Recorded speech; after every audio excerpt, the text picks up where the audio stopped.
Ooh, it sure is cold today. I wonder how much heavier the snow's gonna get. Here to see Odette? I just need to see your tickets for the preview.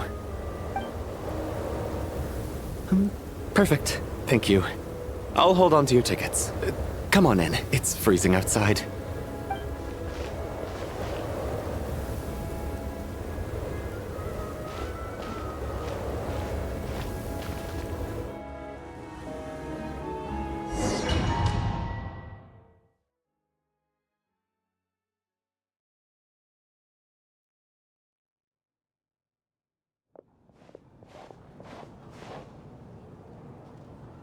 I think I'll leave the Lelic question until after the show's over.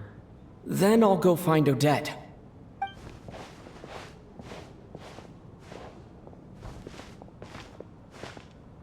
Child said he was originally going to come with Tonya. So I'm guessing Tonya's already here somewhere. Is there anyone here who looks like a Tonya? Let's see. It's a small audience. Makes sense for a preview. But wait, I do see some familiar faces. Mr. Chuganov's back again by the looks of it. Oh, and is that Mitya? And that Fatui officer, Valeri. Guess he must be playing cat and mouse with Mitya again. Oh no, it looks like the show's starting and I still haven't found Tonya. Never mind.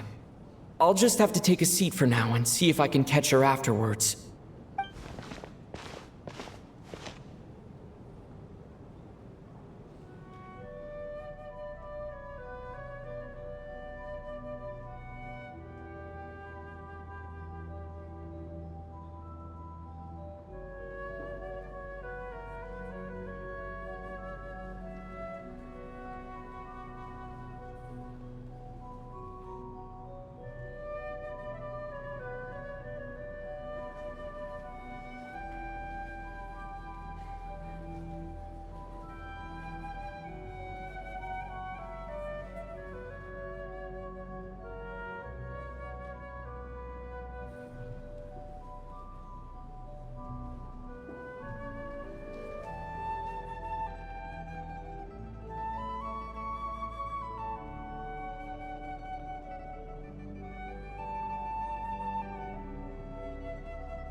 Members of the audience, I'm a staff member here at the theater.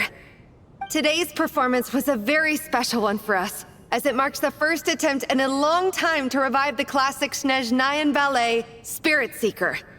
To commemorate this occasion, we would love to take a group photo of the cast, crew, and audience members present today. Could I kindly ask the audience to please come up onto the stage?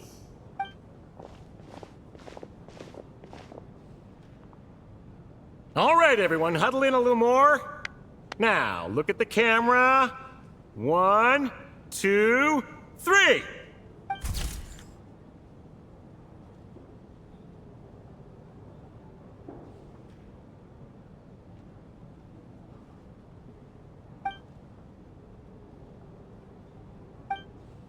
Are you quite satisfied, Mr. Energy Scientist? I rather hope you don't have any other escape plans to add to my workload today. What are you talking about, Sarge? This was simply my way of inviting you to watch Miss Odette's new show with me. And wasn't the performance spectacular? In the future, I heartily encourage you to take a leaf out of my book. Find some soul-nourishing pastimes to enrich your time outside of work. It was indeed a fine performance, but I must correct you on one point. This is not time outside of work. These are working hours. Working hours and non-working hours are just a social construct. Human technology can never advance if we're too rigid in our thinking, Sarge. May we leave now? Already? I mean, I was kinda hoping to soak up the atmosphere for a little longer, but... No? Okay, guess I'm pushing my luck. Didn't seem like too much to ask, but fair enough. Off we go then, Sarge. Back to the land of working hours. Lead the way. That has to be her. She's the only person in the audience around Tonya's age. Excuse me, are you Tonya? Huh? Your brother's busy today, so I took his ticket. Don't worry about him, he's fine. Oh, okay. Sorry for the trouble. What's wrong? Are you sick? No, I'm fine. It's nothing. Maybe she caught a cold on the way here because of the weather.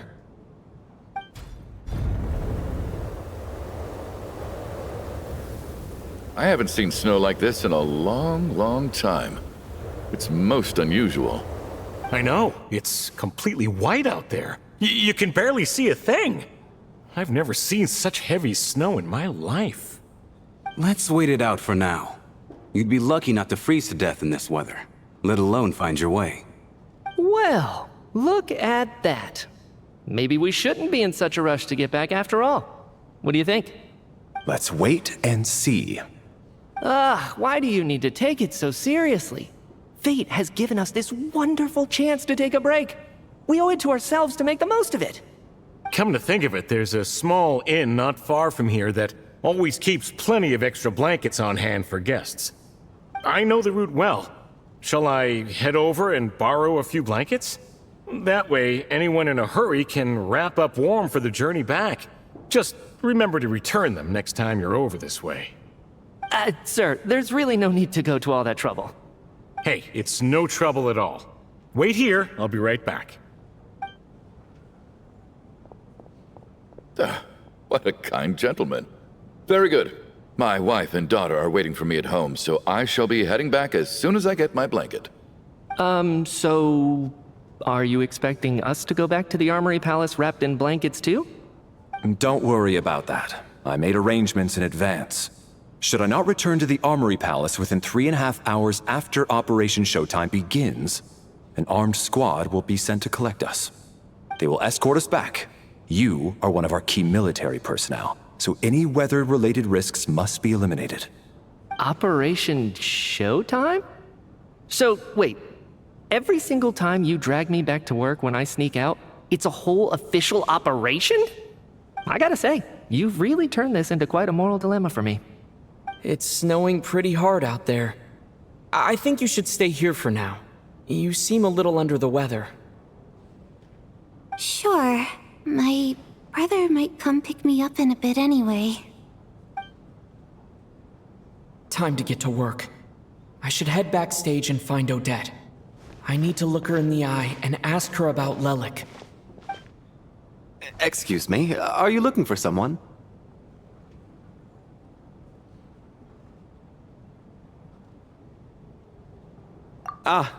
A fan, I'm guessing? Today is just a dress rehearsal, so Miss Odette won't be meeting with fans. She's taking a well-earned rest right now. Sorry, but that area is currently off limits to everyone except the cast and crew. Bad timing, I guess. Well, I might as well stick around. I doubt Odette will be leaving before the snow lets up in any case.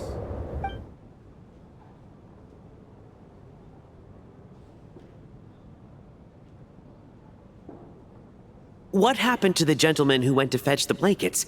How has he still not returned? I was thinking the same thing.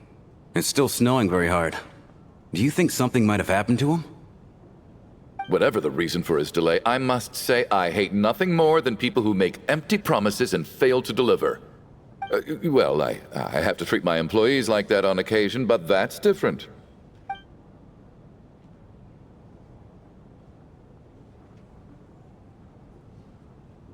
You seem anxious, Mr. Valeri.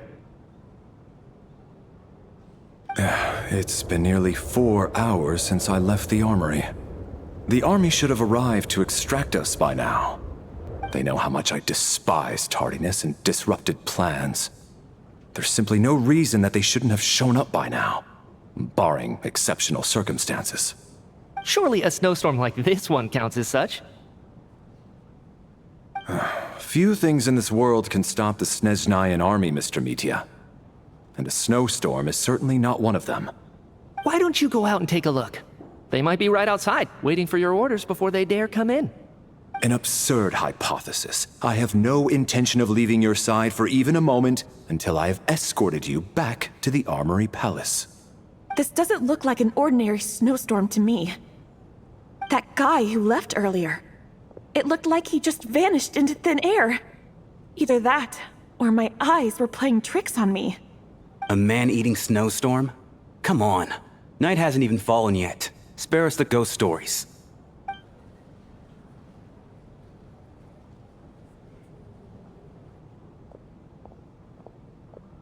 Traveler, didn't know you were coming today. How come you didn't say anything?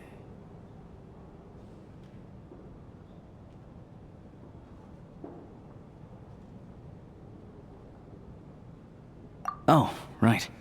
I assumed you were looking for me in Vodenitsa. Odette's still backstage. Whoa, that's quite a snowstorm out there. I've been working backstage this whole time, so I didn't even notice. No wonder the audience hasn't left yet. Is weather like this rare, even in Snezhnaya? Yeah, snow like this. I'm sure I've seen it out in the wild before, but never in the city. Actually, I take that back. I don't think I've seen snow this bad even in the wild. This is something else. It's not normal. If even Alosha thinks snow like this isn't normal, could it have anything to do with that monster people have been talking about? We can't stay cooped up here forever. Someone needs to go out and take a look. No need. I have plenty of experience with snowstorms. Besides, I work here while you're an audience member. I should be the one to do it.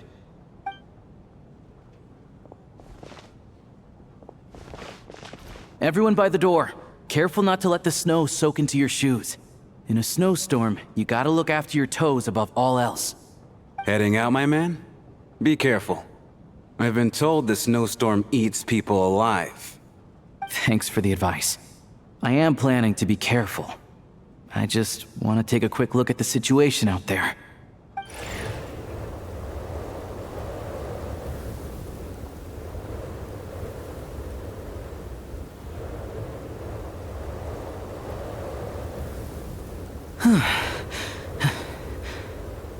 He's back! He's back! How was it? What's going on out there? Did you see any soldiers patrolling the area? Something about this storm isn't right.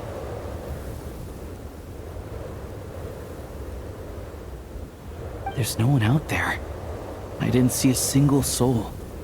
And something in the air gives me the creeps. This isn't your average snowstorm. I suspect it might be related to recent events in our nation. I strongly advise everyone to stay here until the snow dies down. Are you serious? So all of us are trapped here now? That sounds a little far-fetched to me. You want to go outside and see? I, for one, am not risking my neck in that weather. This just turned from a minor delay into a major hassle. We can only hope that our friend who went to fetch the blankets just ditched us and went home. Is it really that bad? But my daughter, I won't be able to read her a bedtime story tonight. Huh? What are you all still doing here? Whoa! It's snowing hard! So now we're stuck here? Oh, this is terrible! Luckily, it was just a dress rehearsal today, so there aren't too many people here. On the bright side, the theater's always well stocked with supplies. If the snow still doesn't let up as we get into the evening, you can spend the night here, everyone. At least, I assume that's alright? Odette? Fine by me. This seems like a sensible backup plan under the circumstances. My thanks to the theater for being so accommodating. What are you staring outside and praying for, my man? You anxious to get home too? Oh, Your Majesty the Tsaritsa, I beg you, please do not let tonight's snowstorm stop. This is a golden opportunity to spend the night under the same roof as the 2 top stars in all of Snezhnaya. It's a once-in-a-lifetime experience. I think I've changed my mind. Sir, if you so much as look at us funny, you'll be seeing stars in a whole other way. Behave yourself, or you'll be begging for that blizzard. It's getting colder. We need to keep the indoor temperature up. Close the door and lock it tight. Let's head somewhere warmer.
And then there's the aristocrats. Easiest of all to deal with. You don't need to use any force whatsoever. All you have to do is show them the rope you plan to tie them up with. Do you know why? I don't. Do tell. Because nothing horrifies them more than the thought of a cheap, coarse rope leaving creases on their precious million Mora coat. They'll do whatever you ask to avoid that fate. Unexpected, but funny nonetheless. Tell me another one. Well, look at that. I got myself a new listener. Hey there. Let me introduce myself. The name's Shram, and I'm a mercenary. The kind that gets paid to do odd jobs for rich folks. And I am Chuganov, an entrepreneur. If my name is unfamiliar to you, you will no doubt have heard of my factory, the renowned Iskra manufacturing plant. Are you really that famous, Mr. Chuganov? How come I've never heard your name before? Excuse me? Is that a joke? Or are you being serious? Oh, I'll have to ask my rope later. He's probably tied up more entrepreneurs than I've ever heard of.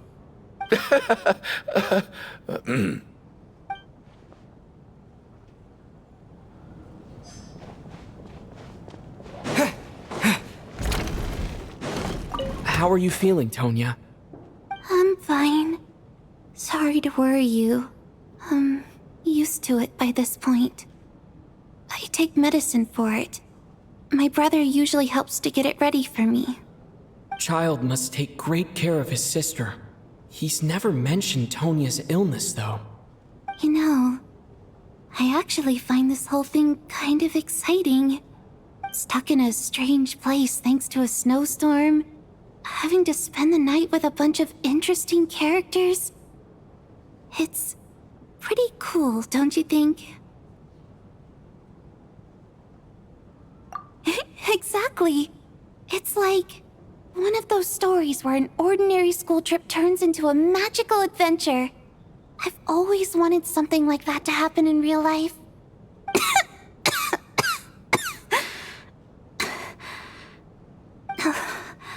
I'm fine, really. Just got a little overexcited. Look after yourself. Otherwise, your brother will come after me.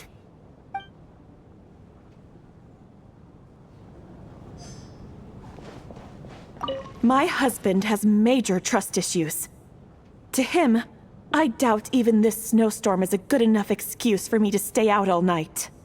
That's the price of marrying into wealth. You'll get used to it.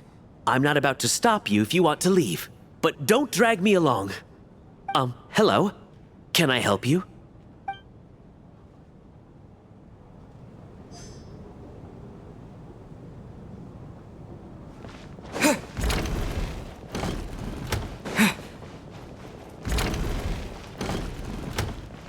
I have to say, even though today was a rehearsal and there were some hiccups along the way, Miss Odette's performance was one of the best I've ever seen, even compared to an actual show. Oh, I couldn't agree more, especially considering the weight of the subject matter. It takes a truly seasoned professional to do justice to a theme like love and regret. Do you think we were coming on too strong? Odette's ignoring us again. What about you? What did you think of today's performance?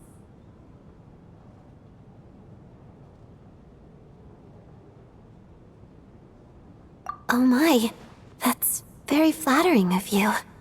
Thank you. I'll make sure to save a ticket for you when the show's performance ready. This doesn't seem like the time or place to bring up the subject of Lelik. I need a chance to speak with her in private. So unfair. Talk about double standards. And now it looks like I've been spotted.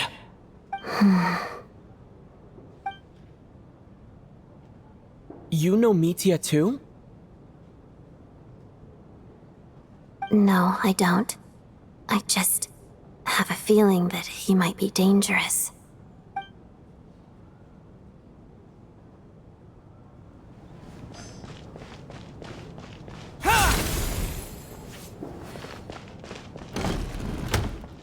This is highly irregular. A delay of over an hour during an operation like this theoretically warrants a Harbinger-level response. I wonder what the issue is. The storm, or something else.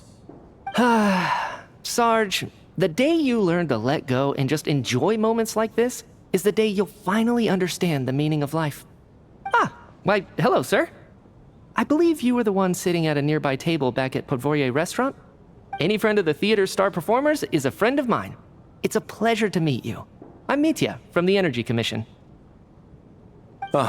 Greetings. Major Valeri, head of the Special Assignments Battalion.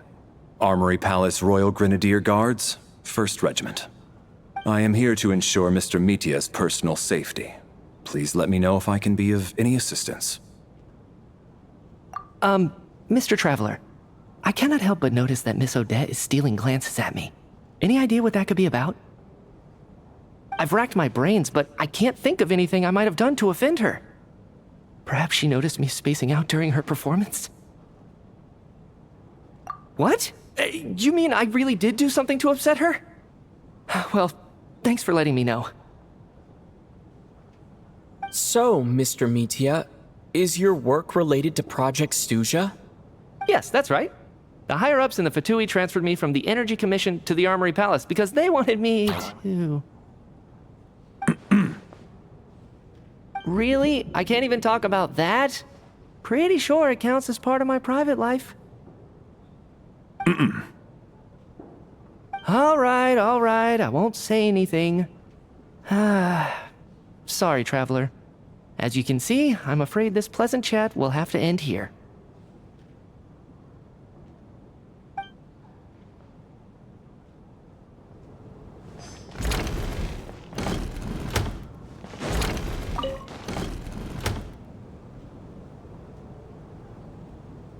I don't think it's ever been this lively backstage before. I didn't know you were coming today. Hey, have you seen Chuganov? I heard he was coming today. Have you spoken to him at all? I'm with you. This could be just the chance we need. Yeah, I gotta figure out a way to coax some more intel out of him. I wanna know why he suddenly changed his stance on Project Stuzha. What exactly happened before the most recent Vecha vote? For the Rokad, or just out of personal interest? Shh! There are other people around. Don't say the R word.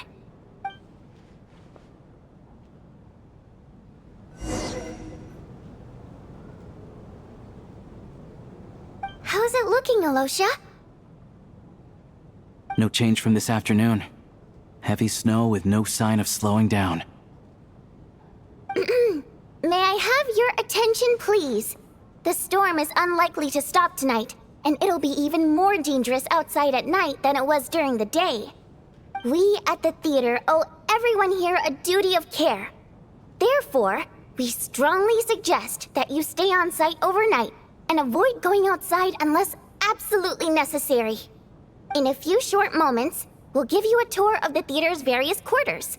You can choose to sleep in the VIP room, the office, or backstage. Or on the stage if you'd prefer.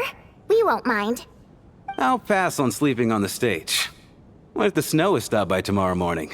The early birds in the audience might think we're part of some experimental new show. A drama about sleeping? That could be fun. Maybe we could come up with a title for the production. Not bad. Clear selling point at least. Could be a big hit. Anyone who doesn't wish to sleep on the stage, please follow me. I'll show you to the rooms.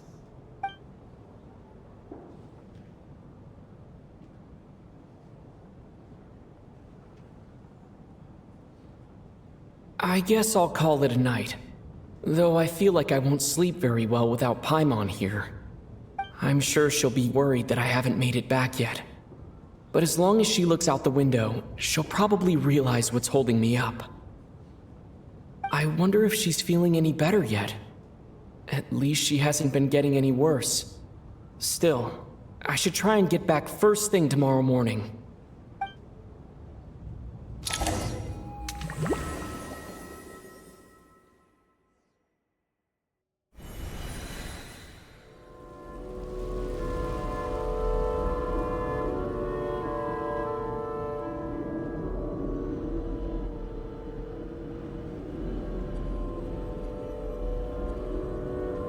Ah, finally.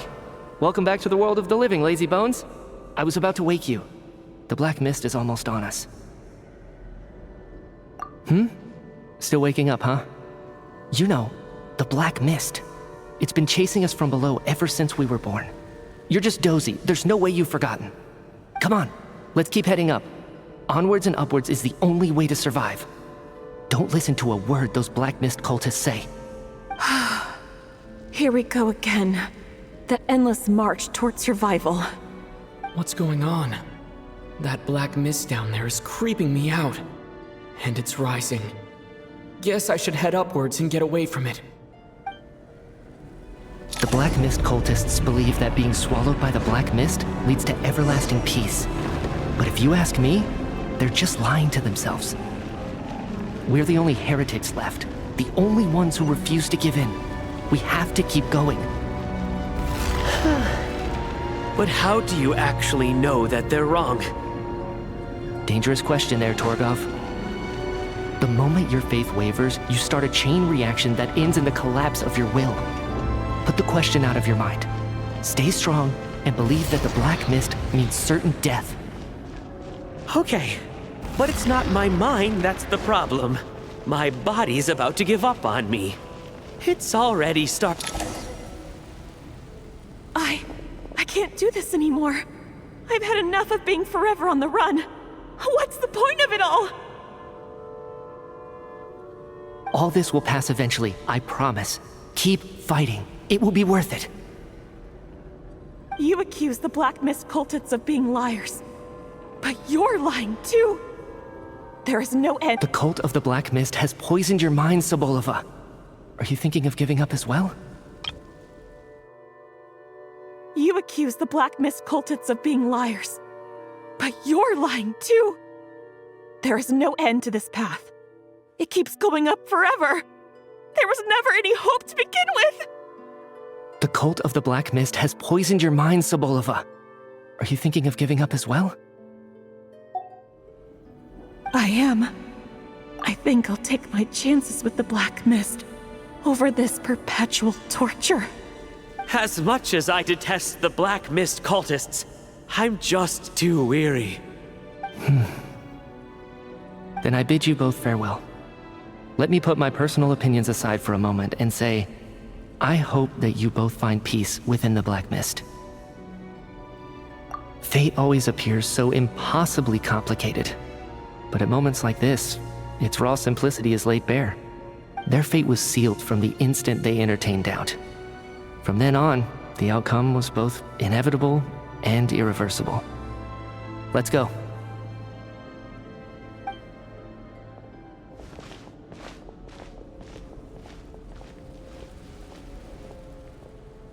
Torgov and Sobolova are gone. I never thought the day would come when even they would be swallowed by the Black Mist. It's just you and me now.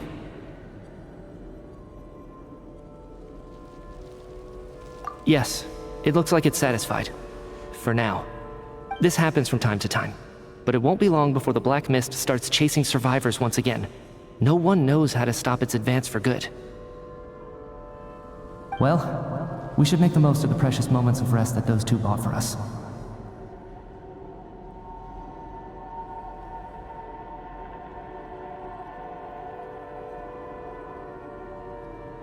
Huh?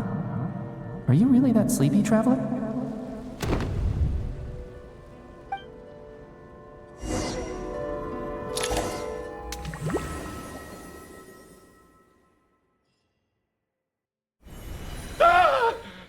Help! Somebody, come quick! What is it, Chuganov? What's wrong? Huh? Is it morning already? What's all the commotion?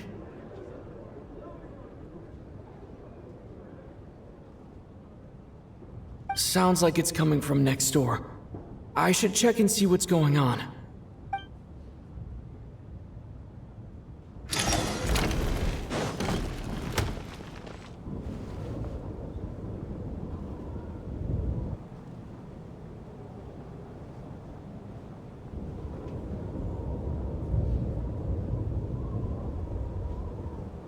Don't look, Miss Tonya.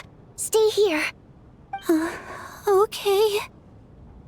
What happened to them?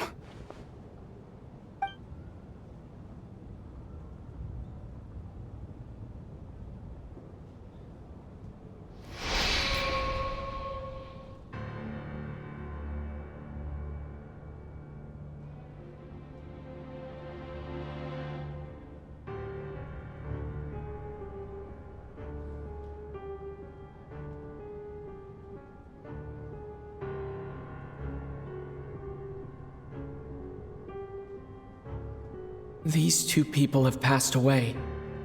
And the strange thing is that somehow, I knew this was going to happen. I knew that they would be the ones to die. Have I seen this moment before? Or did I have some kind of premonition? I can't remember what it was. Let me take a look.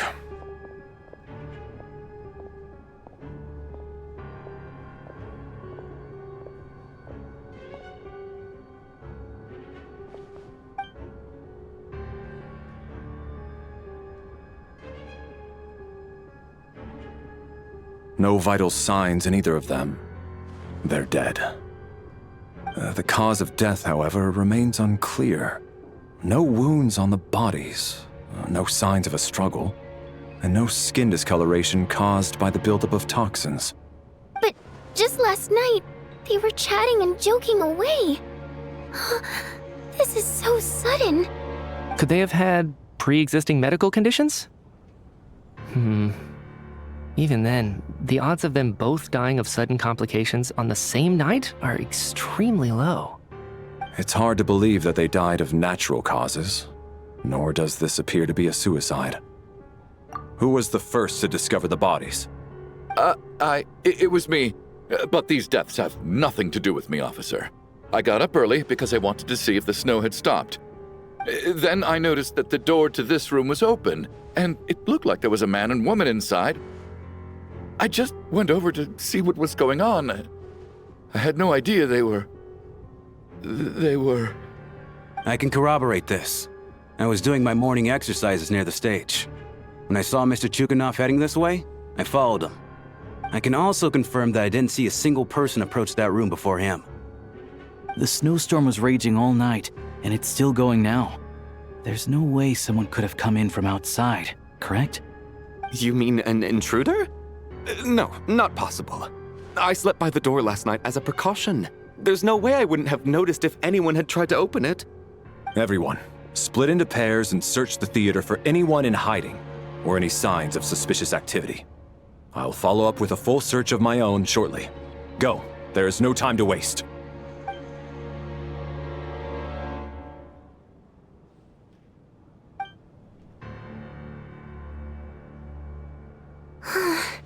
Nothing on your end either? Backstage is clear. No signs of suspicious activity. We checked the basement. Also clear. I don't think there's anywhere here that a living person could hide. Are we certain that the theater doesn't have a back door? Or any tunnel or passageway wide enough for a person to fit through? No, there's nothing like that. If people were sneaking in through some secret tunnel to avoid buying a ticket, we'd have sealed it off ages ago. I also checked the windows. All of them are locked from the inside, and there's no sign of anyone entering or leaving. It sounds like we can safely rule out the intruder theory. If anyone came in during the night in this weather, there'd be no way for them to avoid leaving footprints or water stains. This can only mean one thing. It's like one of those murder mysteries you see in novels and plays, isn't it? The ones where the killer is one of us. We can't quite jump to that conclusion just yet. Could he be right? It's hard to imagine something like that happening in real life. Set in a theater during a snowstorm, a murder takes place, and the killer is among us. It's such a classic trope that it seems unbelievable. Looking at who the killer targeted, and the clean entry and exit, it all adds up. I know what this is. It's obvious now that I think about it. What is? What have you figured out? Both victims were wealthy, well-known local merchants. And the door was deliberately left open so I would discover the bodies and witness the crime scene first thing in the morning. Such ruthless methods. This was your doing, wasn't it, Lelik? Lelik? You mean Lelik is among us? And he's the killer? Lelik. I know this code name. Member of the Rokot, anti-Project Stuzha. Always works alone. I've read the case files at the Armory Palace.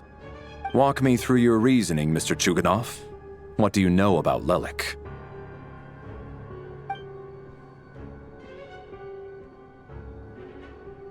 What now, huh? What now, Lelik? What more do you want from me? I already voted against Project Stuzha at the Snezhnaya. You snuck into my house the other day while I was asleep. Left a threatening letter. And I did all that you asked. But Project Stuzha cannot be so easily shaken. Not with the rooster in charge.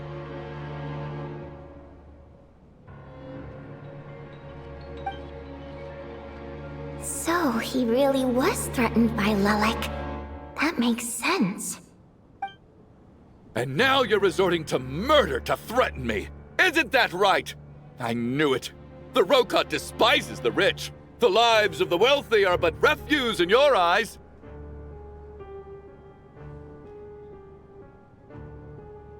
Show yourself! Which one of you is Lelik, Tell me! I'll do whatever you want! Just stop playing these mind games!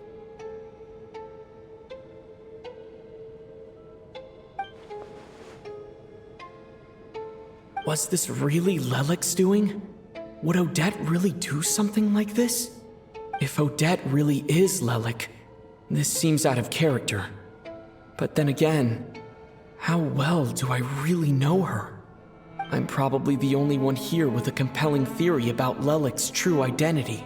But if I reveal it now, I'll be putting Odette in the line of fire. What should I do? I don't think it's likely that Lelik killed anyone. At least from the stories I've heard, he's never killed anyone before. And his name has never come up in connection with any murder cases. Besides, even if Lelik did want to threaten you, why resort to such an extreme and roundabout method? It's not his style at all. Vodyanitsa doesn't know that Lelik might be Odette, but her assessment is pretty much identical to mine. Miss Vodyanitsa, why do you suddenly feel the need to speak in Lelik's defense? Defense? Oh, no, it's just... I'm worried that we're jumping to conclusions here, so I wanted to share my point of view. Also, I don't think the Rokot is as bad as you're making it out to be. Well, if you think I'm so wrong, what's your theory then, Why don't you tell us who the killer is? The case is still evolving, Mr. Chuganov. Please do not prevent others from expressing their opinions so early on in the discussion. Even so, there's no denying that the recent threat received by Mr. Chuganov may well be an important clue. So there's still a good chance that Lelik is right here among us. I can't do this anymore. I don't care if it's still snowing outside. I have to get out of here.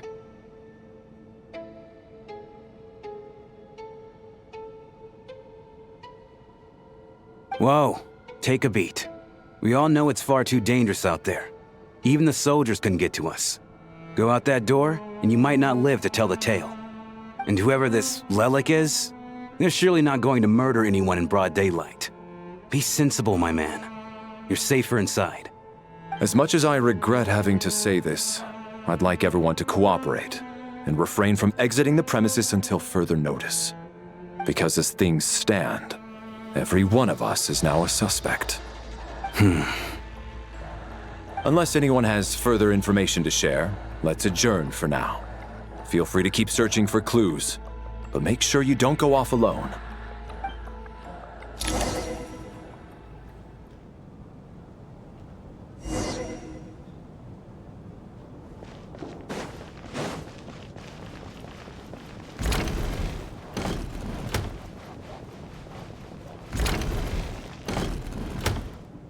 You're right, that was my bad. It was a knee-jerk reaction. I didn't think it through. Luckily, no one suspected my identity.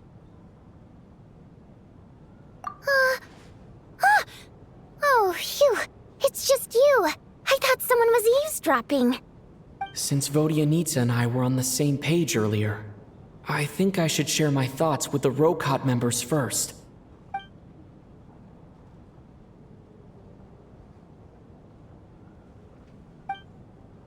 Whoa. Are you serious? I don't know if this counts as gossip, but it's definitely on track to be the juiciest this whole year. Odette? Really? Odette? Oh god, how dumb does this make me look? Lelik has been right under my nose this whole time, and I didn't notice a thing. Actually, it's exactly what you'd expect. Sometimes, hiding in plain sight is the best strategy. And now that you mention it, the more I think about it, the more sense it seems to make. It all adds up. What are we up to now? 1, 2, 3, 4... Odette's identities. She's my coworker, specifically a ballerina, and also a Fatui, a member of the Rokot.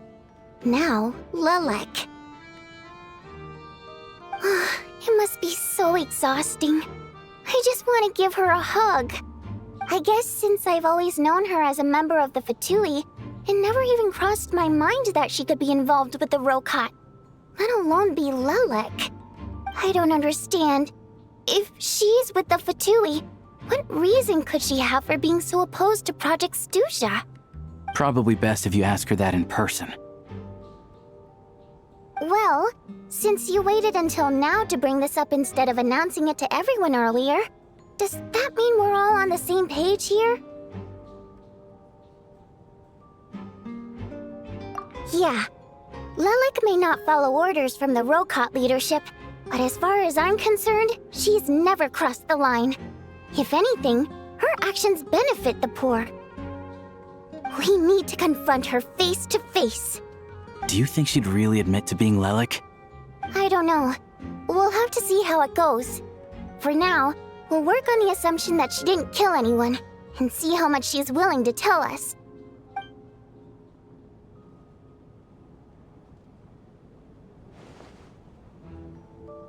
Now's our chance.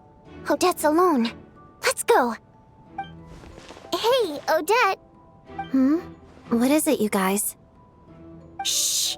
Keep your voice down. We need to talk. So, you're Lelek, aren't you? Alright, fine. You don't have to say anything or explain yourself. Just hear me out first. None of us believes you'd kill innocent people. Whoever murdered those 2 people last night, it wasn't you. The Traveler was the first to figure out your identity, but he kept quiet during the discussion just now. Still, it's clear where the group consensus is heading. Everyone believes Lelek is the culprit. If your identity is exposed, you'll be in a really bad spot. We're your colleagues, and we know what kind of person you are. I don't want anything bad to happen to you. So, can you clue us in? Tell us everything. The more we know, the more easily we'll be able to cover for you. Alright. Yes, I'm Lelek. And no, I'm not the murderer. And thanks, but I don't need you to cover for me. Actually, I'm planning to reveal my identity. Huh? You're gonna reveal that you're Lelek? Here? That's right. I'll admit I was surprised at first when Shuganov guessed that I was here. It was just a lucky guess, but it caught me off guard. But after taking some time to assess the situation and confirm where everyone stands, I don't believe I have anything to worry about. Are you sure you don't need a second opinion? Given the circumstances. Mr. Valeri! What?!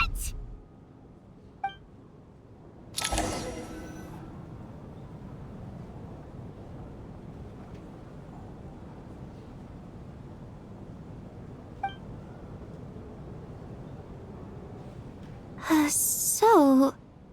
Odette is Lelek? I don't know what game you're playing, but you've got a lot of nerve. It's just one identity. So what if it's exposed?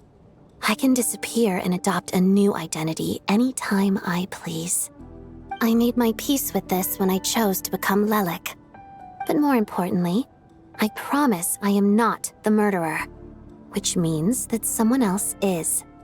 So, if anyone still insists that I did this, you'd best produce the evidence now. Otherwise, I suggest that you bite your tongue. Because if you really believe I killed 2 people without making a sound or leaving a trace, pointing fingers at me would surely only make you my next target. Is this really the truth, Miss Odette? That's confidence, all right. I believe you. A real no-nonsense attitude. I can see why Marionette said that she's on track to inherit the title of the Fair Lady. Are you seriously buying this? Hey, officer! She just admitted to being Lelek. Aren't you going to do something about this? I do have one question, Miss Odette. Why have you chosen this moment to come forward and reveal your identity? If I didn't say anything, everyone would be focusing all their efforts on finding Lelik. And that is exactly what the real culprit wants. I don't want to be the scapegoat who lets the murderer get away with this crime. Despite all the accusations, she made the smart choice. A remarkable display of rational thinking under pressure. Clearly, Odette's talent extends far beyond the art of dance. She thought so far ahead. Ugh, why do I always feel like I'm one step behind her in everything? You've convinced me. Dealing with the murder case remains the top priority right now. Let's put the name Lelik and all related incidents aside until further notice. Nevertheless, the group still considers you the prime suspect. I assume you have no quarrel with that, Miss Odette? I understand. You're welcome to keep an eye on me around the clock. I have no objections. Mr. Chuganov? For my wife and daughter's sake, I'll let you off the hook for now. But don't think you're forgiven for breaking into my house and threatening me. Just wait till we get out of here, Lelik. We'll settle the score then.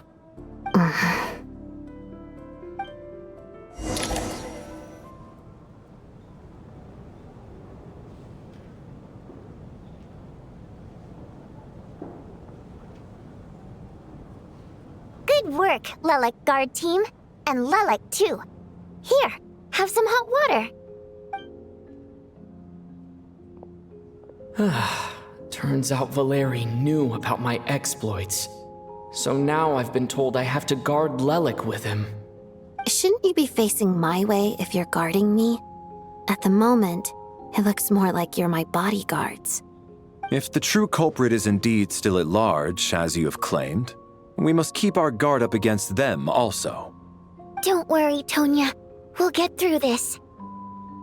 Once the snow stops, the officials will step in. The investigation will get easier, and then we'll be safe. But once the snow stops, won't everyone just leave? You're gonna miss us, huh? Well, some of us work at the theaters, so we'll still be here. I'll even give you a special backstage pass. Really, Miss Vodyanitsa? That's awesome! You've made a fan for life. Aw, you're so cute, Tonya. All right, let's swear to it. I promise to give you the pass, and you promise to never change your mind about being my fan. Promise. Don't indulge her, Tonya. You don't have to swear an oath over things like that. You really do get carried away sometimes, don't you, Miss Vodyanitsa? Hey, mind your own business.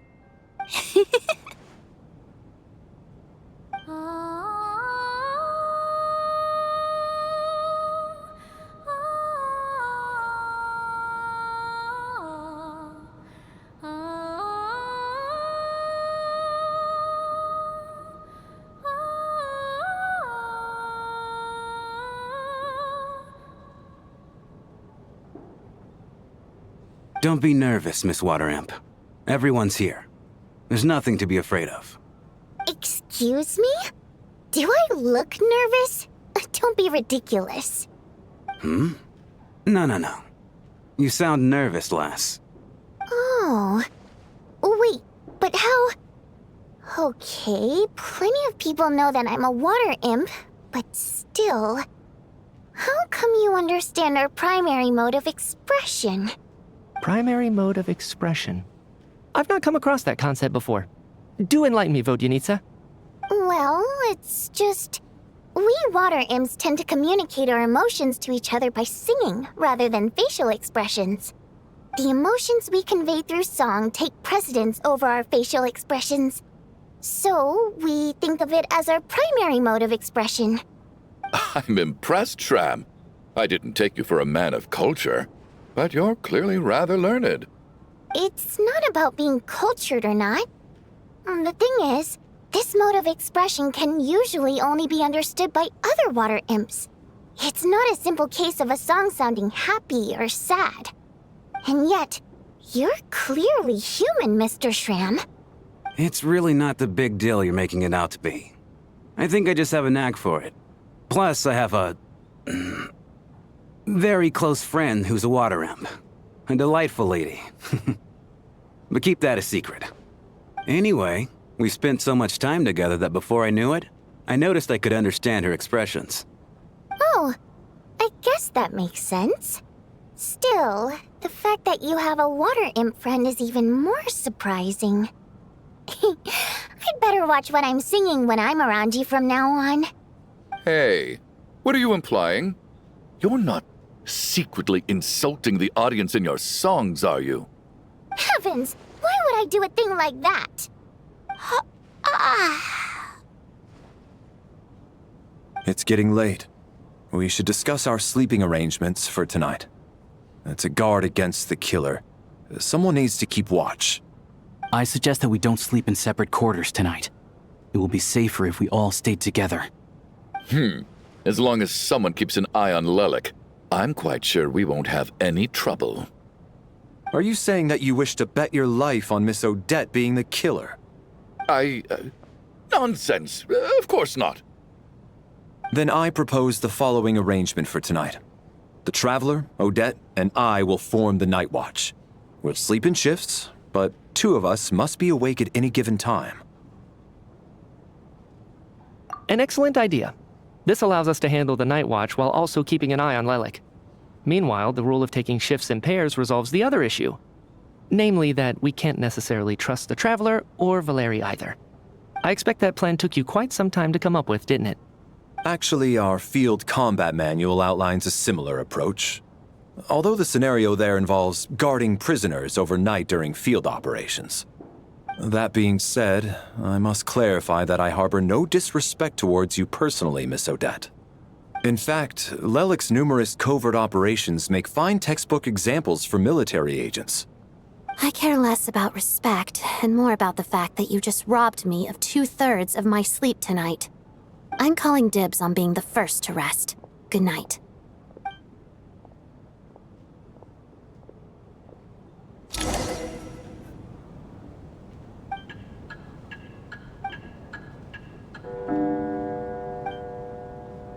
It's almost time. We should wake Odette. How are you faring? Oh, not going to argue with that. I'll take a quick nap. If you start to feel sleepy, wake me up anytime. It's finally time for Odette and I to share the night watch. I should wake her up.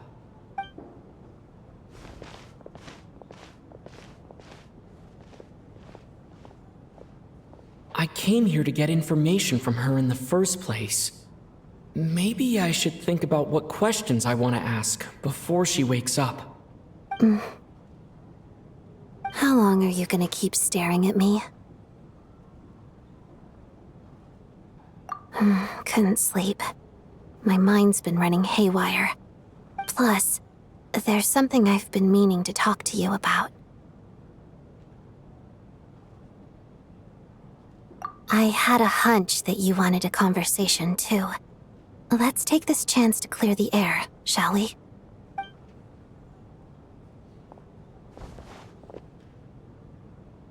I just had a simple question for you, really. It's, Rosaline. In her final moments, did she have any last words or anything?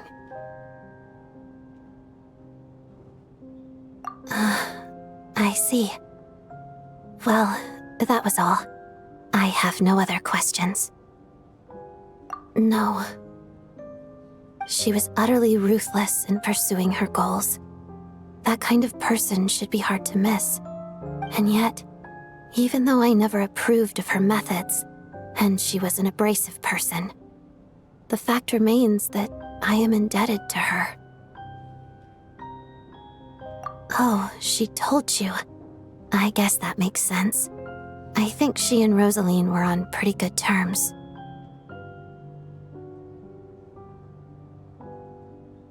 Yes, Rosaline wasn't the kind to gossip about this sort of thing. Not that it's any huge secret to me, though. When I was a child, I had to join the Fatui for the sake of my mother and me. I trained under Rosaline. It was extremely grueling, and it didn't exactly come naturally to me. All I could do was try to ignore the biting cold and practice. I was a newcomer who'd managed to make a good first impression on a harbinger. There was pressure to live up to her expectations, to be worthy of the fair lady's reputation. Every day was a struggle against the cold, pain, and fatigue. And most nights, I struggled to fall asleep. After enduring all that, I've become almost immune to the sensation of pain. I suppose that was the cost of survival. Surely, any child who had to experience that would grow to hate her lot in life, don't you think? So, I put an equal amount of effort into my ballet. Because in my young mind, that was the only way to defy my fate. It was my way of telling her, the Fatui's demands and your expectations of me are not what I wish for. One day, I will leave. I think she probably blamed my poor performance in training on my passion for ballet. She knew my heart wasn't in it. One time, when I was secretly practicing a dance at night, she suddenly showed up. I knew she was there to catch me red-handed. I told her, "You don't deserve to watch the dance I learned from my mother." She looked stunned. I guess she was surprised that I lashed out first, before she had the chance. But strangely enough, on that occasion, she wasn't fierce with me like she was during training. Instead, she fell silent for a moment, and then left. After that, she never interfered with my dancing or asked me how it was going. She never came to watch me dance again either. Not even once. She was. But even now, whenever I take out this core Ignis, I can't help but think of that night. Of the look on her face. Sort of. Although gift might be too kind a term. This is her flame sealed within ice. A symbol of her favor, yes, but also her way of keeping an eye on people. She knew the location of every piece of core Ignis. If any recipient started acting suspiciously, she'd be on to them immediately. Trust her to make even a mark of approval feel suffocating.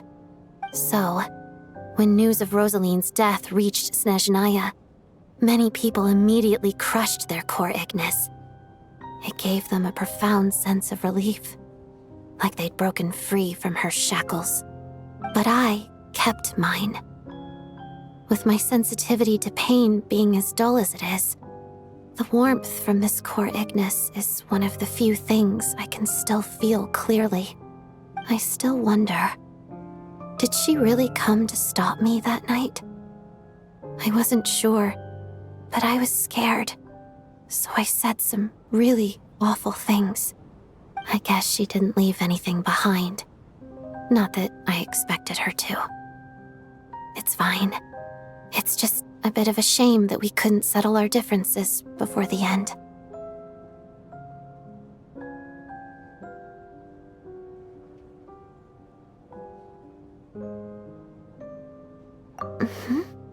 She did. Are you sure she was talking about this event?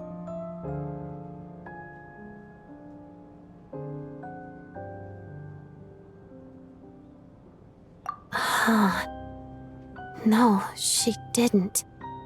I didn't even find out that she'd gone to Mondstadt until a while after she'd left. Wait, in that case... Okay, I will. Thanks for letting me know. There's something I'm trying to figure out. I'm beginning to suspect that Paimon's mystery illness is being caused by the energy research behind Project Stuja. Paimon's very important to me, so I have to get to the bottom of this. I figured that since you're Lelik, you might know something about all this. The ultimate goal of this energy experiment is to create a weapon for the final battle. The weapon's construction was completed in Nodcry. Now, all that remains is to arm it with a sufficiently powerful energy. Yes, the weapon's development and all the related experiments are overseen by Lord Piero, the Jester, and the lab is located deep within the Armory Palace. I'm not sure why this experiment would be making Paimon feel unwell, though. The best way to get to the bottom of it would be to go there in person. Once we get out of here, I'll help you apply for an entry permit.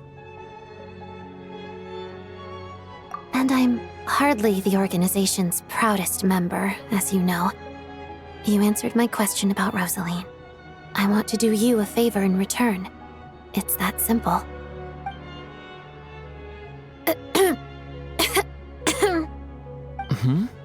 What's wrong? Are you not feeling well? You two seem to be hitting it off. I thought you were sleeping. Of course I was. In the military, one learns to fall asleep quickly, even in the most inhospitable environments. It's vital to staying alert and energized. Why? Is something wrong? Even if he was awake, he can't have overheard us, right? Well, thank you both for keeping watch. Traveler, I'll take over for now. It's your turn to get some sleep. Sure.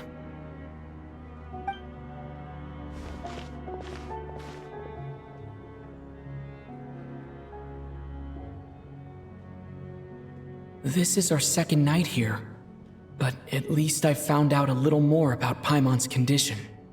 I hope she's been sleeping well the past couple of days. Why do I feel like I'm being watched?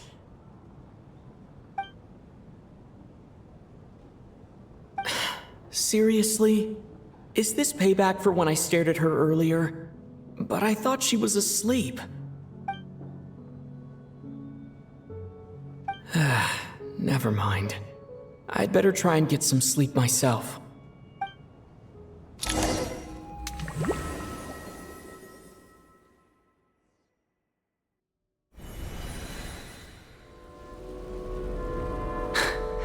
Hey, what are you spacing out for? Are you reaching your limit too? How long have we been walking for? Do you remember? Time's lost all meaning. Ever since we noticed that thing above our heads. What was it called again? A star key? Or key star? Anyway, the person who named it was swallowed by the black mist. Whatever it's called, ever since we noticed it, we've been walking up and up, hoping that as long as we reach it, we can find a way out of this place. But it seems like no matter how far we walk, we never get any closer. Well, we've come this far. You never know. Maybe we're almost there? Come on, enough moping. Let's go. The black mist is catching up.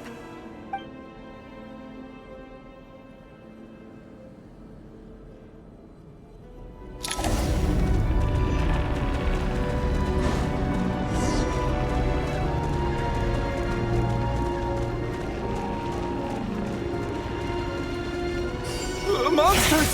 Watch out! Not again! I've lost count of how many times we run into them.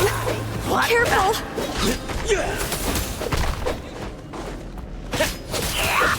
Back of it here. That's it! Cryo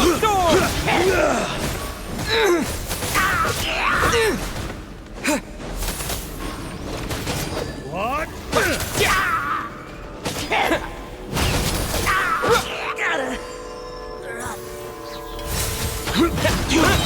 Fighting frog!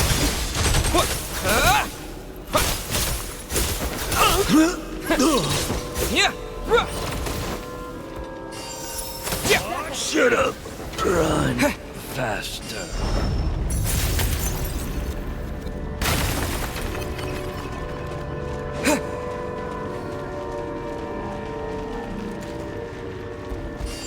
Here they come again!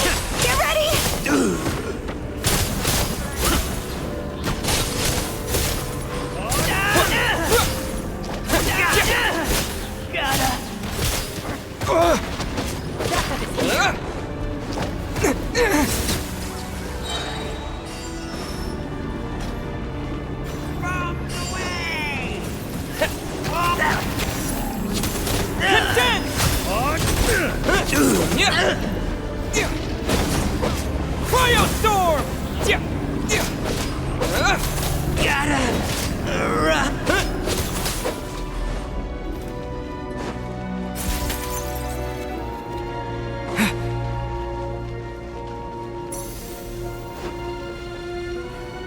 Monsters ahead of us? The black mist behind us? It feels like there's no escape.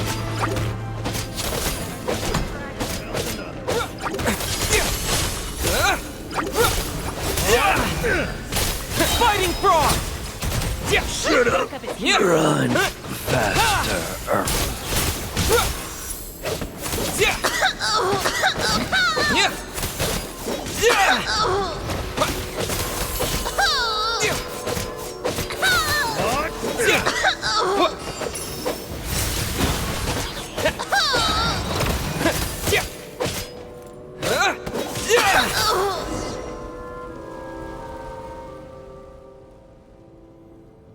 Are you hurt, Coolish? No, I'm fine. It's just... Suddenly I don't want to walk any further. I get you. In fact, I reached my limit a long time ago. Sometimes it feels like there's hope where there shouldn't be. Yeah. The hope that the star gives us is the only thing keeping us going. But I'm not sure it's real at all. It may just be a collective illusion. Otherwise, why would it always be out of reach?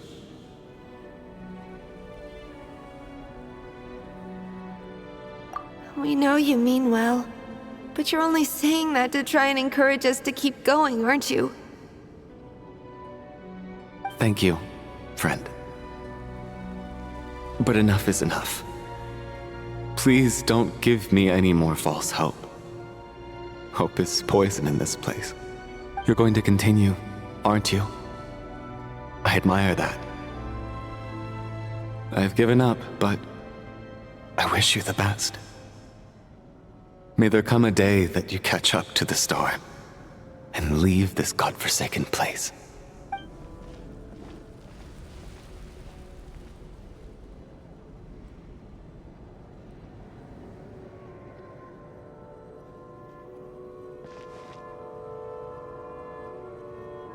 It's not an illusion. We really are getting closer to the star.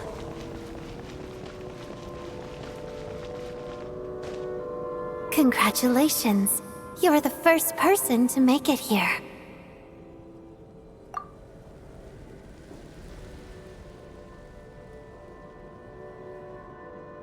I'm the star's envoy. The black mist has stopped rising. Its hunger is satisfied for now, having devoured your two companions. This is a good opportunity. I'll let you get some rest before we continue.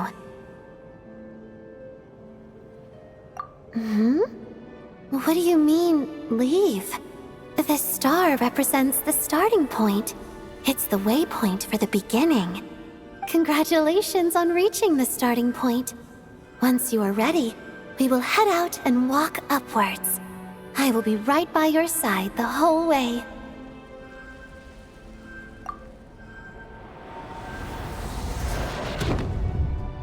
Huh?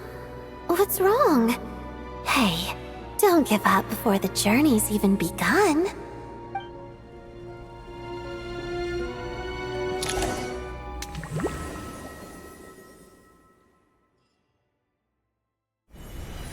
Rampana! Rampana! Is that Vodyanitsa's voice? What happened? Coolish, wake up! Please wake up!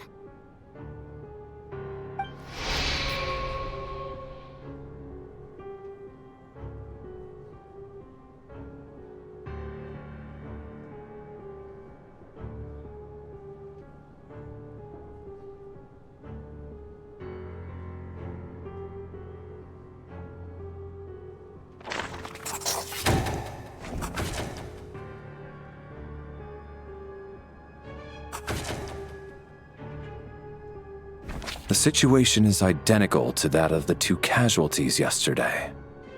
We cannot ascertain the cause of death. At least there are some elements that we can rule out this time.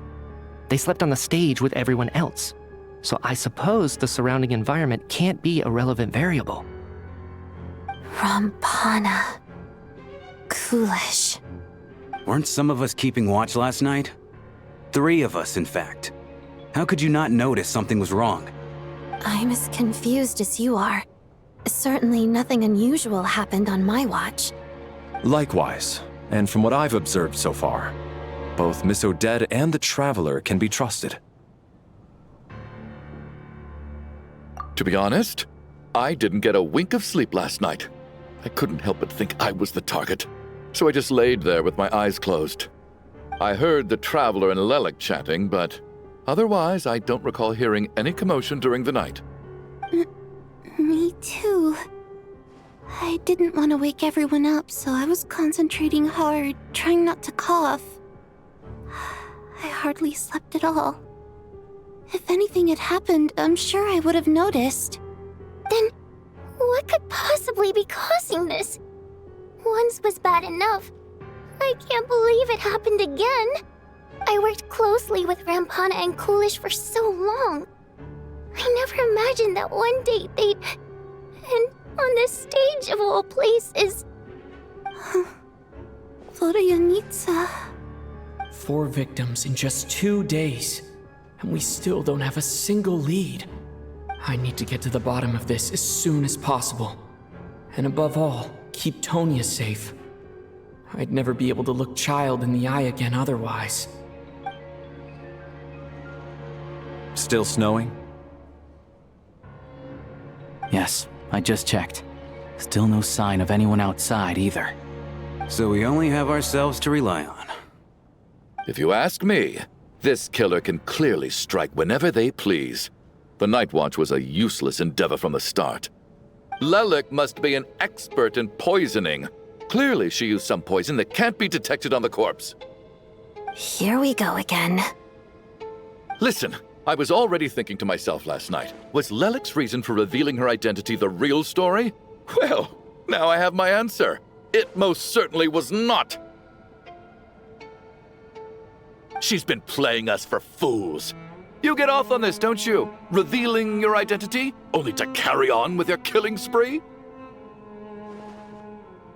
That's a hideous thought. One that only a hideous mind like yours could dream up. How dare you? That's enough. Yesterday, you named Lelik as a suspect because the victims were both wealthy merchants. Lelik might have had a motive then, but today's victims were just ordinary people. Not to mention that they were colleagues of Odette and mine. What reason would she have to murder them? Let me guess. Just to scare you? Who knows? Maybe you don't know her as well as you think. I implore you all to ask yourselves, how many people are there really in this world that have what it takes to kill another person? Not many, I'd wager. Lelik is well known to be a ruthless operator, and now she has revealed her identity. How could it be any more obvious? Everything you've said so far is still just conjecture, which doesn't constitute a concrete lead. You need to back up your claims with some evidence. How can you defend her, officer? What did she say to you while you were on night watch? Maybe I shouldn't be so surprised. You military types are always colluding with criminals to target the rich.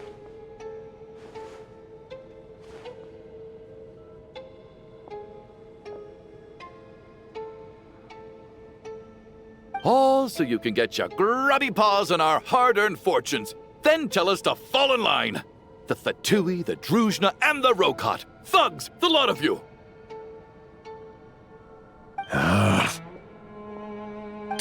Don't you dare!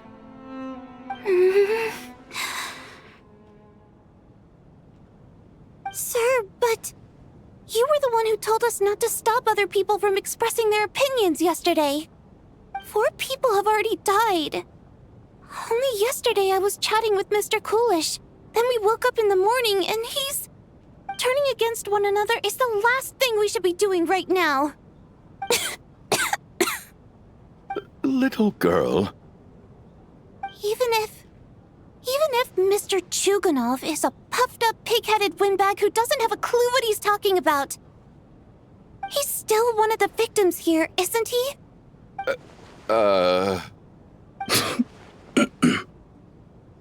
Quite.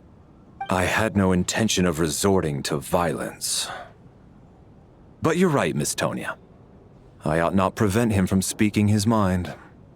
In any case, I believe Mr. Chuganov has calmed down a little now. We may resume our discussion. I don't think there's any need for that. What is there to discuss? Nothing about this situation is normal. Did you have an idea, Mitya? You're the brainiac here, right? Come on, clue us in. I've been mulling something over. All the leads we have so far concern things from outside the theater. Miss Odette's alter ego, the threats Mr. Chuganov received. But then there's the 2 double murder crime scenes themselves, which have given us absolutely nothing to go on whatsoever. That's highly unusual. Even with the most careful killers, there's always some evidence left behind. So what are you suggesting? I think this could be a supernatural event. It isn't characteristic of human-on-human homicide at all. Correct me if I'm wrong, but aren't you supposed to be a scientist? That doesn't sound like a conclusion someone like you is supposed to make. I got into scientific research because of my insatiable curiosity.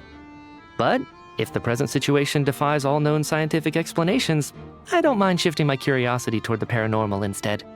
Now that you mention it, I remember when I first came to the theater, I heard rumors about this place being haunted. Haunted? Yeah, I think I heard the same thing. But I mean, they're only rumors, right? We've worked here for years. Surely we would have noticed any spooky goings-on by now. Well, this has taken an unexpected turn. A haunted theater? If Paimon were here, she'd probably be hiding behind me in fear right now. Why don't we take this opportunity to look for clues again with a more open mind? Maybe a different perspective will help us see something different. Very well. Whether it's criminals or ghosts we're looking for, the same rules apply. Everyone needs to tread carefully. I'll move the bodies into the same room for now.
Valeri, come take a look at this. You too, Traveler. Some sort of notebook. What is it for? It's the on-duty logbook for the theater. Kulish was the main person to use it. He mostly used it to record any unusual incidents during a show, audience numbers, exit times, and so on.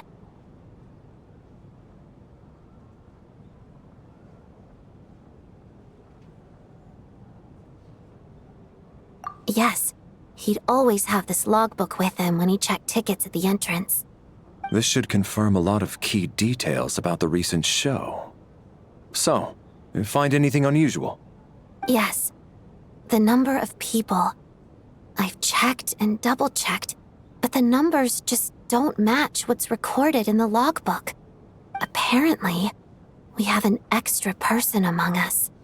Are we certain that logbook is accurate? Could someone have sneaked in without buying a ticket or something? Unlikely. Coolish took his duties very seriously. I've rarely seen any errors in his work.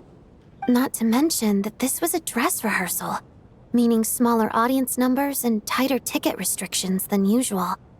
Everything would have been well within his control. We no longer have our tickets with us, do we? They got collected on entry. I assume there's no way we can check them again. Unfortunately not. The theater recycles tickets. Once people are in the door, they don't tend to leave until the show ends, so we collect the tickets at the point of entry.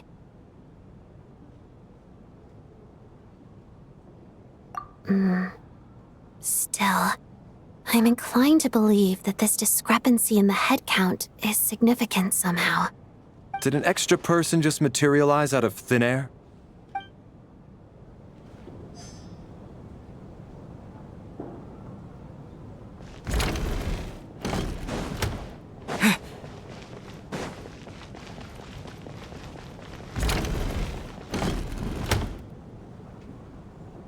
Ah, Traveler.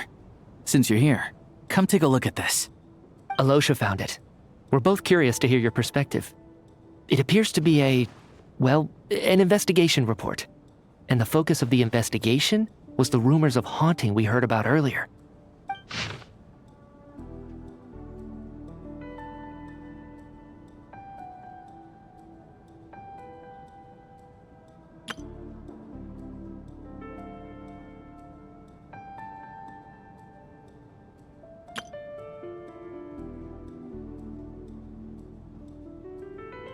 An investigation report, huh?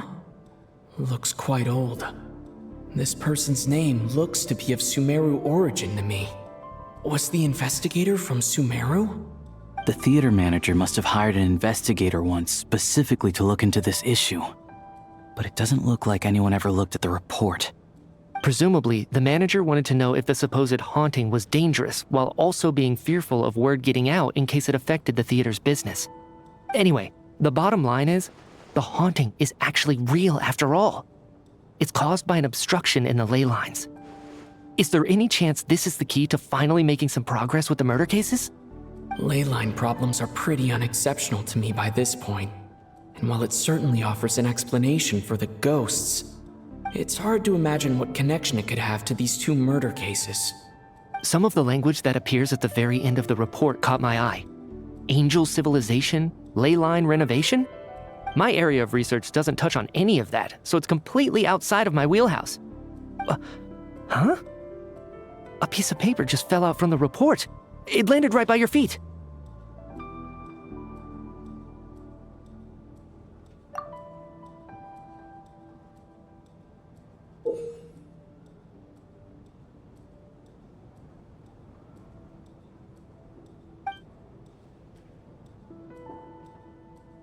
How unnerving. It was tucked inside the report, so it must be a note left by the author. Death is near. Is that supposed to be what's going on here? With us in the theater? But if so, how did the author foresee it? Could he predict the future somehow? Maybe things are more complicated than we thought. No, wait a second. If we take the report and the note at face value, they completely contradict one another. The report definitively concludes that the hauntings in the theater are harmless and cannot affect the real world. But the note seems to be warning of potential danger. The question is, what exactly does the note mean by death?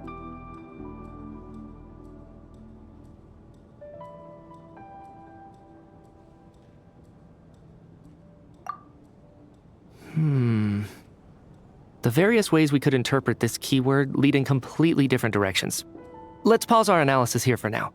I think we need more information.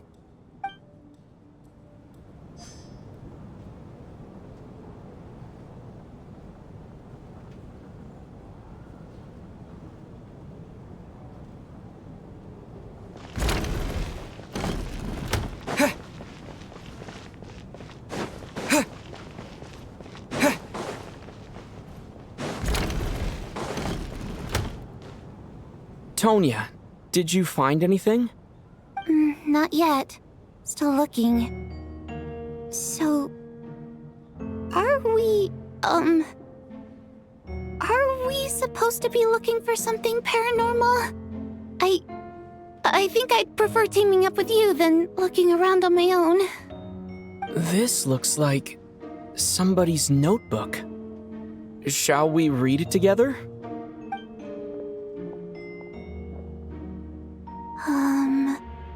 Well, it doesn't look scary or anything, so I guess it should be fine. All right, let's read it together.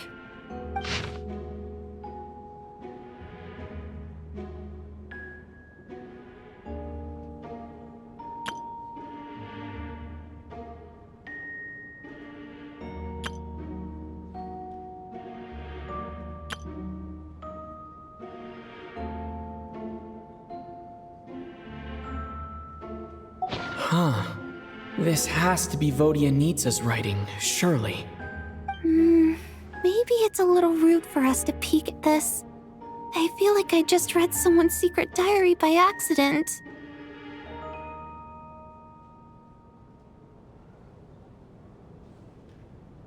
It sounds like she's writing this for her parents, right? I don't understand. Why put this stuff in a notebook instead of mailing it in a letter? Because her water imp parents belong to the aristocracy, who were driven out of Snezhnaya by the Tsaritsa long ago.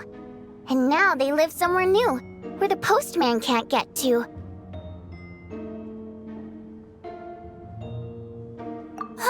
We're sorry. It's fine. My fault for not storing it properly. I can't leave things lying around and expect them to get ignored when everyone's scouring the place for clues. All right, give me my notebook back. I'll take over the investigation in this room.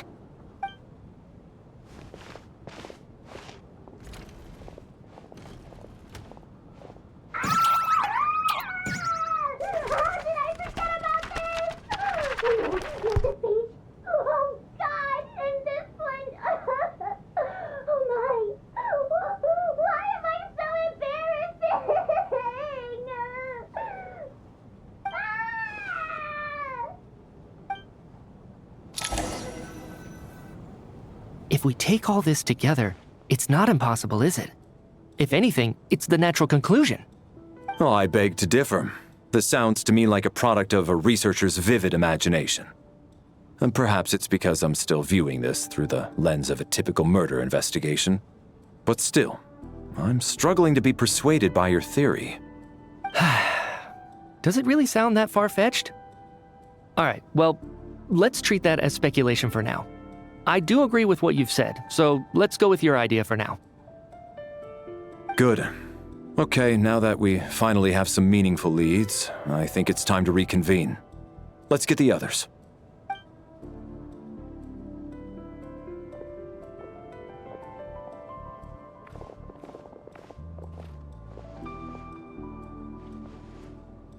So, that's about everything we've discovered so far.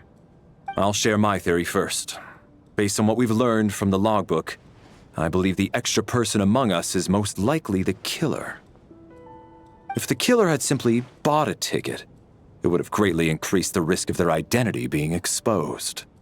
I expect he or she either hid in the theater ahead of time, or found a way to slip past the ticket inspection. They then blended in with the group and waited for an opportunity to strike. What about the note found in the investigation report? Any thoughts on how that fits in? The killer may have simply planted it there as some sort of sick joke. I've seen my fair share of psychopathic killers. They love playing cryptic mind games. So, it has nothing to do with the haunting of the theater after all. This theory makes sense to me. If we have an audience member unaccounted for, chances are they didn't come here to watch the show. Could it really be that simple? So, in other words, all we have to do is find out who got in here without a ticket, and all our problems will be solved? Then let me make one thing clear. All the theater staff should be well aware that I came here for the rehearsal legitimately, yes? There's no way I'm the one who didn't have a ticket. It's true. I hear you used every trick in the book to get a hold of that ticket, too. Everything short of throwing a temper tantrum and rolling around on the floor at the entrance. I most certainly did not degrade myself in such a way. Probably a stupid question, but I might as well ask. Did anyone here get in without having their ticket checked? Hmm? Guess it was naive of me to expect them to just admit to it. Especially after the unprompted Lelic reveal. Once was already a miracle. Twice would be unfathomable.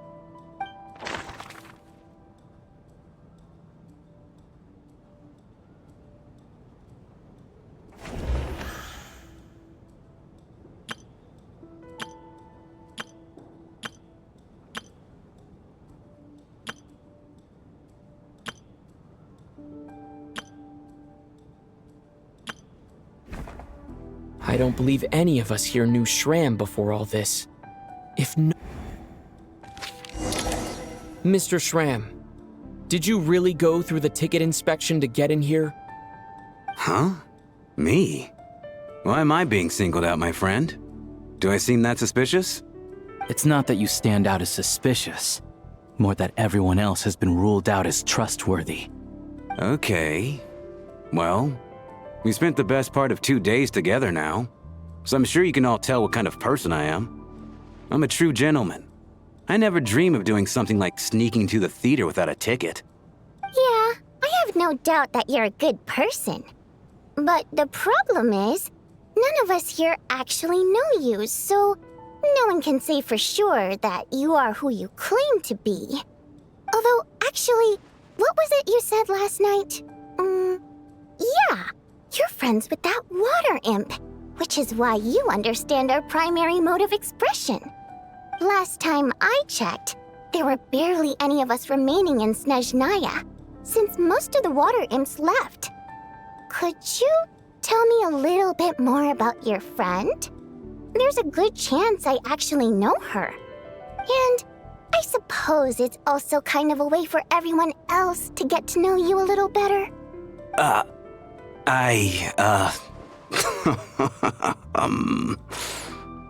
Good grief. Are you blushing? Pull yourself together, man. Stop giggling like a teenage boy. It's revolting.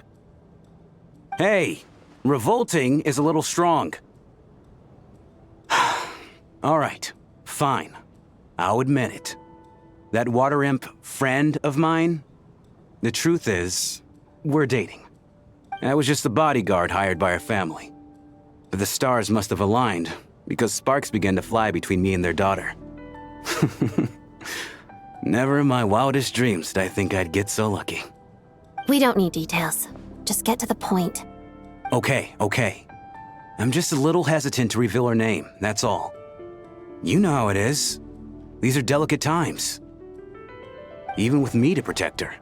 If word gets out that she's dating a human, both the Fae and human factions will give her a hard time. Really? Wait, no. That can't be. Huh? Shram, what the devil are you talking about? Why is everyone looking at me like that? Surely you can understand where I'm coming from. Delicate times? Factions? Yes. You know, the Civil War.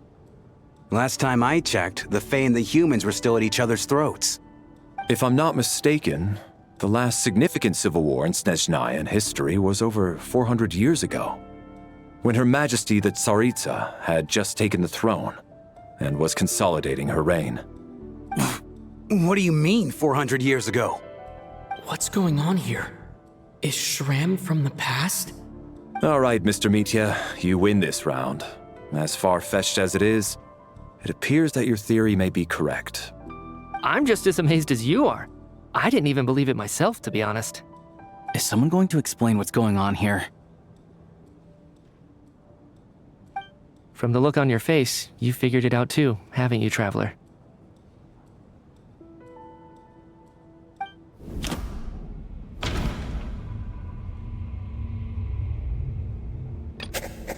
That seems to be the case. Shram's the extra person, but there's no way of learning his identity from this clue.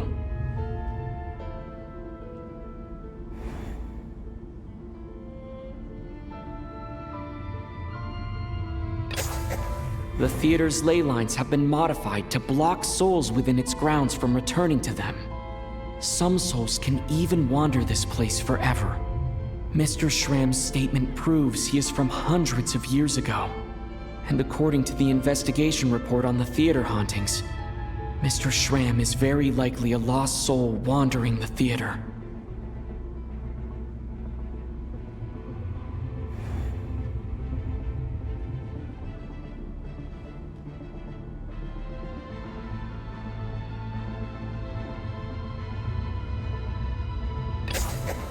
For some unknown reason, the soul that has been wandering the theater due to the ley line issues has joined our group and blended in. Yeah, that must be the immediate reason why the ticket count doesn't match the number of people present.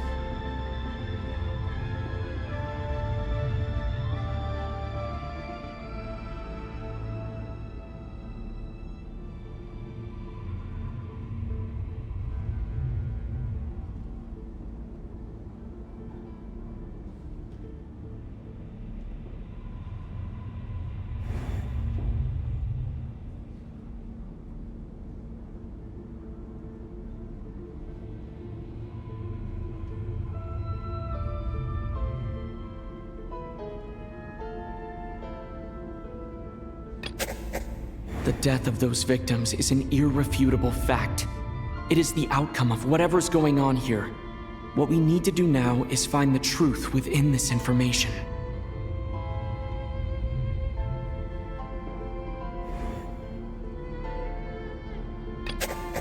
Since we discovered that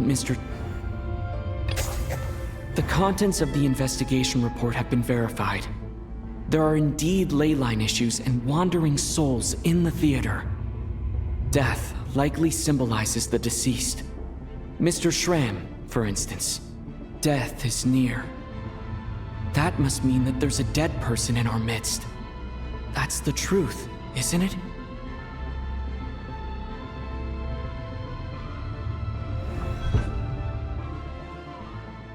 Yeah, the logic is clear now. The investigation report said that there would be souls stuck wandering around the theater because the ley lines were cut off. Mr. Schramm must be one such soul who died in the theater a long time ago. In which case, that also makes him our extra person. So when the note said death is near, it must have been referring to death as in the deceased, people who died a long time ago. Someone who died a long time ago. In short, there's a dead person among us. The extra person we've been searching for is a ghost from the past. You mean I'm a ghost? No. Don't make jokes like that, my man. There must be some mistake. But even if I was dead, I know for a fact I didn't kill anyone these past 2 nights. Yeah, even if all that's true, the report also said the souls inside the theater can't affect reality, right? They're harmless. Then what if the problem isn't the souls at all, but the ley lines themselves? The ley lines have a powerful ability to attract and devour souls. Let's say that the ley lines are like a black hole, constantly seeking to engulf souls. But the souls that don't want to return are trying to avoid being sucked in. Why does this analogy sound so familiar? What happens when the black hole can't achieve its goal? I'm only speculating here, but what if it ended up swallowing innocent souls by mistake, or intentionally taking other souls to compensate? That could explain why we weren't able to determine a cause of death. If you're right, and their souls were devoured by the ley lines, it does make some sense. It does seem to explain a lot of the things we couldn't make sense of. Does that mean it's true? Except there's no concrete evidence. Mitya is relying on a lot of logical leaps. Still, it seems like the best explanation we have under the circumstances. All right, so how could Schramm not know that he's dead? Seems a little unlikely that he hasn't noticed anything unusual even after several days interacting with us. On the contrary, it's perfectly normal for a soul to wander the theater for centuries without questioning their existence or reason for being there. It's simply what's natural for them.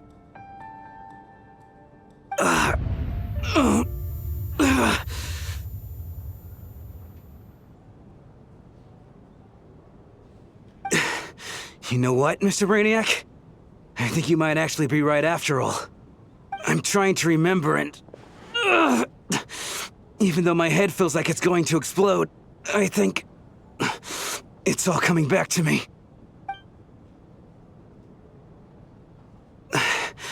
I was the one who didn't want to remember my own death, so I forced myself to forget. Well, I'm sure those are painful memories. My lady and I snuck out to go on a date one day. We bought tickets for the theater. It wasn't really my thing, but I was just happy to be together. All of a sudden, a group of people burst into the theater, shouting for all the water imps to get out, performers and audience members included. It was clear the conflict between humans and Fae had reached a boiling point. This time, the extremists were even coming after the water imps who had nothing to do with the war. I thought I could pull one over on them, so I took off my jacket, draped it over my lady, and tried to sneak out amid the chaos. But I got caught. They started shouting, calling me a traitor to humanity. But I was going to do whatever it took to buy her a chance to escape, no matter how many people stood in my way. I had to, both as her bodyguard and out of love. It's all right, friend. You can stop there if you want. You don't need to dig all that up again. It's just... even now, I'm still struggling to accept the truth. How could I be dead? I'm sorry, everyone. If I'd known I was a dead man walking, I wouldn't have dragged you down with me. If I'm the cause of all this death, then punish me however you see fit. But, Mr. Shroom... No. I refuse to be a burden. I know what I have to do. You said I've been wandering the theater for centuries, right?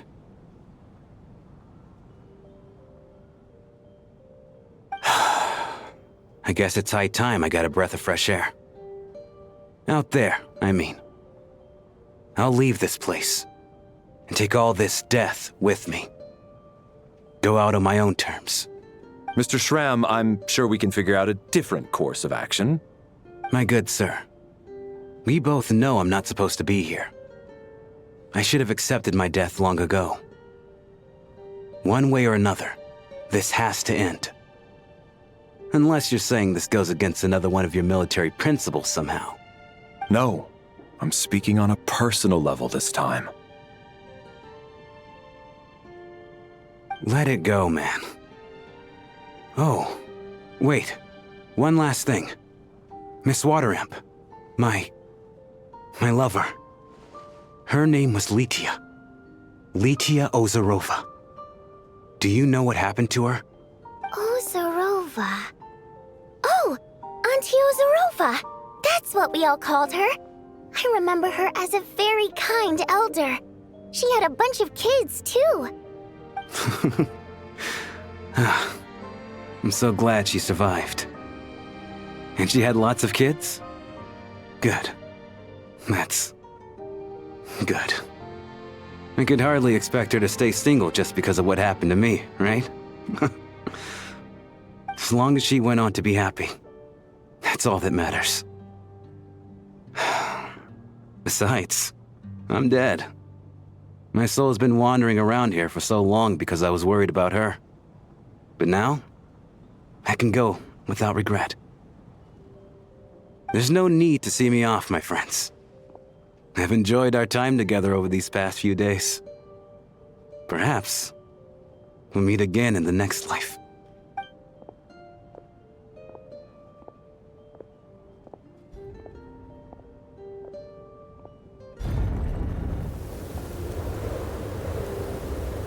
Take care, my man.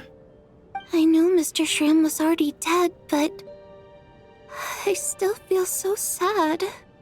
Death is cruel, no matter how we might try to make sense of it. So, was the conflict between Fae and humans really that bad back then? I was only little, so I don't remember much, It's terrible to think that so many innocent people had their lives turned upside down. Even the historical records about that time period don't say much about it. All people know is that the Tsaritsa founded the Fatui, drove out most of the Fey aristocracy without explanation, then used her terrifying power to suppress the humans. It seems to me like the Tsaritsa chose to make herself the enemy. She downplayed the conflict, directing whatever animosity both sides had for each other at herself instead. That's also why, despite how brutal the conflict was at the time, there hasn't been much lingering tension between humans and Fey since. Things have been fairly harmonious for the past few centuries.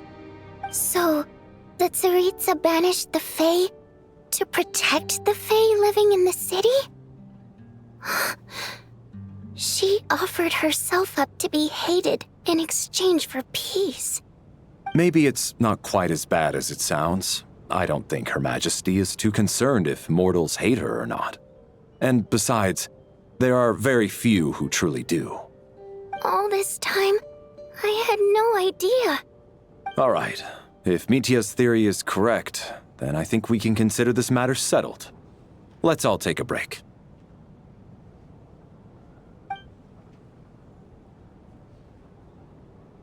Ugh, if only this blasted storm wasn't still raging on.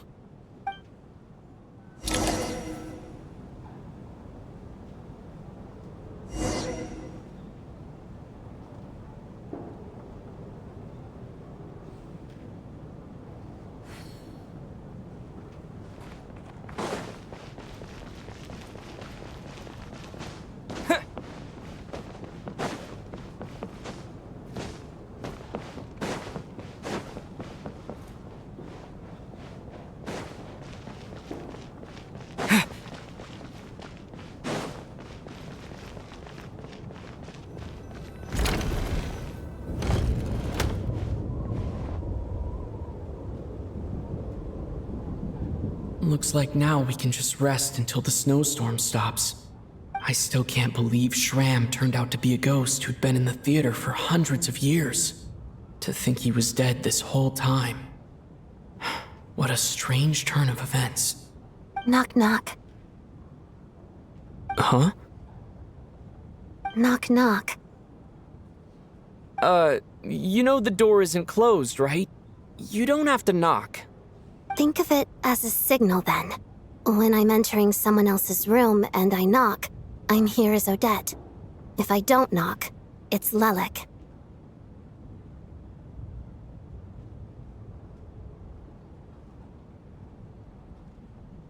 Thanks.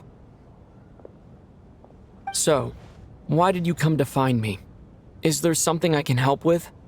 Vodyanitsa said you knew about my secret identity from the start. But when everyone was discussing who Lelik could be, you were worried that revealing what you knew would be unfair to me, so you kept it to yourself, right? Yes, I'm extremely grateful for that. It's nothing. I mean, you didn't hold what happened with Signora against me, so I should thank you for that as well. Actually, there's something else as well. I found myself in a situation similar to the one you were in when you helped conceal my identity. So I thought I'd come and ask you for advice. It's about Mitia. Before all of this, the last time I saw him, he was dead. As I'm sure you know, my goal as Lelik was to stop Project Stuja. Well, when I found out the tech lead for the experiment behind Project Stuja was Mitia, I immediately started planning to track him down and threaten him to back out. I often saw him around the theater, but I soon concluded that making my move there would risk exposing my identity.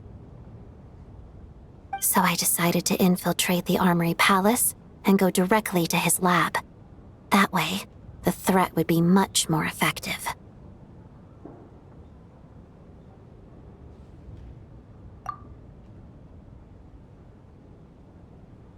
Well, I suppose there was a bit of luck involved. But I am a Fatus, so I already had some familiarity with the building's layout. But when I finally made it to his lab, Mitya seemed to be dead.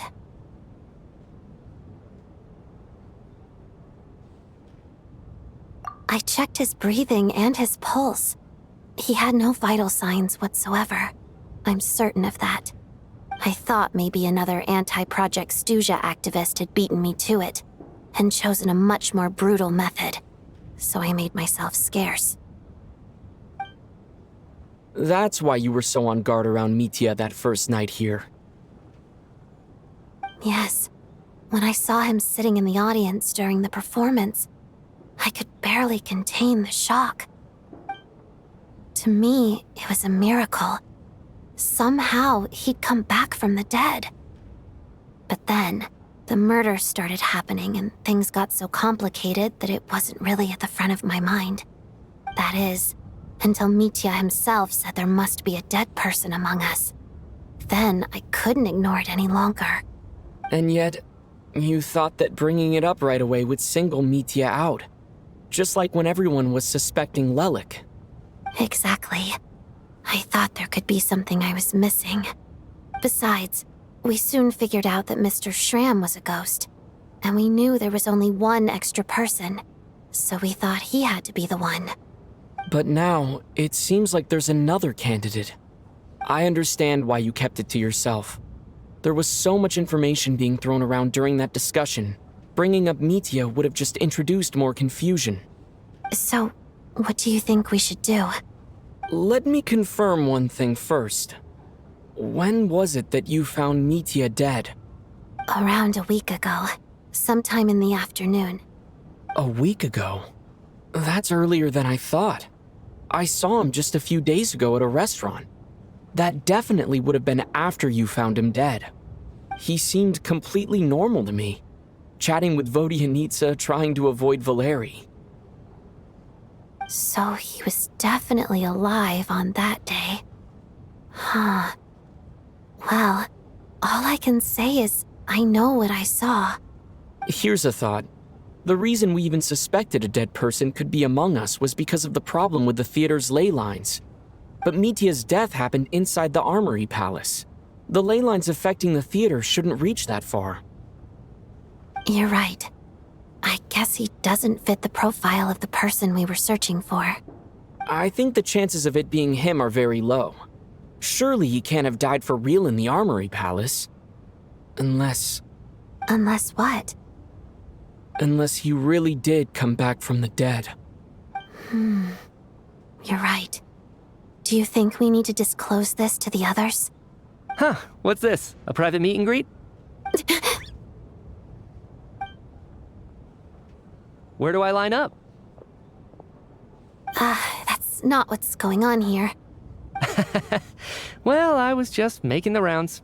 Thought I'd try to lighten the mood a bit. Vodyanitsa's handing out food if you're hungry.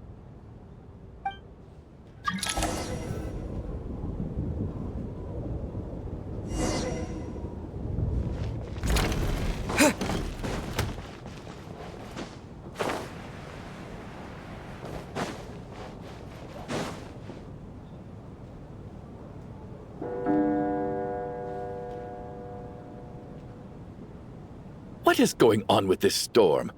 Could it be connected to that monster that just arrived in Snezhnaya? I almost hope it is. Her Majesty the Tsaritsa left to vanquish that beast herself. We just need to wait for her triumphant return. Do you think people still feel the cold after they die? I'm wondering about Shram. Oh, maybe we should have given him a coat before he went out there. Death itself is cold, isn't it? I'm sure the storm will embrace him. Well, I hope he has a safe journey. I'm going to miss him, I think. It's not like we can blame him for Rampana and Kulish's deaths. Thinking back on it, we barely made it out alive ourselves. Once we get out of here, how are we going to explain what happened to their families?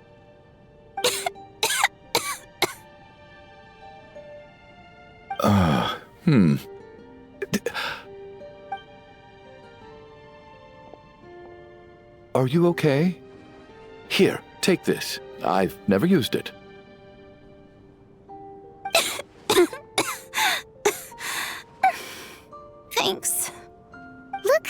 Mr. Nice Guy all of a sudden. Is it because Tonya stood up for you this morning? At least you know how to return a favor. Yeah, without Tonya, who knows how badly he would have been hurt. I told you already, I never intended to resort to violence. Duh, bunch of rascals. Little girl? I was rather surprised when you spoke up for me this morning. I didn't think I had many admirers here, so, thank you. Oh, no need to thank me. I said some bad stuff about you too. I've been, too embarrassed to admit it, but, you remind me a lot of my daughter. So kind to everyone, but never lets her old man off the hook. Unless my wife and I are having a fight, then she's always on my side. Especially when she was little. Every time I took her out...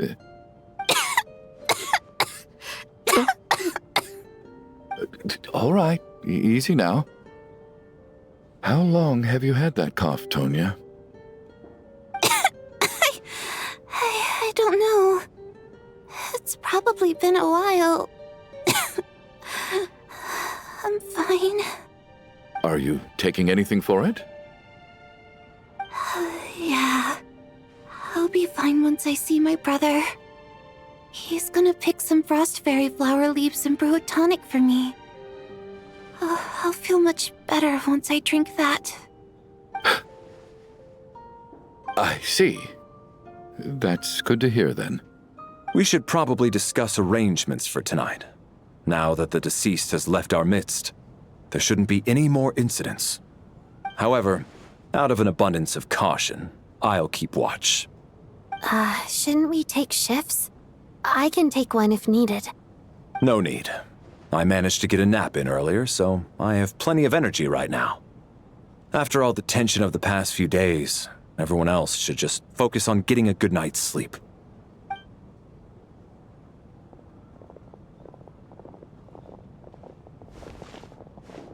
What a long day. This whole situation turned out to be way more complicated than I expected. But Valeri's right. I should just try to calm down and get some rest. The last thing I want is to give myself nightmares.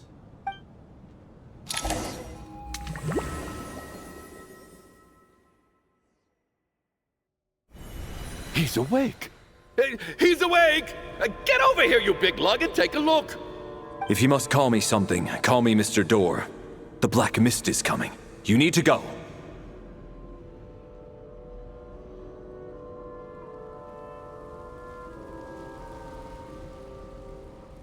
Are you all right? Can you walk? We just got attacked by monsters on our way up. That Mr. Door fellow protected us. He just seemed to come out of nowhere. Not much of a talker, but when it comes to taking down monsters, that man doesn't hold back. Curses! The Black Mist is catching up to us. We need to keep going. Mr. Door, I don't believe I've ever seen you around here before. Why is that? There's no need to try to get to know me. I'm just Mr. Door. I have to find the door that belongs to me. Oh. Well, anyway, we're lucky to have you here. Mr. Door! Looking for trouble! Get rid of them! I can just push these ones off. No need to thank me. This is where my duty lies. What the? Yeah! Firestorm!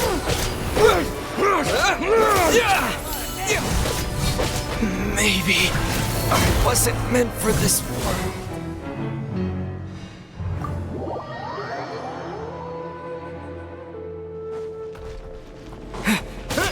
Looking for trouble? You taste my fists?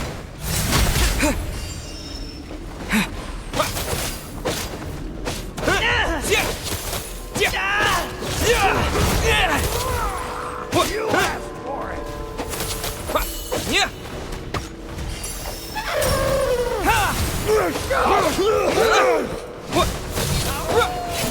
Get a lot of this.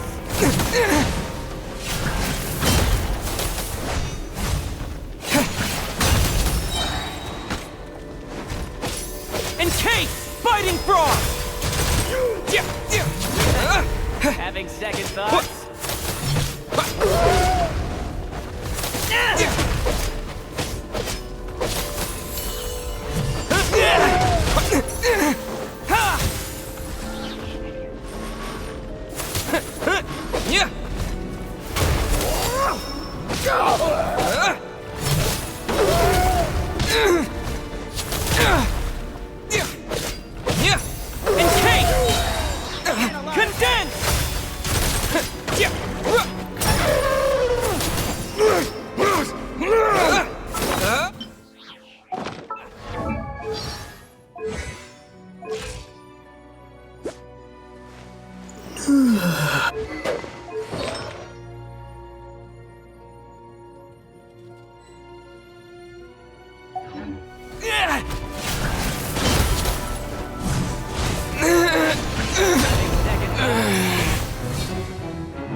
Looking for trouble?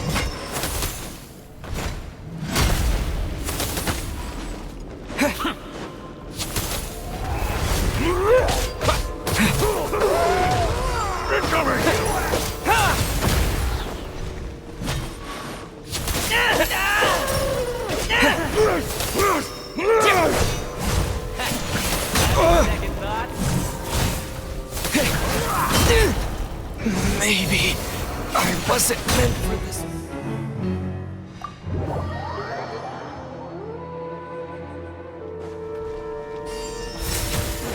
Looking for trouble? What the?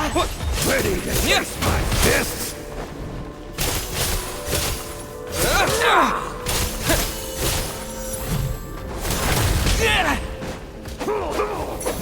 Cryo Storm! You asked for it! Just you wait.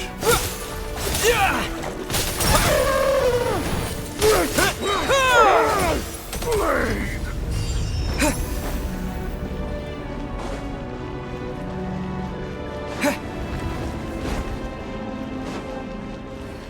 So we're doing this the hard way.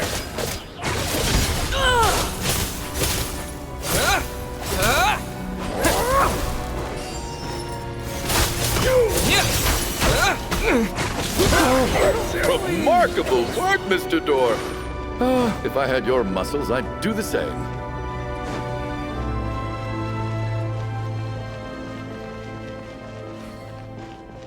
Are none of these doors the one you're looking for? No.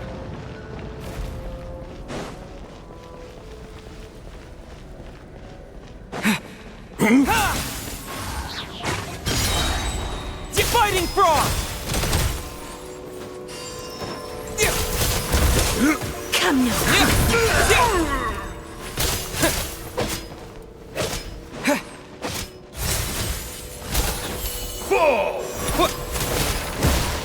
Condense and crystallize.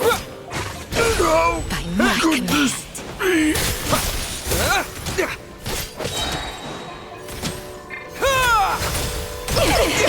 my command. Impossible.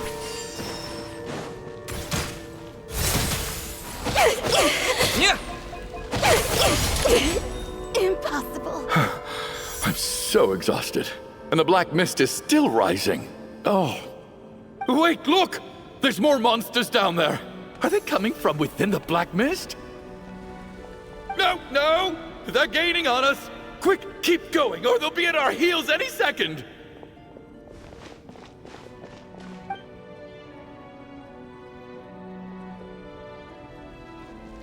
Mr. Door, what are you doing? We need to get out of here. They're coming! Found it. This is my door.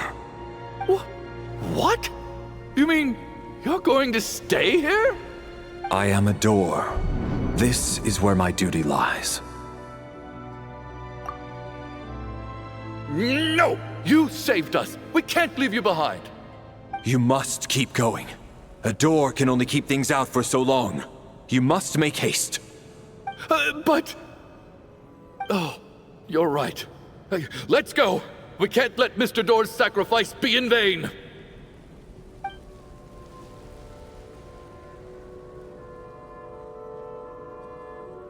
The black mist isn't moving anymore.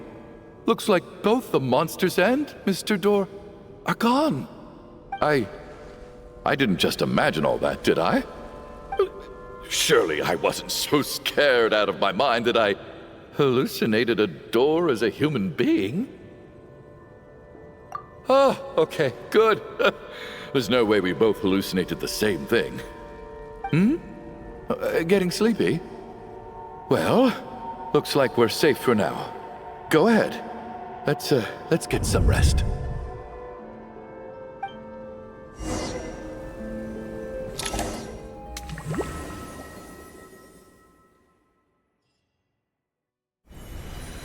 What time is it? Is it morning? I think I had a nightmare. I guess everyone's still asleep? These past 2 days have been exhausting. Valeri's keeping watch though, so he's probably the only one awake. Valeri?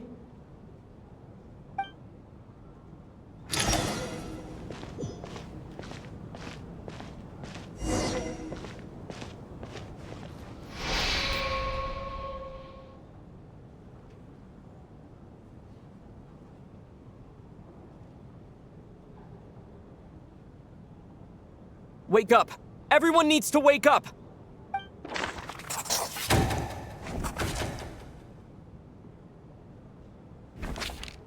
Just like the last 2 nights. No clear cause of death. I've been a real thorn in your side, haven't I, Mr. Valeri? Now you can rest in peace. But for me, life will be all the duller for not having to run away from you, my friend. How's Tonya?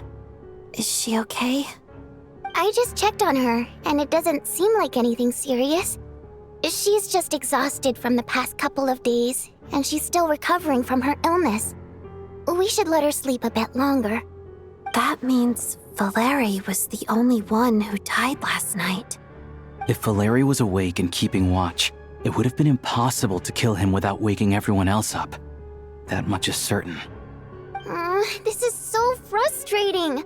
Why has nothing changed since yesterday? I thought we already dealt with the dead person causing all this. Actually, one thing has changed. There's only 1 victim this time, not 2. Does that mean...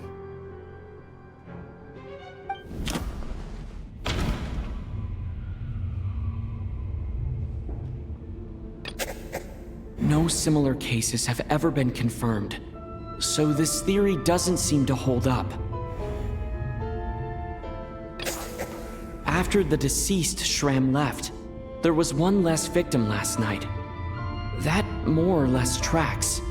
It's a reasonable conclusion, considering the only variable that changed. The number of people who die each night is equivalent to the number of dead among us. That's your theory, right? Exactly. We identified Mr. Shram, and the night after he left, the death toll dropped from 2 to 1. By that logic, there must be 1 more dead person left among us. Another one? But there was only 1 person unaccounted for in the ticket checks, right? The head count should match up now. Having an extra person was definitely a cause for alarm, but being 1 person short isn't nearly as unusual. Someone could have left in the middle of the show, or made it out before the storm hit. 1 more dead person among us. If Mitya's theory is right, then what Odette told me seems a lot more relevant. It's just, at the time, we had no reason to think there was more than 1 dead person. If only we'd taken it more seriously as a possibility, maybe this could have been avoided. I'm sorry. This is my fault. I had information that could have been helpful, but I held back. I should have brought it up right away. I'm partly to blame as well. I was too quick to dismiss Odette's concerns. What is this about? What have you two been getting up to behind my back? Sounds like there's some big news you've been keeping from the rest of us. Well, we're all ears.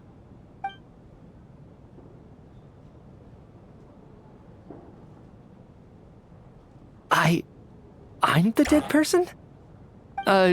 Wow, that's certainly news to me. Odette and I talked about it yesterday, but we thought it just wasn't possible, so we left it at that. Yeah, I don't blame you. If I'd been there, I probably would have reached the same conclusion. It just sounds too unbelievable. Let me just try and verify this.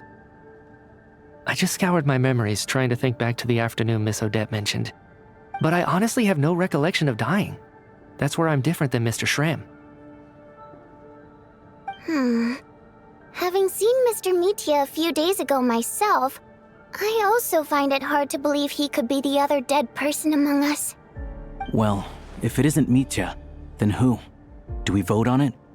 If you don't mind me asking, Traveler, I believe you mentioned that you know Tonya's brother. Had you ever met her before all this? No, never. Wait, are you saying... Now just 1 minute. I know where this is going. You can't just randomly point a finger at anyone you want.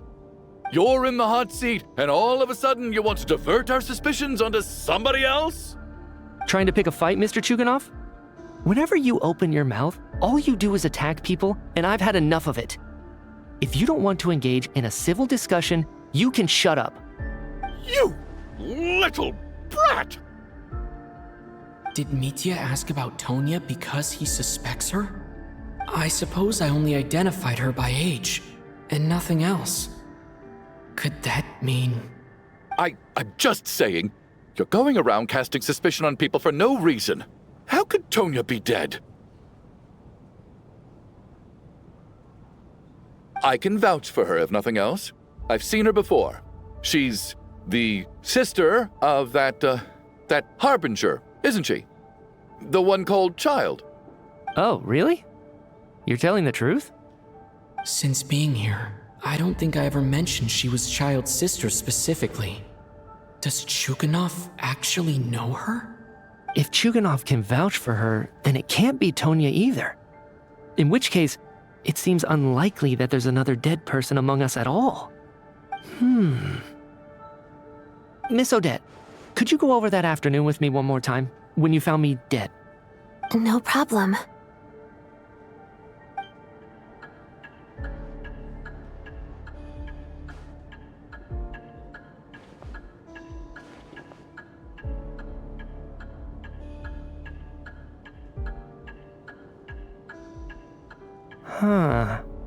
No matter how hard I try, I just can't remember anything about dying.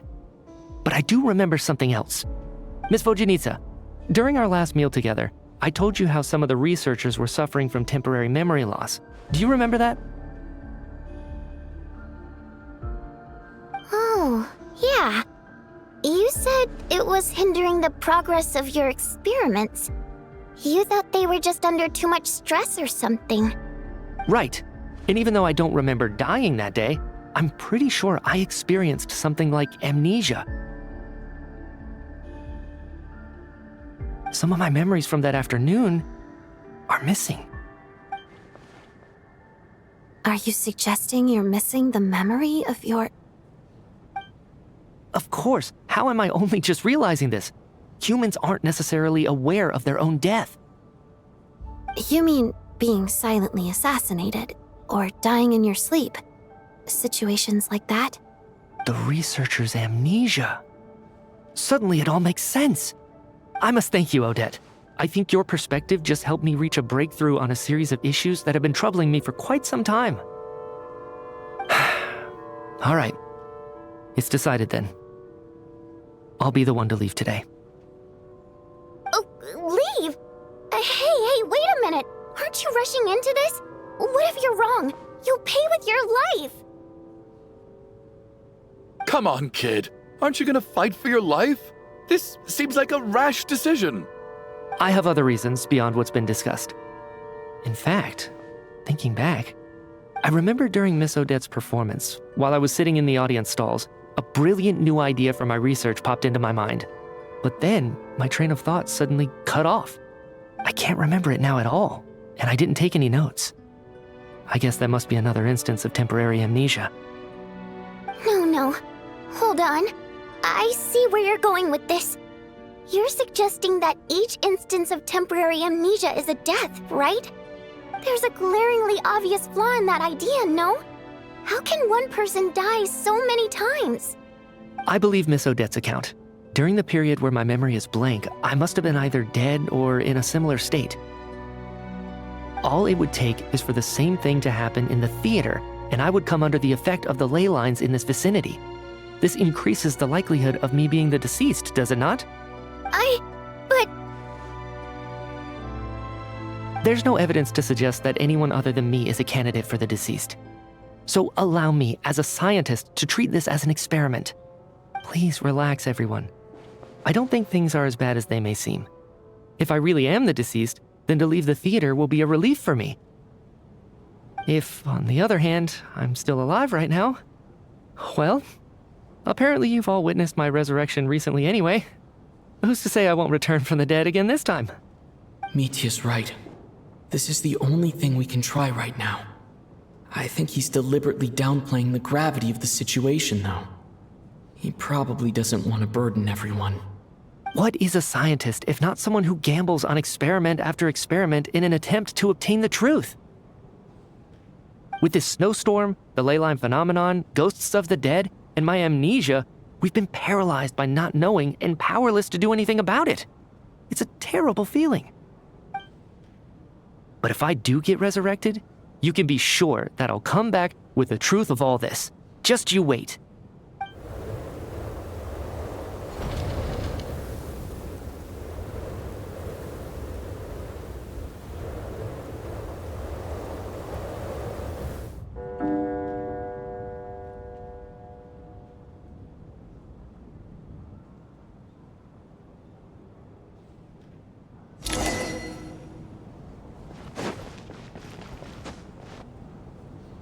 Poor Mr. Mitya.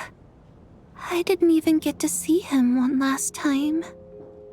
Maybe it's a good thing that you weren't there to see it. It was a hard thing to watch. I hate goodbyes. Why does it feel like everyone around me is slowly disappearing? Not just in here, I mean. In the outside world, too.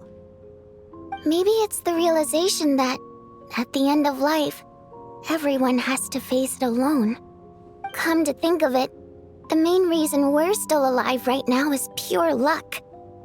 Each morning here, for every one of us, there's the chance that we might not wake up. You could take it a step further and say that the same is true outside, too. Who can ever be 100% sure when they drift off to sleep that they'll open their eyes again in the morning? If I make it out of here, I'm going to cherish every moment that I'm awake and live without any regrets. Without regrets. I feel like a strange sense of anxiety has been quietly growing inside me over the last 2 days. Are you okay? You look really glum. If something's bugging you, let's talk about it. There's only a few of us left here now. After everything we've been through, what's the point in keeping things bottled up? I have a travel companion named Paimon. Alosha and Odette have met her before. She's been feeling unwell recently. You're worried about her, aren't you? That makes sense. We've been trapped in here for days. To be honest, I used to feel like I was just a spectator in this world, watching everything that happens from the sidelines. Maybe it's because I'm a descender. A descender? But with Paimon by my side, over time, I slowly felt my connection to this world growing stronger. She loves eating, sleeping, and having fun, but she's also a great guide. It's her authenticity that makes this whole world feel more real for me. Over the last few days that we've been apart, I've often caught myself wondering, what would Paimon say if she were here right now?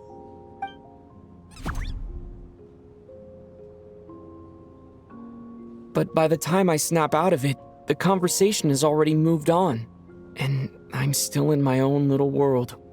I'm trying to overcome this sense of detachment, but I really miss Paimon. I guess, in a way, she means the whole world to me. I bet she misses you when you're not there as well. Maybe you're her entire world too. I don't know if this will make you feel any better, but back when the water imps left Snezhnaya in droves, I also felt like the whole world was suddenly empty. I could be surrounded by people all smiling and having fun, and still feel completely separate from it. So, I totally understand how you feel. Later on, I started to think, maybe accepting the fact that our loved ones won't always be with us is something that takes a lifetime. All we can do is cherish their companionship from moment to moment. So, once we get out of here, you better hurry back to our side as fast as you can. You can't let your story end in regret. That's the trope I hate the most. Thank you. That's exactly what I needed to hear. But Vodyanitsa, if you hate goodbyes too, why didn't you leave with your people? That's just the choice I made. I used to regret it, but I don't anymore. Like I said before, singing is a water imp's primary mode of expression. It's how we convey our emotions. Our songs have echoed through this theater for hundreds of years, each one a story pieced together through moments of joy and sorrow. But does a story exist without someone to read it? To me, the answer is no. So I made the choice to stay. That way, there would still be someone left to sing these songs and listen to their stories. Otherwise, they could have been lost forever. Could you teach me how to understand your people's songs sometime? I want to be able to truly hear them, like Mr. Shram. A fan after my own heart. Thank you, Tonya. How about I sing something for you, and you tell me what you hear? Okay, I'll do my best.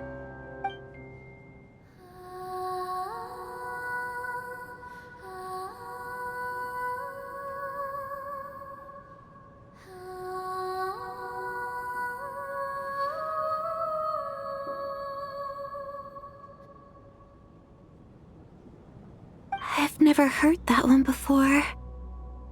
I feel like I can hear a sense of longing somehow. I wonder why that is. Color me impressed, Tonya. You're a keen listener. Most people can only tell if a song is happy or sad. I didn't think you'd be able to pick up on such specific details. So, what's the song about then? Come on, tell me! I've actually never performed this song in the theater before, because it has more of a ceremonial purpose for our people. It's not meant for the stage. It means something like, "May those we have lost watch over us, and follow this song back home in the night, so that we might be reunited once more."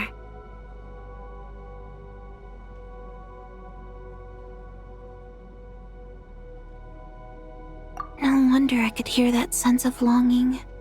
You sing it for loved ones who have passed away. I hope it reaches them.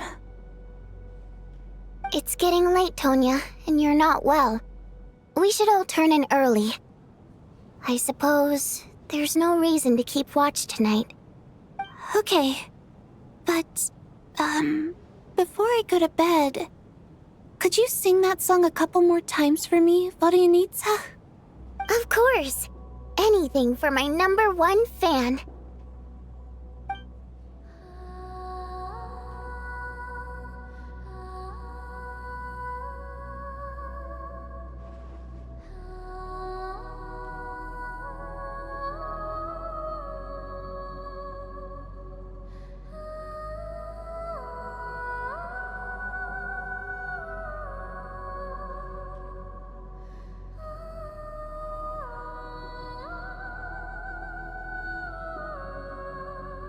once I get out of here, I definitely don't plan on ever coming back. But I guess that means I'll never get to hear Vodia Needs Us sing again. That's a sad thought. Before I fall asleep, I should cherish this moment of companionship while it lasts.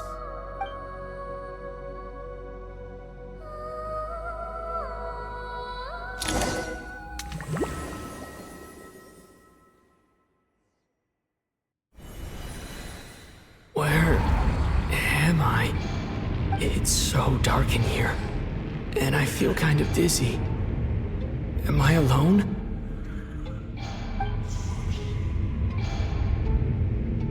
Huh?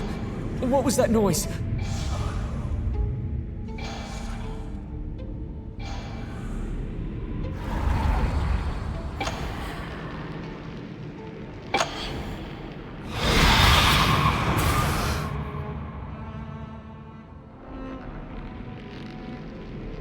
Return, O spirits. Fulfill your oath of protection.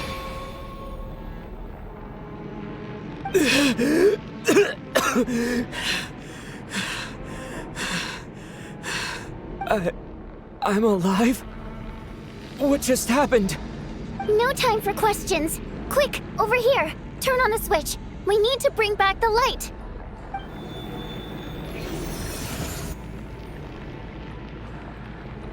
All right, we're safe. The spirit just now is called Night Prayer. The light subdues her, but she'll attack without a second thought in the dark.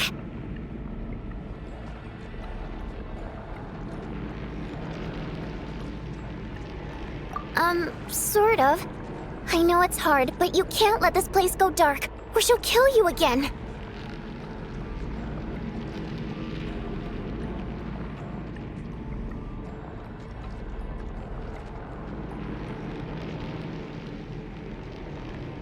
Yep. Luckily, I was here to resurrect you. Otherwise, that'd have been a real bummer. A bit more than a bummer, I'd say. Wait, so you have the ability to resurrect people? Sure I do. I'm your guardian spirit after all. I specialize in soul recall. Oh, it's nice to meet you, by the way. Thanks. It's nice to meet you too. All right, there's no time to waste. The black mist is already catching up. We need to avoid it at Night Prayer at all costs. Come on, let's go. We need to reach the next switch before the place gets too dark. If we bring the light back, Night Prayer won't be able to get to us. Sweet, sweet light! It's back! Shh! It's Night Prayer. We need to move quick, but don't let her notice you.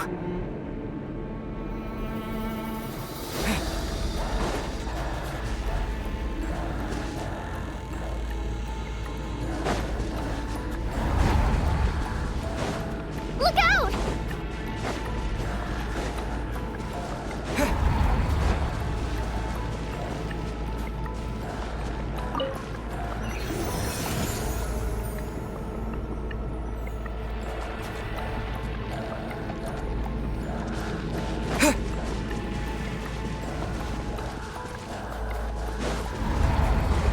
The next switch is over there.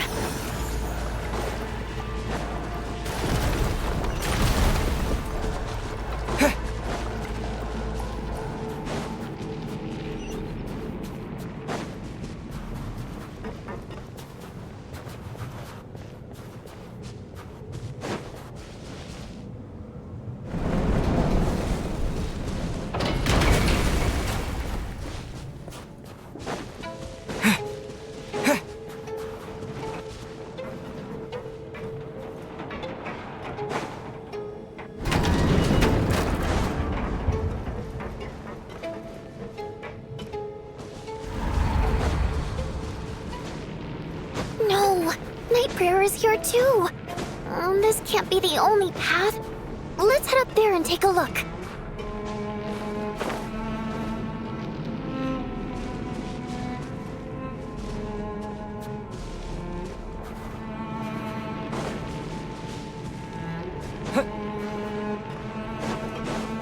This switch is just up ahead. Hurry!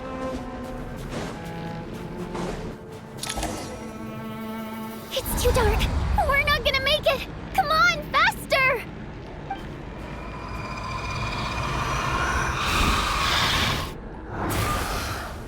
Traveler! I won't let you die like this.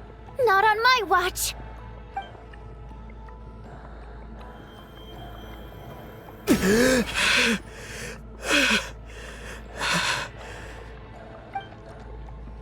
Even though it's not permanent, dying is definitely not a pleasant experience. Great. You're back. Yeah, thanks to you. Time for you to get out of here. Quick, before the light runs out. What about you? You're not coming with me? I can't. I've already been used up. A guardian spirit's skills are finite. I can only resurrect someone so many times. I might not look any different, but my essence has been exhausted. Now, I will slowly start to fade away. I can go no further. The black mist is where I belong. It's okay. Why didn't you tell me sooner? Because it wouldn't have changed anything. That knowledge would have just burdened you. And a guardian spirit's role is to protect. But... Go. Now, before it's too late. I already hear night prayer approaching.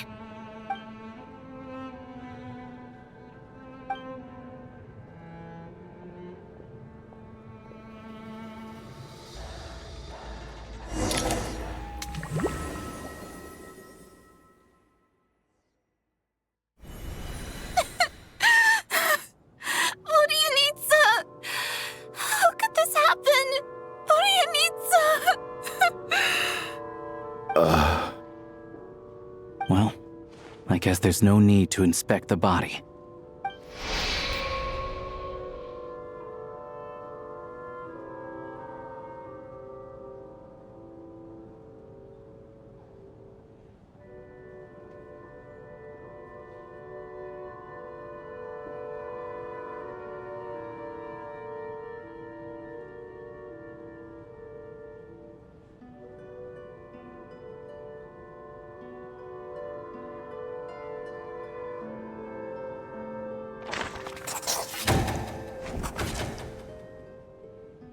This wasn't supposed to happen.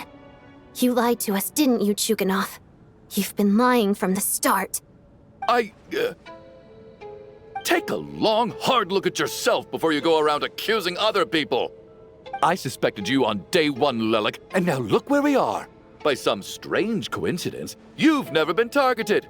You just happen to have survived this long? No, you should be the prime suspect. And you, little hunter, ever so content with staying on the sidelines. Yet you were the one who stopped us from leaving from the start! Why are you trying to keep us here? Now you're just lashing out indiscriminately. That's either a sign of anxiety or a guilty conscience. Where was all this passion and bravado before? Decided to fight until the bitter end. Is that it? Is that a threat? Fine, bring it on. You think I'm afraid to die after all this? You want to kill me? Go ahead. I'd like to see you try. After all the trauma of the past few days, everyone's been pushed to the breaking point. Valeria and Mitya aren't here anymore. Someone else needs to step up and take charge. But first, I need to think this through. Considering everyone left, who's the most likely candidate for the deceased?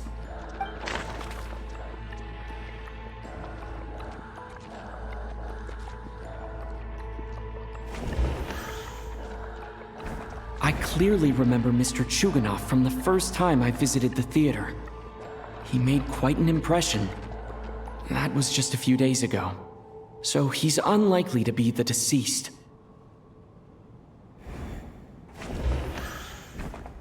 Of those who remain, the only person we've never met before is Tonya. There is room to doubt her true identity. People are easily misled by first impressions. Now that I think about it, child sister was in fact a label I imposed on her due to my own assumptions. But Mr. Chuganov vouched for Tonya's identity yesterday, with basically no other possibilities left. Could it be?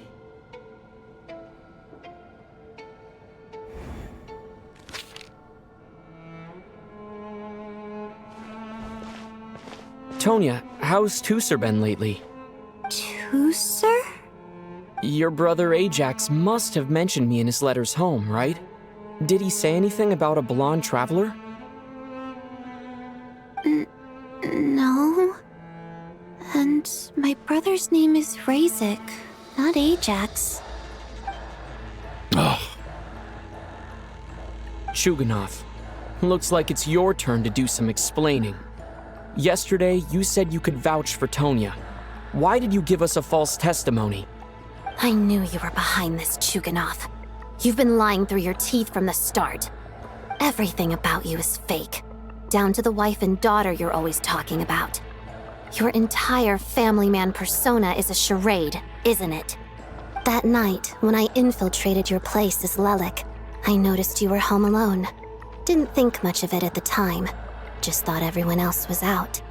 But thinking back on it now, that doesn't seem very likely. My guess is, you live alone, don't you? Even that was a lie?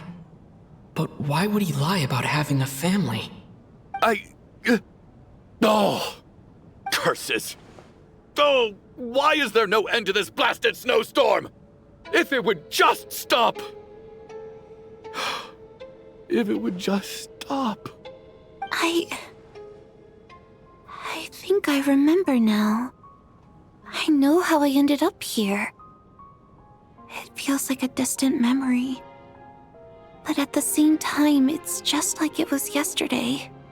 The reason I'm always coughing is because I got sick with frostbite. The locals usually call it the snow cough. It's not a very common illness. It's partly genetic and partly caused by the cold climate, but it can be fatal. They sent me to the hospital as soon as they found out I had it. And I spent so long lying there in that hospital bed. After a while, I felt myself growing weaker and weaker. Nothing seemed to be working anymore. Neither the treatment that the doctors were giving me, nor the medicine my brother was brewing from frost fairy flower leaves. So one day, I told my brother that I wanted him to take me outside for once, so things could be like they used to, just for one day. I wanted to meet loads of friends, experience new things. He agreed. He snuck me out of the hospital, and we escaped. We got to the theater, bought tickets, and went inside. Oh, it was all so exciting.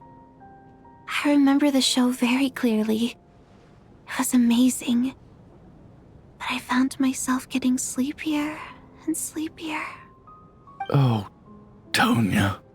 When I woke up, I couldn't find my brother anywhere, so I guessed he'd already left. But there's no way he'd leave me behind. So I decided to stay here and wait for him. At the time, I figured he'd probably gone to brew some more medicine for me. I was planning to chew him out for abandoning me when he got back. Tonya, it sounds like by then you'd already... Yeah, I know. I understand now. Dead, aren't I? This cough and the feeling weak, it's probably just my body's memory. After all of that, it turns out I can't blame my brother after all.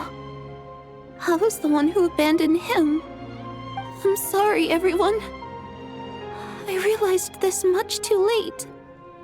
It seems like death skewed my perception. And now I've dragged you all into this mess. Your name probably isn't even Tonya, is it? Didn't that ever strike you as odd over the last few days?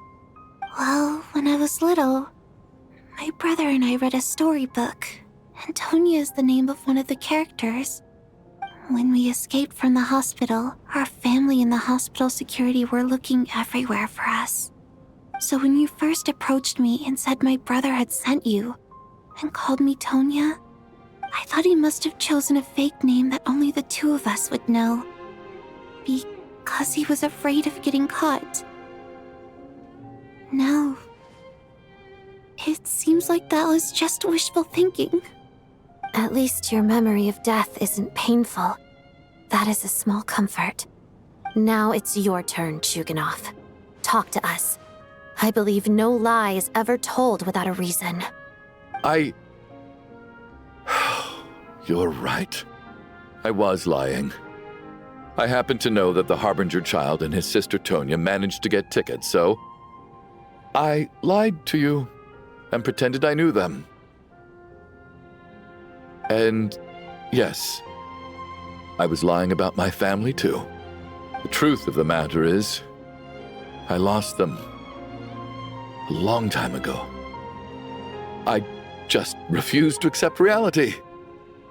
And now I've spent the second half of my life living a lie. I'm a joke. My daughter's name was Iskra. And before you ask, yes, Iskra, as in Iskra Manufacturing Plant. She also died from the snow cough.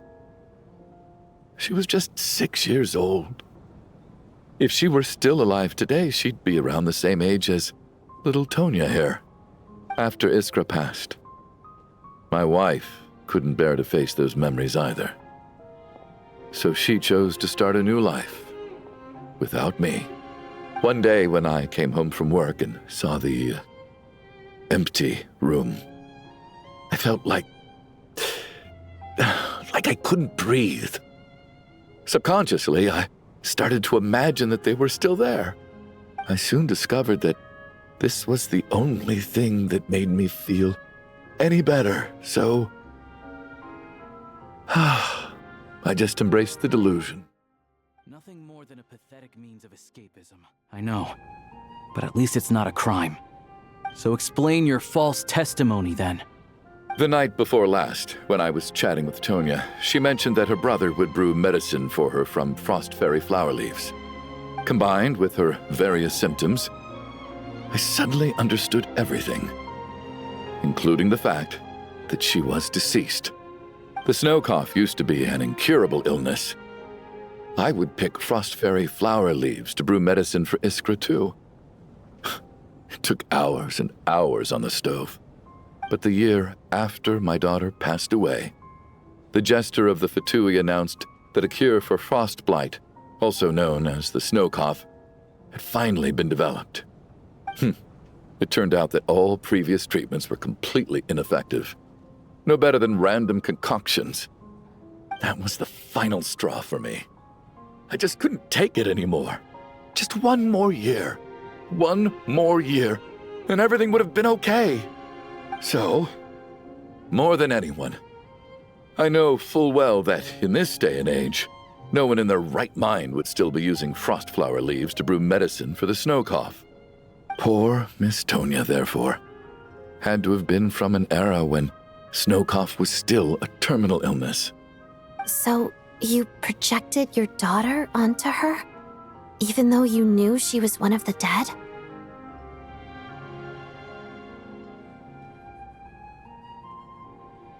That doesn't make any sense. You knew she was already dead. What did you hope to achieve by protecting her? I just don't believe in your crackpot theories, nor do I approve of your actions. How can you just declare a living person dead and throw them out into that snowstorm? Nitya's gone. My good buddy Shram's gone. And now it's Tonya's turn, isn't it? The others I can make my peace with, but little Miss Tonya, here she is, standing right in front of us, alive and breathing, and fighting her own battles. Yet you're quite happy to say she's dead? I just want her to live. Once this snowstorm is over, the very moment it stops, I'm going to march out that door and find someone who can fetch the very best medicine for her snow cough. I'll be damned if I'm gonna let you cast her out into the snowstorm before I have the chance to cure her. Not again. Not this time. Not when the cure is right within our grasp. I'd never be able to forgive myself.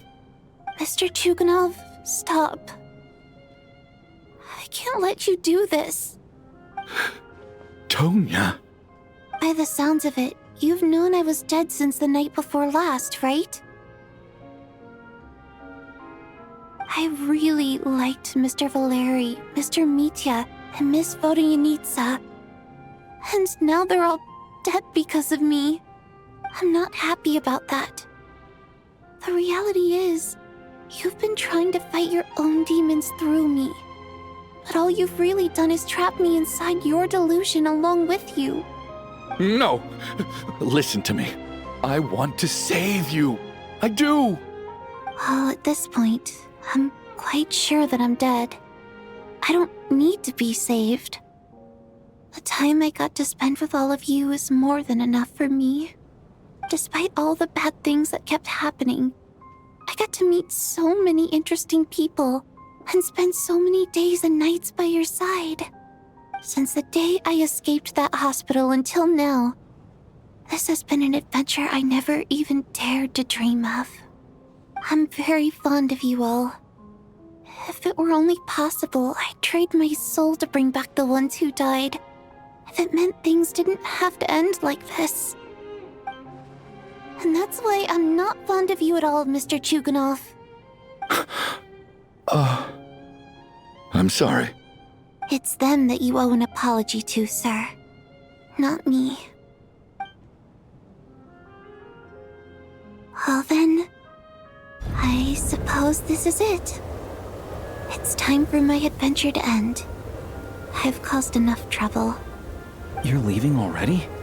It's still early. Don't you want to stay a little longer? No thank you. Oh, and by the way, my name is Patashka. It was nice meeting you all. Feels strange that we're only being properly introduced now that it's time to say goodbye. Patashka.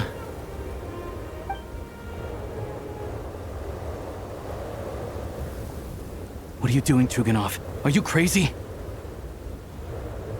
Let me leave. I can't keep lying to myself anymore. In your dreams. Don't think you're getting off that easy when you had a hand in the deaths of so many people. The Fatui have honed quite an array of enhanced interrogation techniques since they were founded. Once we're out of here, Lelik will personally give you a taste of every last one.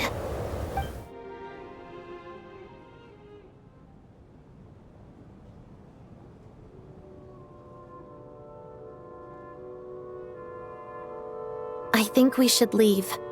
I doubt this snowstorm is ever going to stop. For all we know, this storm might have destroyed all of Snezhnaya by now. Maybe even the whole world.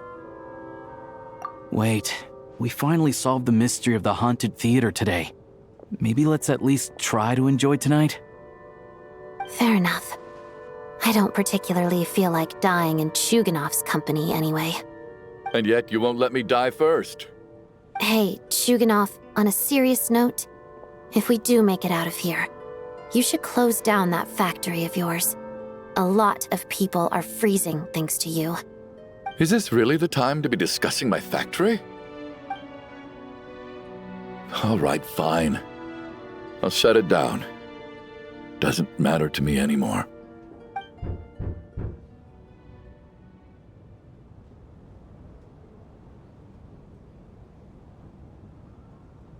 Am I hearing things? Or was that a knock at the door?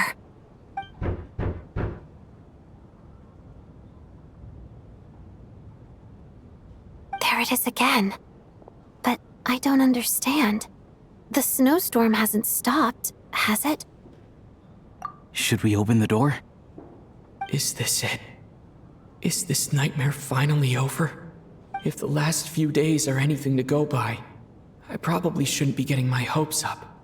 Whatever lies beyond that door at this moment, it could be something even more terrifying than everything we've been through so far.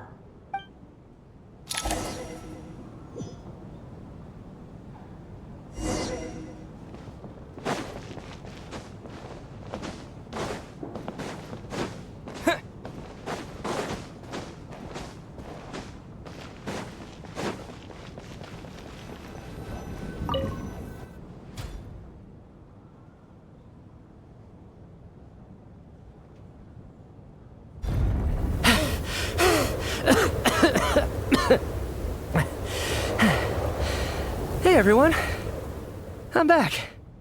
How are you doing? Feeling any better? Much better, thanks.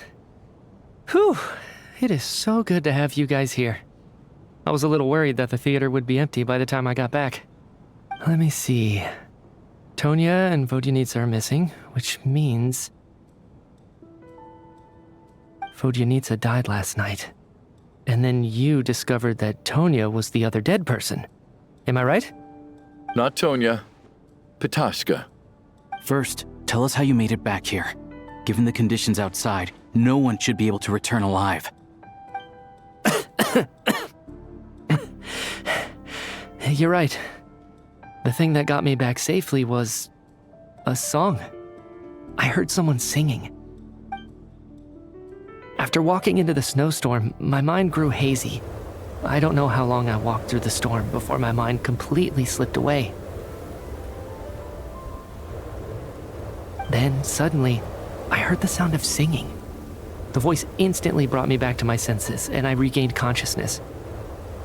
So I followed the voice, searching for the source of the singing.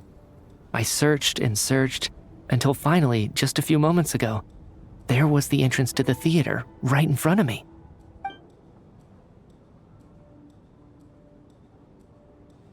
I've actually never performed this song in the theater before, because it has more of a ceremonial purpose for our people.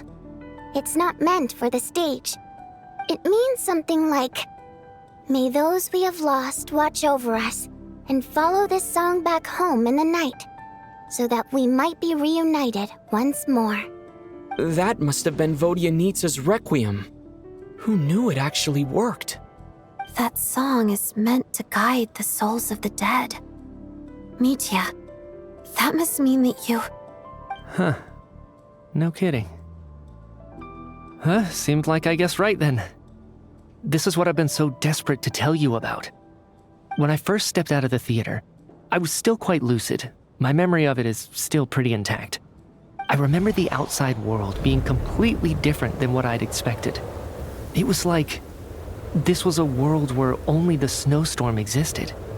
There wasn't a trace of any humans or buildings ever having been there. I don't know how else to describe it, except to say that it just didn't seem like the real world. And as for the Requiem, if I was guided here by Vodyanitsa's song, it can only mean that I must already be dead. And this is my soul, not my body. But I didn't experience a clear moment of death while I was out there. Nor do I feel any different now than before I walked into the snowstorm. You don't seem any different to me either. In fact, this is something I've been wondering about for a while now. If souls aren't physical, shouldn't they lack tangible form? Both Shram and Pitashka were clearly deceased, and yet their souls didn't look or feel like ghosts at all. They were visible, tangible, no different than you or me. This raises a truly terrible thought. Is that really what Mitya is suggesting?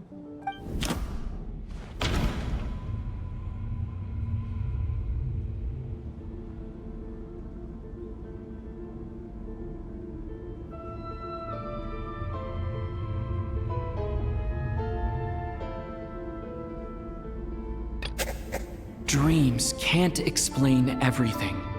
And this isn't the ShubRyuu festival. Mitya's soul was summoned back by the Requiem, confirming that he is indeed already dead. And yet, he looks no different from us. Of course, if even the long deceased like Mr. Shram can blend in with us undetected, Then maybe we've all been dead from the very start. And all of us are now souls wandering the theater.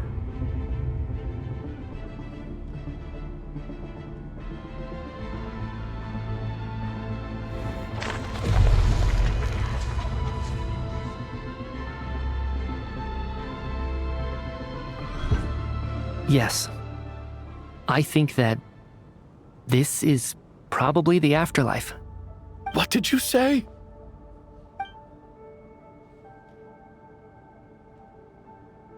You heard me. We died in the theater. All of us did. But due to an obstruction in the theater's ley lines, our souls are trapped here, while an endless, infinite snowstorm rages outside. It's ironic, really. All that time, we were working so hard to figure out who the deceased among us were, when the truth was, we were all deceased. The only difference being some of us died more recently than others. Do you remember that note, "Death is near"? Seems like we misunderstood what it meant after all. Death was nearer than we wanted to think all along. The note simply meant that all of us were already dead. So all our attempts to survive, our search for the deceased, it was all for nothing? Hard to say. At the very least, we hoped 2 lost souls find clarity and go to where they belong. The presence of those 2 is probably what caused our souls to be drawn in by the ley lines. In which case, the deaths we've awoken to over the past few days were just souls returning to the ley lines for good. If what you're saying is true, doesn't that make us the lost souls now? Huh, no wonder. This afternoon, when I was moving Vodyanitsa's body, I noticed that the other bodies in the room hadn't decayed one bit after all these days. That's further proof that those aren't physical bodies at all, but merely our shells here in the afterlife. Am I really dead? This doesn't feel real to me at all. No, that's impossible. This cannot be how it all ends. I still find it hard to believe that all of us are dead. How exactly did we die in the real world? None of us have any memories of dying, right? Not even knowing how we died is preposterous. Good grief! Surely there has to be some reason. Exactly. It's hard to rest in peace when you don't even know how you died. It gave me lots to think about as I strode out into the snowstorm. I racked my brains trying to remember the cause of my death, the exact moment I died, the root of all of this, right up until my consciousness faded. Wait. Hold on. Right before I lost consciousness, I think I saw something. I can't remember. And I think I lost my notebook and pen. Mitya, your hand. Is that blood on your fingers? Huh? You're right. There's blood on the fingertips of my right hand. Looks like it's already dried. When did that happen? What the? I guess this was what I saw. I must have desperately drawn it in my own blood right before losing consciousness. What's wrong? Do you recognize the symbol? It's Renova, the ruler of death. Alosha, do you still remember that Snezhnayan folktale you told me about? It was about the Grim Reaper. When someone's about to die, he appears as an incarnation of someone familiar to guide their soul into the afterlife. And as soon as you recognize his face, your life is over. I heard a similar tale when I was little. You think the Grim Reaper in this story refers to the ruler of death you mentioned? That's right. In which case, death is near could also mean that the Grim Reaper is here disguised in a familiar form. Death, the deceased, and the Grim Reaper? So it's a triple entendre. When I first saw this note, I thought it contradicted the investigation report. But now it seems like that was the whole intention. So the Grim Reaper deliberately misled us. Then, we started suspecting each other and searched for the deceased while they hid in plain sight. By that logic, The one person most likely to be the Grim Reaper incarnate is...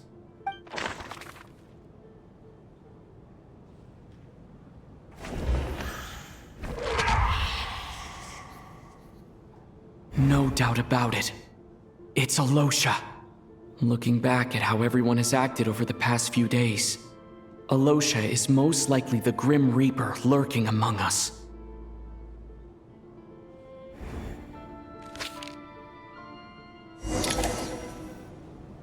Is it you, Alosha?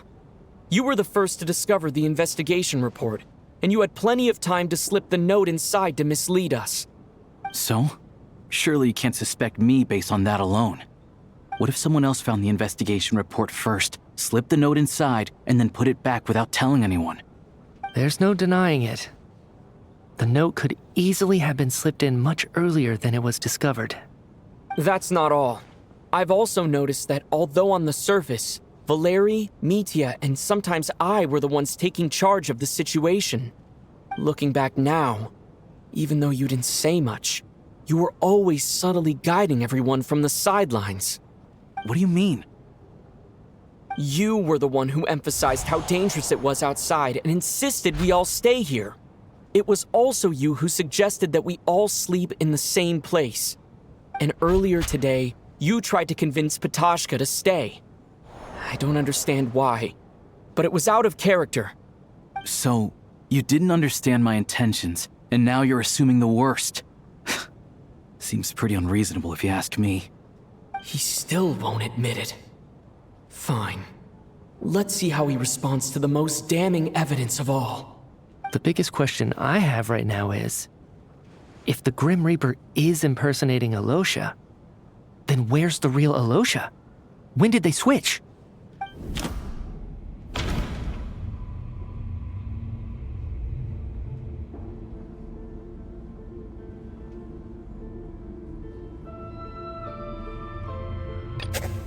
No. The Ruler of Death would have needed to control how everything unfolded from the start. She wouldn't have infiltrated our ranks this late.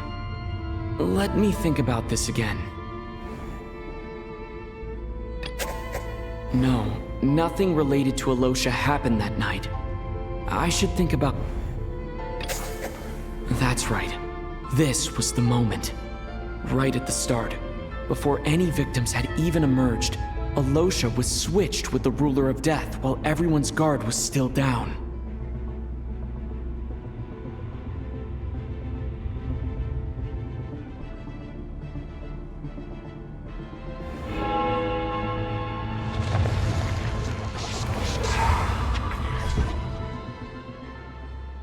When all this began, right after the performance ended and the snowstorm began to pick up, no one suspected anything unusual. We just assumed we were snowed in. It wasn't until we discovered the bodies the morning after that we realized something out of the ordinary was going on. But it's clear now that the oddities actually started earlier than that, when Dimov walked into the snowstorm and never came back. Right. So Mr. Dimov was the first victim, not Sobolova and Torgov. And if we pinpoint that moment as the beginning of this incident, then one thing becomes clear. Alosha, you are the only person who walked into the snowstorm and came back without the help of Vodyanitsa's Requiem. More precisely, Alosha never came back at all. The one who came back was the Grim Reaper. Not bad. Well, since you've backed me into a corner, I suppose there's no point in keeping up the act anymore. Alosha? You're the Grim Reaper? I am no such tired cliché. Mortals should address me as the Ruler of Death.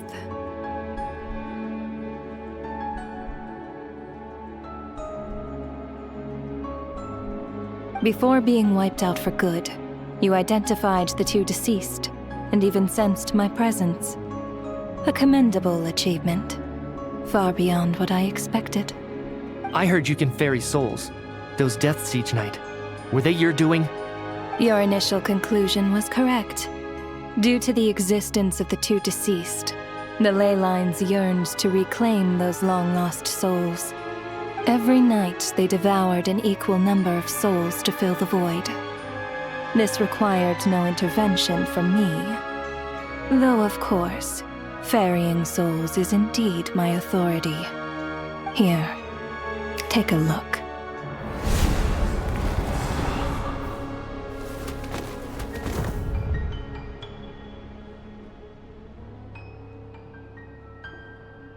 What are you doing? That takes care of today's too. Don't get so worked up. You are already dead, and your souls must return to the ley lines. I know we're already dead. You murdered us, didn't you? Murdered? No. Murder is when mortals usurp my authority. Death is my jurisdiction. If I require someone to die, I need not resort to such laborious methods as murder. You simply met the criteria to trigger my curse of death. I know about the curse of immortality. So there's another death-related curse too? You cursed us? When? And why would you do such a thing? So often, humans pray to me, begging to know when their death will come and what form it will take. But few people ask why. If you must have an answer, know that death comes simply because one's time has come. So you're not gonna tell us the truth? Hold your tongue. By all rights, you shouldn't even be allowed to speak with me. Those angels from the past are to blame for the reckless renovation of the ley lines here. It's made my work on this occasion infuriatingly complicated. Work? So trapping us here, making us watch our friends die, that's just another day at work for you? You clearly have a lot of questions. Fine. As a reward for your remarkable accomplishments over the past few days, I shall answer a few of your inquiries, provided they aren't too unreasonable. After the physical body dies, the soul must return to the ley lines for that person's death to be considered complete. My work encompasses the entire process of death, including, naturally, the guiding of souls into the ley lines, with which you are now so familiar. You must also be rather familiar with Natlan's Night Kingdom, I presume? It was I who supported the creation of the Night Kingdom. It provided a convenient means of guiding the souls of Natlan. Here, too, the ley lines connected to the theater underwent some modifications. The angels hoped to make them capable of accommodating the souls of some special creations. But this actually hindered their ability to accept ordinary souls to some degree.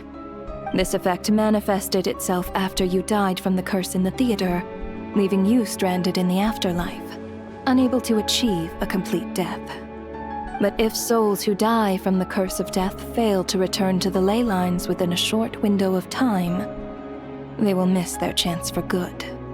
Then, they will remain forever suspended between life and death, no longer subject to the authorities of either. So if you don't resolve this matter soon, and see all our souls return to the ley lines before long, we'll escape your control. Mitya is sharp. This must be what Renova was worried might happen, and the reason she got involved to begin with. But if you have the authority to guide souls, why didn't you just show yourself and get it over with? Why hide among us in the form of Alosha? You seek to understand the mind of a god. Very well. I'll tell you. This is a theater, and I decided I wanted to watch a show about death. That's why I encouraged you to take the events to the stage. I found myself getting quite immersed. I suppose the entertainment you provided makes up for all the trouble you've caused me by being so defiant in the face of death. There. Are you happy with my answer? Can't say I am. Really? But it fits the stereotypes you humans have about gods. Just moments ago, you were complaining about how infuriatingly complicated your work here has been. Work is work, I get it. There are times when it's a huge pain, but you just have to get it done, right? That's a rather unique perspective for a human. You are in fact correct. There is a pain point in this case. Due to the obstruction in the theater's ley lines, there is a hard limit on the number of souls they can receive each day, making it impossible for me to ferry all your souls at once. Revealing my identity too soon would inevitably have led to futile resistance, and there was a risk that any souls who chose to run would disappear. Then there was the issue of the 2 lost souls you called the deceased. The way you resolved that quandary was all part of my design. That's what I don't understand. If all of us were souls of the dead, what made their presence among us special? For centuries, they have refused to return to the ley lines, exploiting the issues created by the angel civilization to resist being drawn in. Centuries of obsession accumulated during this process. You may think of this obsession as the resentment of the dead, and in this quantity, it was a bomb that could have detonated at any moment. It reached the point where I could not afford to leave it unchecked. But the only way to fix it was to help them acknowledge their own deaths, make peace with their regrets, and willingly walk into the snowstorm. Only then, with my guidance, could they finally return to the ley lines. Otherwise, you would not like to know what the consequences would have been. I vaguely remember seeing Batashka, but in the most terrifying form. Was that in a dream? Is that what would have become of her if she hadn't returned to the ley lines? I see your dreams brought you many revelations. So you see, death in fact grants wisdom to mortals. Souls connect to all things in the world and see the chain of cause and effect between them. It's nothing unusual. Anyway, giving psychological counseling to lost souls is not my strong suit. That is more of an angel's role. It was something I could not resolve directly using my authority, so I decided it was easier to leave the bomb defusal to you. Meanwhile, of course, their presence caused the souls of other members of your party to return to the ley lines each night. From where I stand, that was killing 2 birds with 1 stone. As both issues slowly resolved one another without me having to lift a finger, all I had to do was stay close by and keep the situation under control. Then use my authority to wrap things up at the end. And, of course, while I was at it, I thoroughly enjoyed watching this drama, dealing with death from a mortal perspective, play out on the stage. Sounds like you had it all figured out, Grim Reaper. I just did the math. You said there's a hard limit to the number of souls the ley lines here can receive each day. It's 2, isn't it? That much is obvious, even to a fool. It's time to review this whole affair. If the ley lines can only take in 2 people per day, I need to go over the deaths from these past few days again.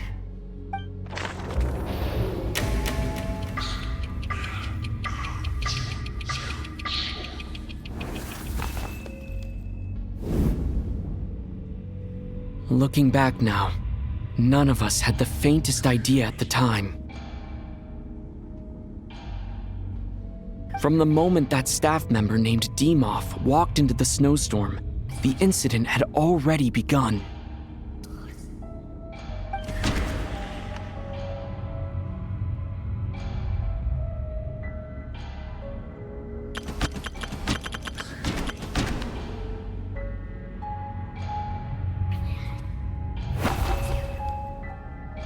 No. Let me go over this again.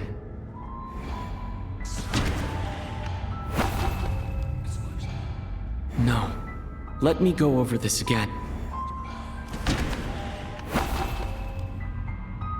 No.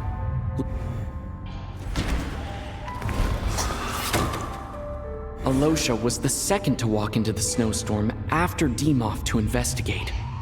During this process, the ruler of death assumed his identity, making him one of the victims.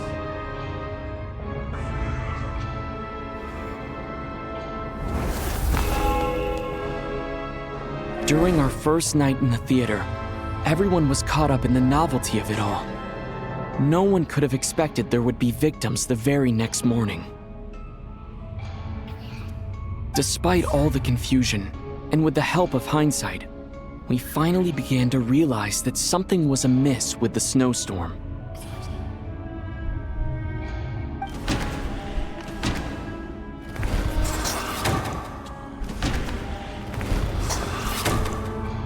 The ley lines devoured Torgov and Sobolova on the first night. At the time, we thought this might be a murder case connected to Lelik.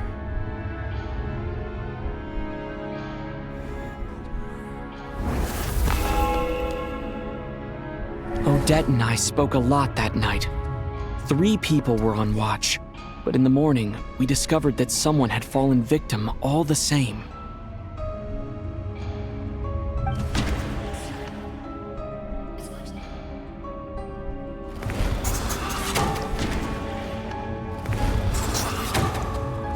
The deaths of Kulish and Rampana caused everyone to stop suspecting Lelik. Unexplainable phenomena occurred one after another, leading Mitya to suspect that we were caught up in a supernatural event.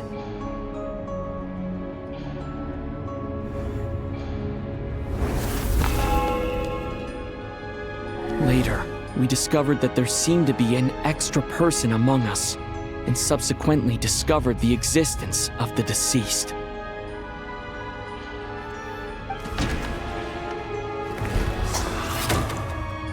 Mr. Schramm realized he was the deceased and walked into the snowstorm to return to the ley lines of his own accord.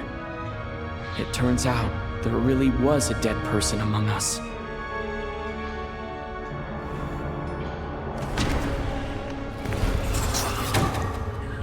We thought it was all over, but Mr. Valeri's death was a rude awakening for everyone.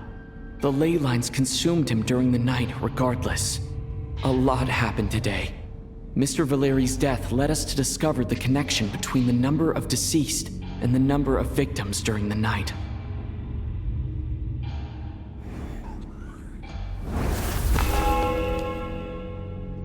The fact that there was more than one deceased seemed to bring us back to square one.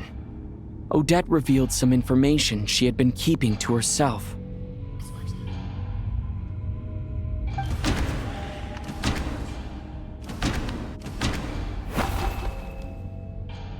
Although Mitya did indeed walk into the snowstorm that day, he returned from the ley lines with the help of Vodyanitsa's Requiem. The void in the ley lines hasn't been filled, so let's rule out Mitya for now.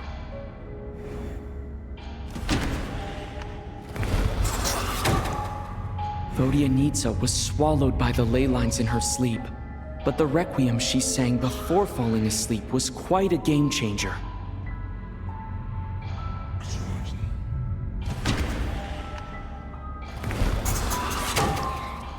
As it happened, Patashka filled the void left by Mitya's return from the ley lines by walking into the snowstorm this morning. The girl I thought was child sister Tonya turned out to be another of the theater's deceased. Come to think of it, Patashka was about to walk into the snowstorm at that time. And Renova, unaware that Mitya would return, was concerned that her soul would overflow from the ley lines. That's why she used Alosha's voice to try and persuade her to stay behind. Looking back, I suppose that was an early slip-up on her part.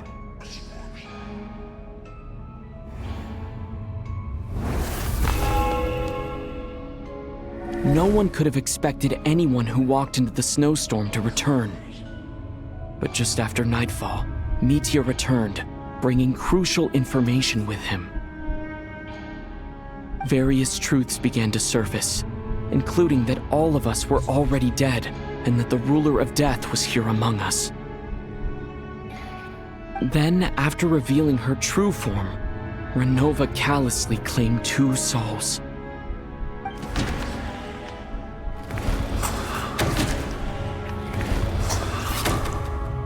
In fact, everyone was already dead by the time we took the photo. And in the days since, we've experienced many more partings in the afterlife. Now, only Mitya and I remain.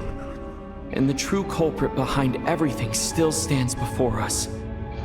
In Mitya's eyes, I see the same anger and frustration that I feel.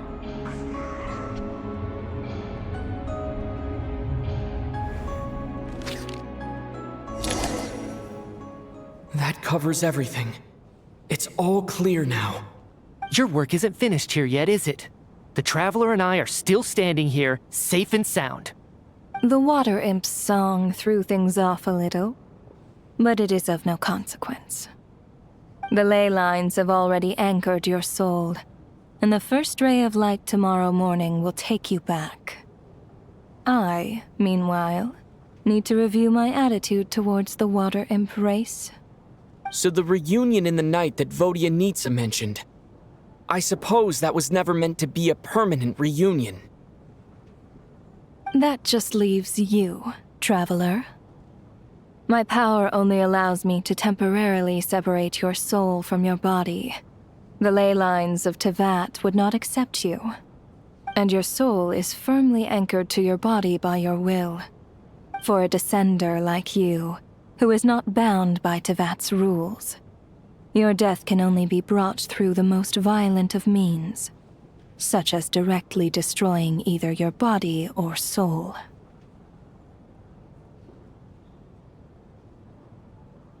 I have no interest in involving myself with Descenders, for now. Although, this may change if Asmodee remains missing, or you insist on interfering with our affairs.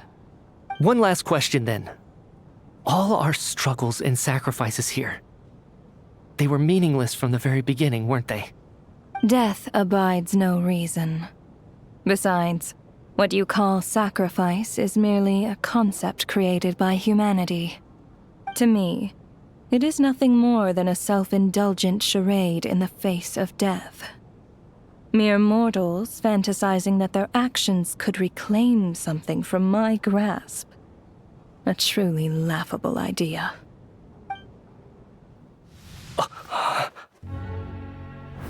Grim Reaper, you really know how to get on my nerves.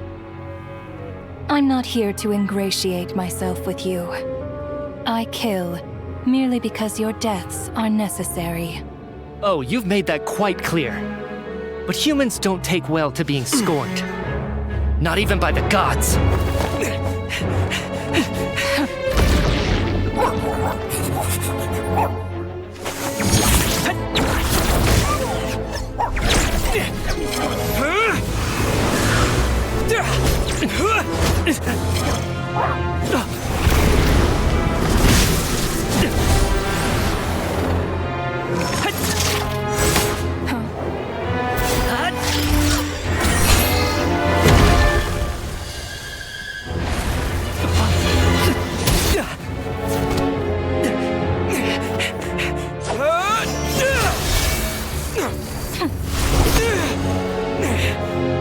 This is futile. You must know that you are powerless against me in my own domain. I suggest that you save your strength. For what? Maybe we can't change it. But if nothing else, we can at least teach you to have some respect for the dead. Audacious.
How are you holding up, Odette?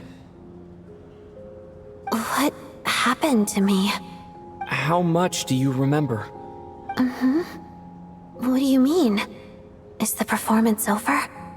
I can't seem to recall what happened. Has Odette already forgotten?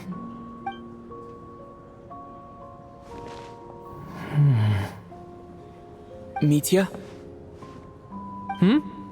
Oh, I'm sorry. I guess I spaced out there for a second. Remind me who you are? Don't you remember anything?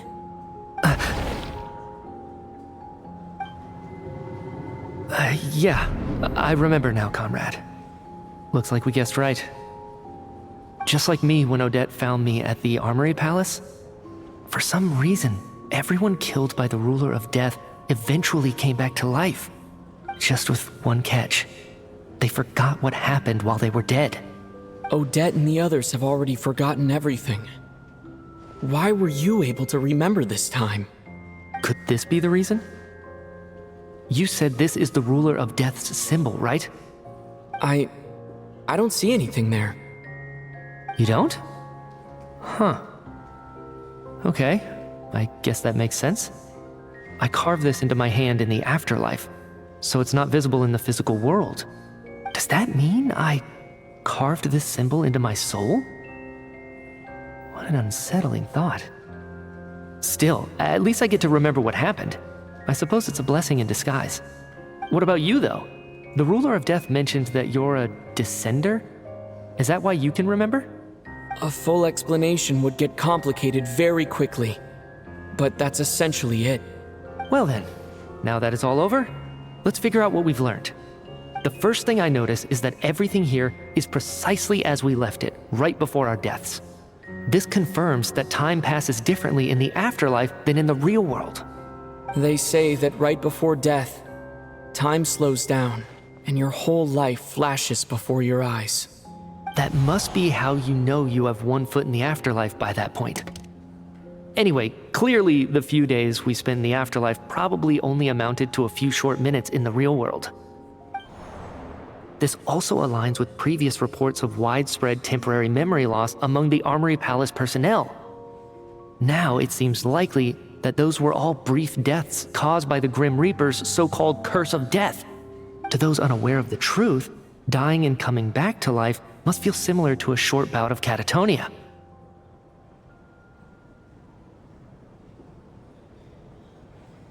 This leaves me with a couple big questions. What are the conditions that trigger this so-called curse of death? And why are we resurrected after we die? If nothing else, I think it shows that killing us wasn't her ultimate goal. We still don't know her true reasons for subjecting us to death. Right. This time only got complicated because of the situation with the theater's ley lines. That's why she had to approach it differently. If the previous incidents of amnesia among the researchers are anything to go by, killing us is usually a pretty routine matter.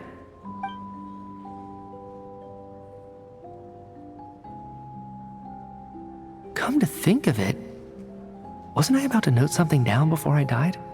I can't remember what it was, but I think it was something related to my research project. Sorry, Traveler. I'll catch up with you again later. Right now, I have to make a trip back to the Armory Palace. Sir, if I may, no one of your description has ever shown up in my investigations into Mr. Mitya's friends. Yet, you two seem very familiar with each other. Could you perhaps tell me where he was in such a rush to get to? And, by the way, Have we ever crossed paths? Forgive the presumptuousness, but I feel a vague and indescribable sense of familiarity about you. I can explain everything. Could you help me gather everyone in the theater in one place?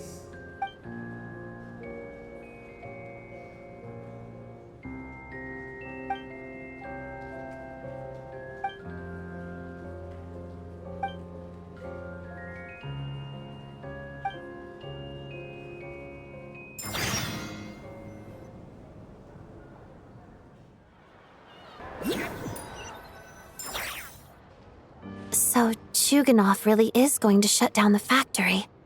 I guess this theater incident actually did us some good after all.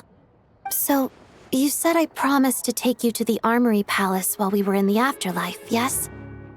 I believe you. I think I even have a vague memory of it.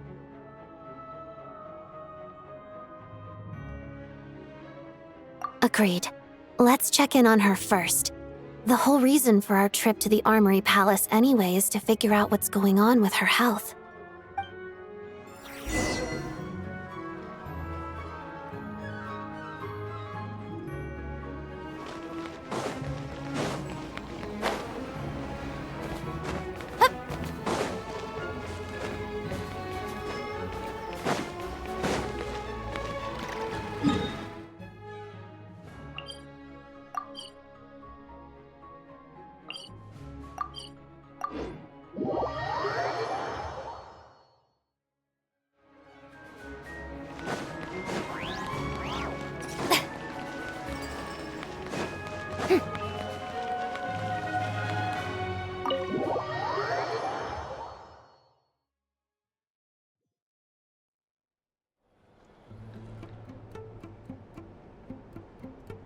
I'm finally back, even though a long time has passed from my perspective. As far as Paimon's concerned, I probably just went out to watch a very short show. I should keep my emotions in check when I see Paimon again, or it'll seem weird. Wait. The atmosphere here feels off.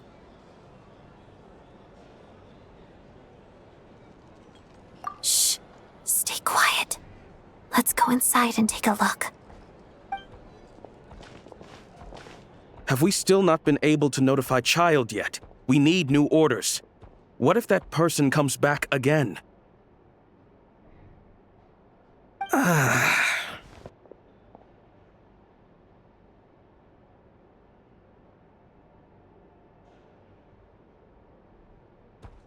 I'm so sorry. Under the circumstances, there was really nothing we could do. Tell me, what happened to Paimon? It was the Jester. He came here in person and escorted Miss Paimon away. He's the director of the Fatui. His authority supersedes all others and cannot be questioned. There was nothing we could do. How long ago did he leave? And what was Paimon's status? It was about an hour ago. Miss Paimon was fast asleep at the time. The Jester simply walked off with her as if it was only natural. I assure you, he absolutely did not use any force. Do you know where they went? The Armory Palace, most likely. Lord Piero, the Jester, has been overseeing the experiments there lately, keeping a close eye on their progress. Everyone in the Fatui has heard about it by now. I'm surprised he came in person. Whatever his reason for taking Paimon, he'll most likely return to the Armory Palace first, which is exactly where we were headed anyway. Then lead the way, Odette. Okay, let's go.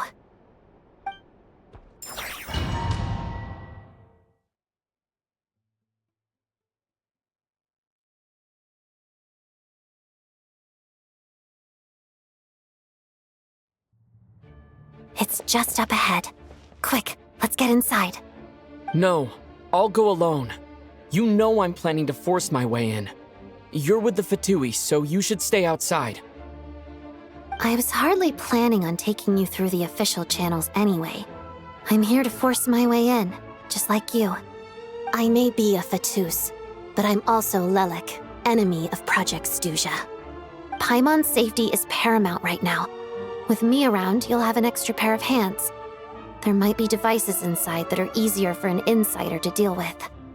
If you say so. Let's go. There's no time to hesitate.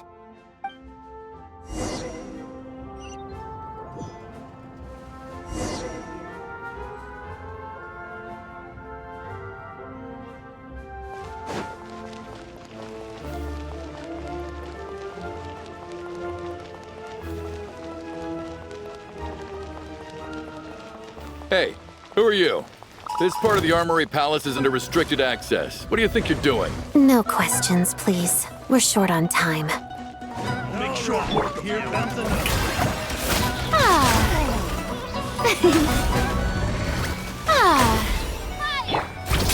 Pirouette. Wayne. By the frost moon of old. No more lies.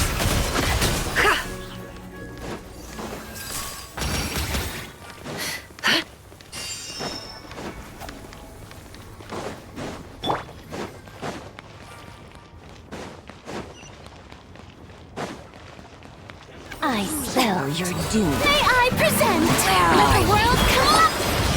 Surge. Brains converge. Leaving so soon. It all adds up. The tempest drank a snowy. Time to come clear.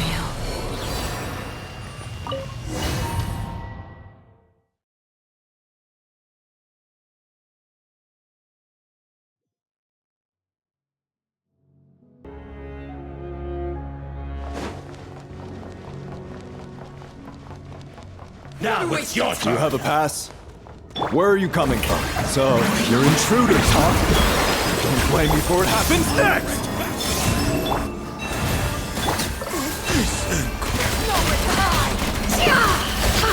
Time to come clean. Take too long.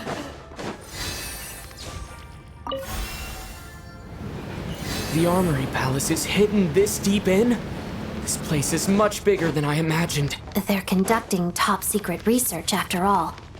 The deeper it's hidden, the better, is standard Fatui logic.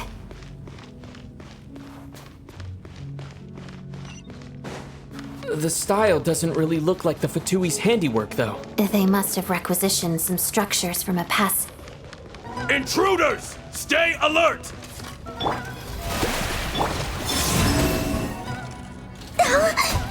A moonlit night for all.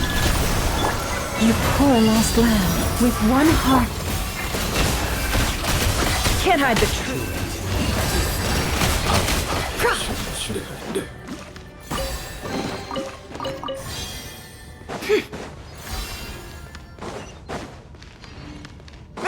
Intruders? Don't come any...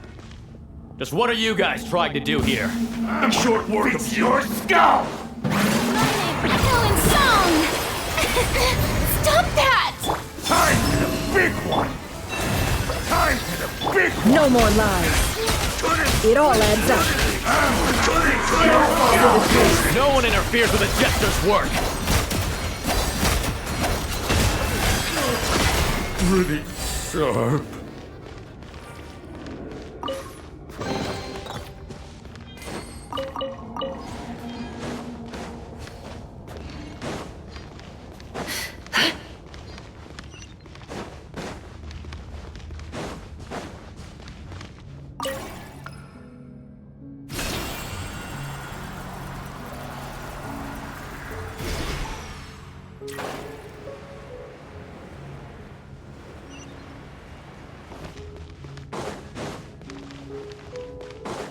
Looks like no one's guarding this place. There's something off about that decoration over there. Look out! Let's deal with these before we move on.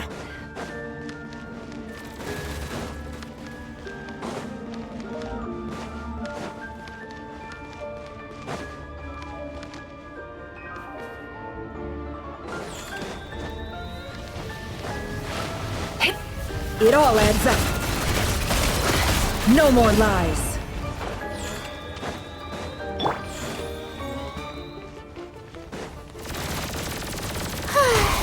Yoo-hoo! Wayne.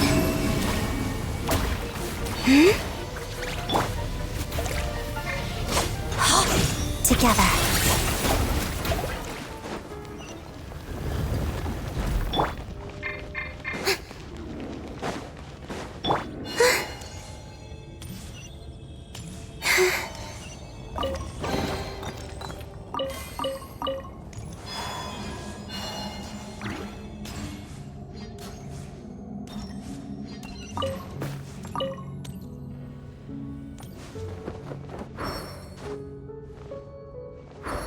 The researchers here probably don't know that we're uninvited guests. Let's try not to hurt them. What's the big star from the theater doing here? That's Miss Odette. She's a member of the Fatui. Don't tell me you didn't know that. Was the whole reason for Project Stuzha to support the research here at the Armory Palace? Just what are the Fatui and the Tsaritsa planning?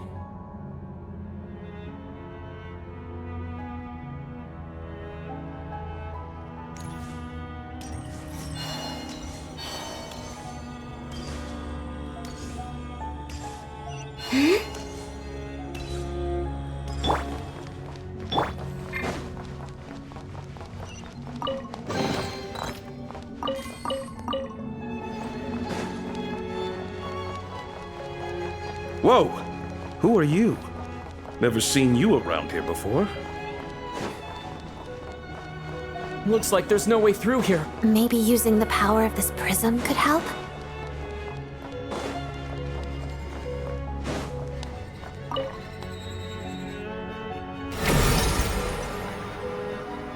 I think I see some images. It's the prism's power at play, causing images of the past to reappear, albeit only as a loop. Paimon. And the Jester. Is this another scene from the past? Yes. It looks quite old, though. I don't think it happened in the recent past.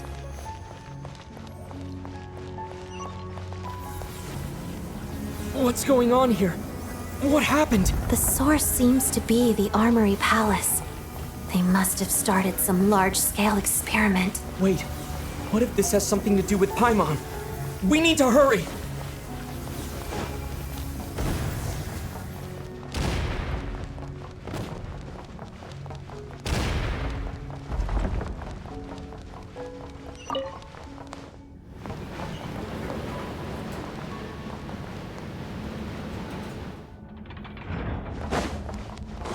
We're almost there. The Armory Palace is just up ahead. Paimon, please be okay.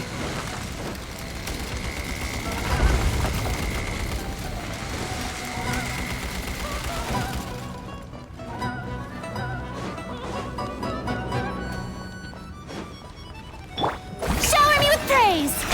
Surge. 3 moons converge. A grave trans... Can't hide the truth. It all falls into place.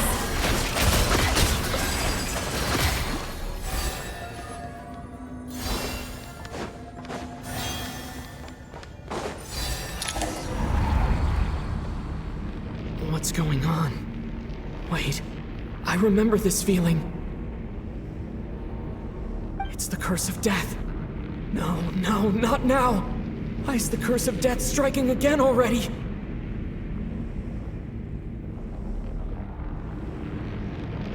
Odette.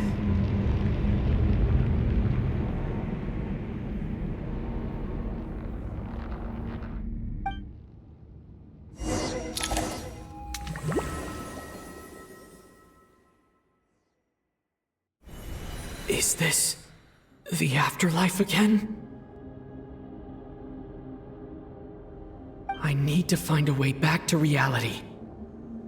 Is that Odette's core Ignis? Could that be what just woke me up?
Odette?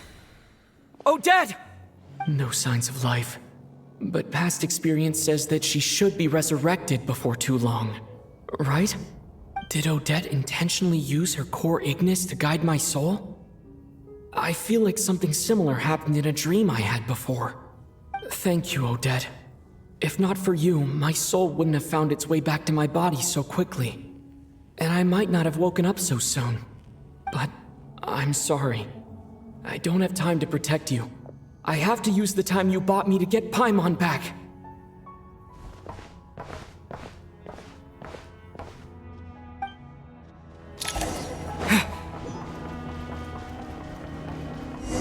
Sure enough, everyone here has been affected by the curse. Paimon! Paimon! No, wait. Paimon probably didn't escape Renova's curse either. She won't be able to respond to me right now. I'll have to find her myself.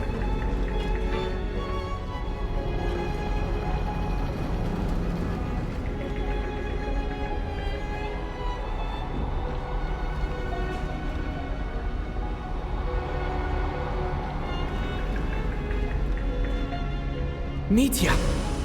Is this the laboratory he works in? What happened here to trigger the curse of death again so soon? I'll have to ask him when he wakes up. Found her! Paimon really is here!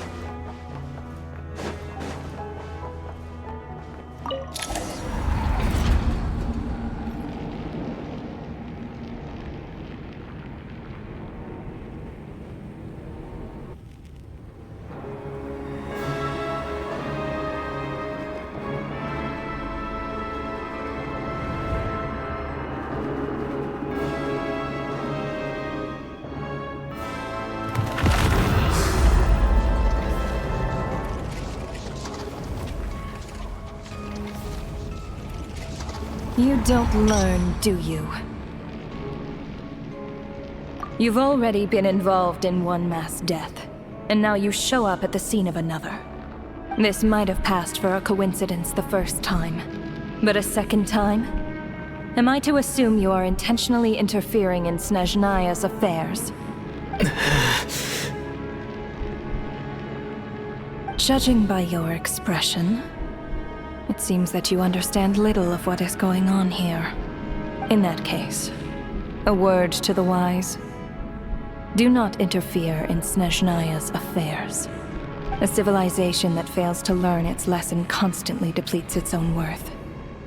It will one day lose any reason for its existence. And as a descender, you are perfectly suited to be the lifeline to which a dying civilization might desperately cling. Consider your position carefully. No advice needed. I'll make my own judgments. Suit yourself. When the day of reckoning arrives, not even a descender can hope to escape unscathed. The time for resurrection fast approaches. The mortals here are not yet worthy to behold my form. So that will be all for today.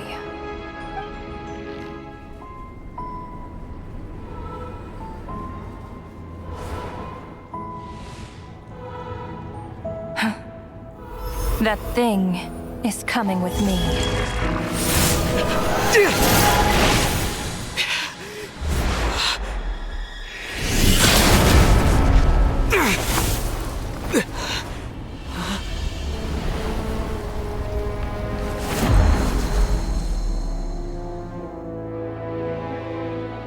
You awoke sooner than I thought. The curse of immortality is stubborn, unable to enter the ley lines, yet not content to remain a spirit. Ruler of death, what do you want? You perplex me. Both you and you. That thing may be a creation of Celestia, but it possesses none of Celestia's power, let alone authority. Your obsession with it baffles me. No matter, the resurrection will soon begin. It's worthless anyway. I'll reclaim it next time.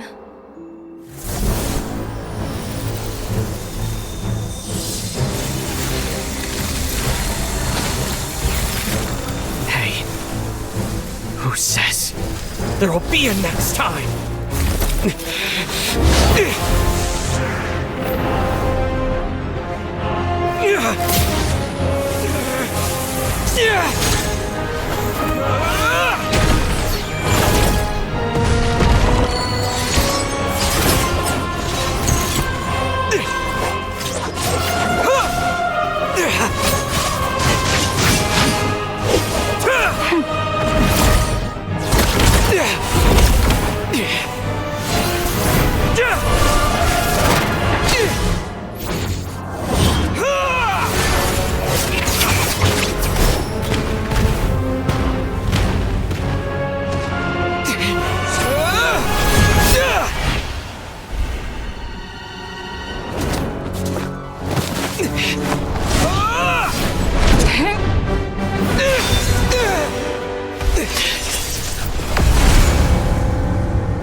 I missed you, Paimon.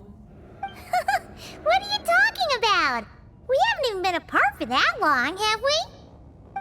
It was different this time. You seem to be in pretty good shape. Yeah, Paimon's back in tip-top condition. It's the weirdest thing. Paimon fell asleep earlier, and when she woke up, she found herself here. The jester and that guy talking to him used some kind of energy on Paimon, and she could kind of feel it canceling out that other thing that was making her feel unwell. So, Mitya helped too? Apologies for leaving in such a hurry at the theater earlier. I was in a rush to verify some theories. Rest assured that your companion is perfectly safe. We reversed the effects that the experimental energy had on her. The jester specifically instructed me to do so. I suppose this is our first official meeting, Traveler. I could not let Paimon suffer in her condition for a moment longer, and so I simply took her without explanation. I hope you do not mind.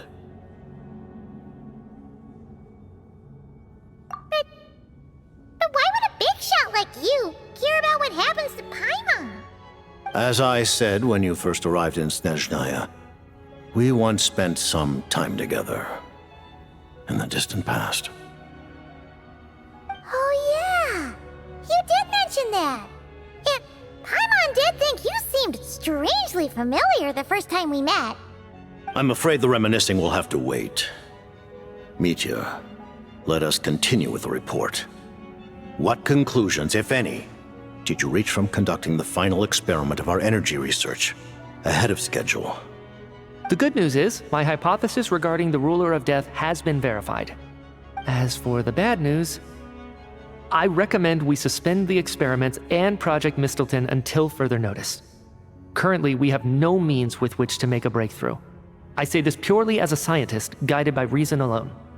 I will trust your judgment. We shall put the project on hold until the ruler of death has been eliminated. Wait, what are you guys talking about? You want to get rid of Renova? Like, how? By killing her? By whatever means necessary, so long as it removes the threat she poses to us. Until then, everything we do will be in vain. After what just happened, I've ascertained Renova's goal. Or rather, the trigger condition for the Curse of Death. Okay, let's hear it. What she's doing is blocking Snezhnaya's technological progress, preventing us from possessing any means with which to threaten the heavenly principles. Just like the little lapdog she is. So, any ideas, research, or experiments that lead to technological progress can trigger the curse. Just now, for instance, I was set to launch a final phase energy experiment ahead of schedule. If the experiment was successful, we could have achieved a crucial breakthrough. As expected, though, the moment the experiment began, all the researchers, technicians, and witnesses died from the curse. All that effort, not to mention the energy and materials we relied on Project Stuzha to gather for us, went to waste. In the end, nothing was gained. Does that mean something similar happened when we were at the theater? That's right. During the performance, I thought of an important breakthrough regarding the experiment, and wound up dragging everyone into this. So the nature of the curse seems to be something like, when moments of technological progress occur, all life in the vicinity is taken away. What a violent method! Of course, that meant the curse was normally limited to the Armory Palace. Since outsiders are forbidden from entering, this mass death phenomenon went unnoticed, until Odette came along. I believe she was the first witness. The curse of death was triggered just before she infiltrated the Armory Palace that day. But you mentioned something about a final stage experiment. Doesn't that mean you've actually made some progress? That's right. Even with the gods locking certain key components out of reach, humanity can still advance technology in incremental steps accumulated over time. But, as I'm sure Renova anticipated, even incremental progress has its limits, a point where the truth you're seeking must be put to the test in an experiment. You mean the experiment you were just about to do? Yes, we were at a critical juncture, a moment where the quantitative was about to translate into fundamental qualitative change. With this single experiment, we could have brought everything we've worked for to fruition. But now, after already being forced to fumble around in the dark all this time, it feels like we've truly hit an impenetrable wall. As long as Renova's curse of death persists, we won't be able to advance the experiment or obtain any results. And with Project Stuzha having been in effect all this time, at our nation's current strength, repeated trial and error is simply unsustainable. Only by eliminating Renova first will it be possible to continue advancing our plans. But she's the ruler of death! She can just kill whoever she wants, right? That's gotta be the scariest power ever! Is it even possible to beat her? We'll see. But one thing's for sure. She definitely can't just do whatever she wants. The best proof of that is me, standing here, very much alive. You're saying... Wouldn't it be easier to just kill all of us researchers for good? Why resurrect us over and over again? Why let us advance our technology to this point? So, you're saying even the ruler of death has limitations we don't know about? Exactly. And I think that's where the key to our breakthrough lies. Regardless, the ruler of death has always been an obstacle we must overcome. Indeed, we must face life, death, time, and space. After all, our goal is the heavenly principles. The Fatui want to challenge the heavenly principles? For a long time, I've had a vague suspicion the Fatui and the Tsaritsa were targeting the heavenly principles. But hearing the Jester admit it is still a shock. No wonder the Tsaritsa's goal has always been kept a secret from the people. What kind of road will that lead Snezhnaya down? In that case... Lord Jester, I would like to request some leave. I'd like some time to organize my thoughts and go over the data. Granted. Get some rest, put the experiment out of your mind, and take care that the curse of death doesn't affect any civilians.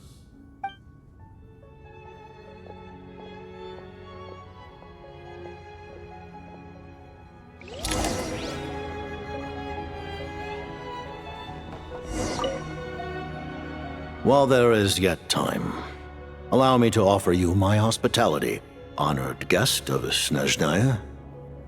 Is there anything you wish to know?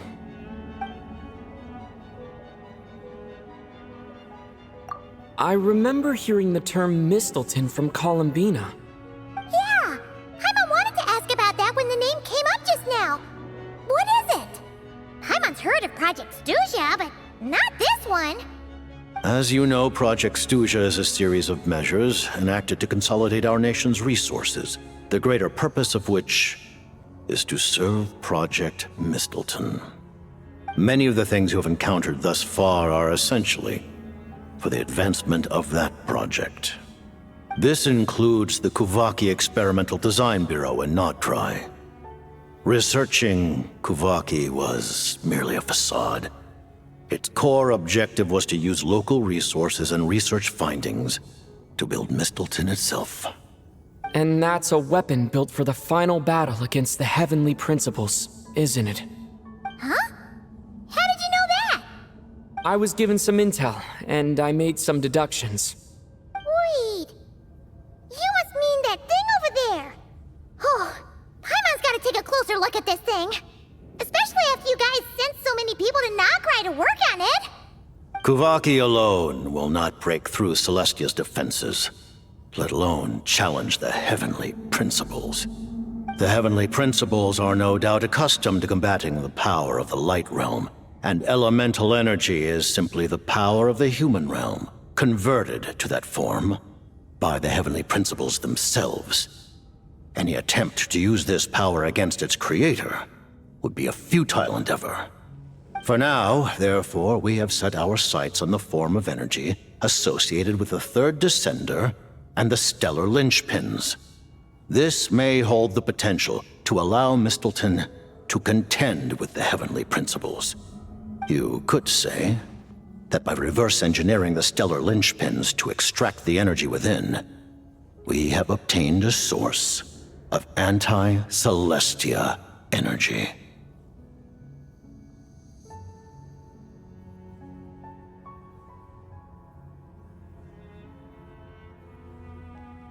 The Kuvaki Experimental Design Bureau, Project Stuja, and the new energy experiments. Huh. So, Project Mistleton is what ties it all together. And it looks like your plan is almost complete. No wonder the Ruler of Death came after you.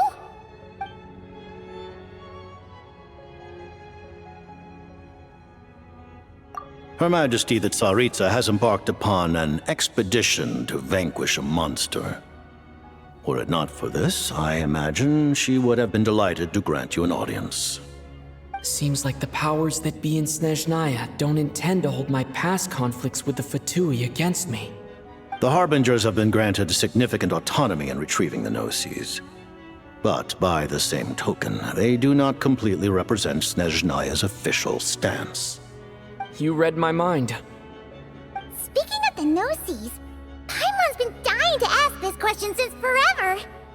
Why exactly does the Tsaritsa want to collect them? Is it something to do with the fight against the Heavenly Principles? The Gnosis will undoubtedly serve as a key bargaining chip when she confronts the Heavenly Principles. Beyond that, you had best ask the Tsaritsa herself. I am not sure if this information is mine to disclose. What do you mean, not sure? Don't you make the rules? You're the highest-ranking Harbinger! Ugh, never mind. Taking on the Heavenly Principles is something most people wouldn't even entertain in their wildest fantasies. Why is the Tsaritsa so fixated on this? Into that today, civilization is nothing but an illusion. Something whose very existence can be negated at any moment. Our civilization may very well be destroyed in the struggle, but as things stand, the Heavenly Principles could choose to negate our existence on a passing whim. And we must not sit back and accept that fate. Only by changing the state of affairs, only by overthrowing the Heavenly Principles, can our civilization truly be said to have taken root. Otherwise, The fate of the people of Conria and Hyperborea is a cycle doomed to repeat itself. Accepting potential destruction in return for getting to control your own fate. Furthermore,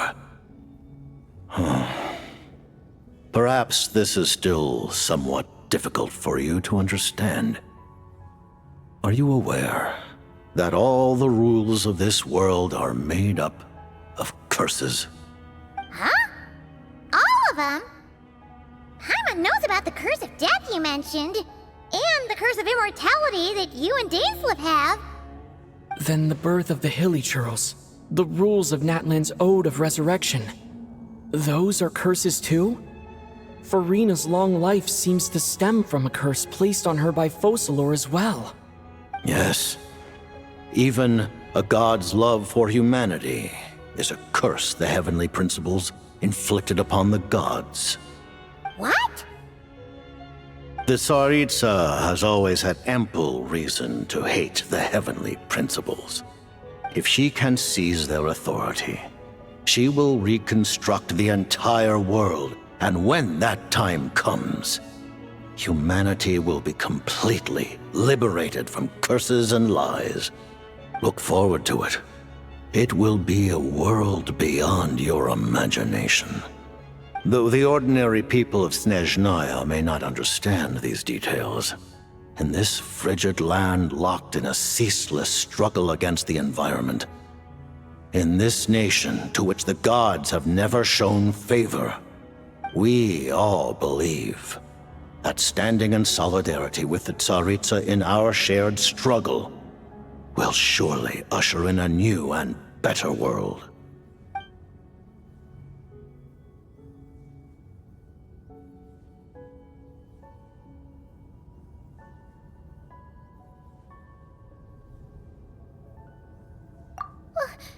Paimon really doesn't remember. He's basically a stranger. You've got to believe Paimon. Allow me to explain. The reason Paimon reacted to the anti-Celestia energy developed by the Armory Palace is because she comes from Celestia herself. More specifically, she is one of its creations. Paimon? A creation of Celestia? Oh, right. I was blinded by anger earlier, but thinking back on it, Renova also said that Paimon is a creation of Celestia. But she lacks Celestia's power or authority. As you know, the lunar fragments in Nodcry were pulled down from the sky using Fatui technology. But the first application of this technology was in Conria over 500 years ago. I used this technology upon the heavens, and the response I received was none other than Paimon descending from Celestia. I presented her to the Vinster King, but he took no interest in this gift, nor did it satisfy him. Paimon then took up temporary residence in my palace until, of course, the arrival of the Cataclysm. Wait, Paimon's a little confused. You're talking about things that happened in Conria 500 years ago. You're saying Paimon was there for that? But Paimon doesn't remember any of that. Falling from the sky, being given away as a gift? None of it. Having lived through the Cataclysm, perhaps you too were burdened with some manner of curse. Although, losing your memories would indeed be the smallest price I've ever seen paid. But it's not just her memories from Conria. Paimon doesn't even know how she spent the last 500 years. She only has memories from the past few years. No matter how hard she tries to remember. What was Paimon like back in Conria? Did she know a whole lot because she came from Celestia? Was she super smart? Unfortunately, when you arrived in Conria, your consciousness was like that of a newborn infant. None could say what kind of being you once were in Celestia. During the time you lived in Conria, Your personality was no different from how it is now.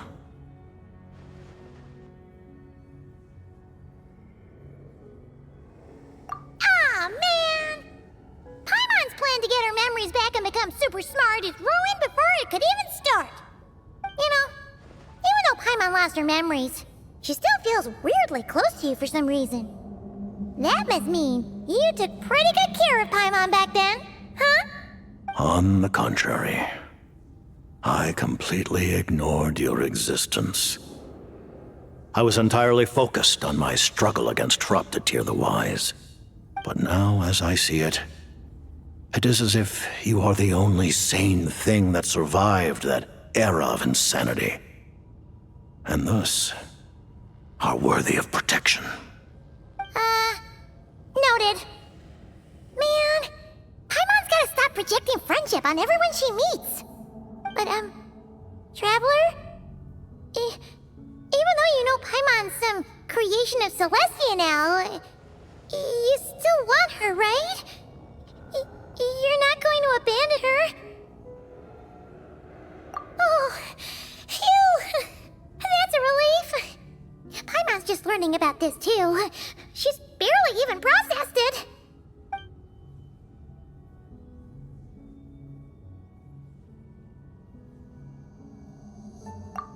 Thank you for telling me so much. I'm a bit surprised, honestly. I didn't expect you to be quite so transparent with me.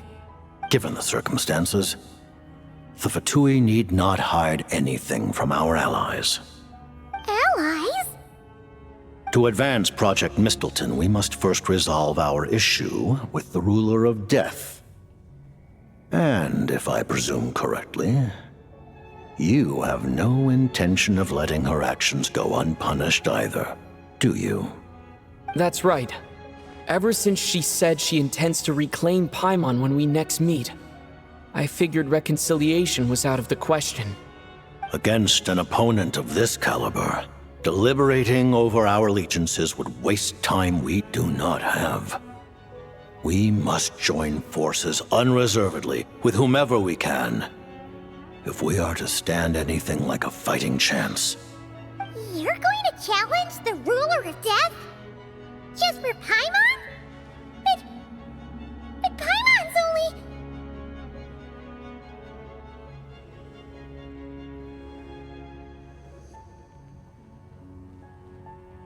Thank you! Oh, thank you! Oh, gee! Now Paimon doesn't even know what to say! Anyway, Paimon's super touched!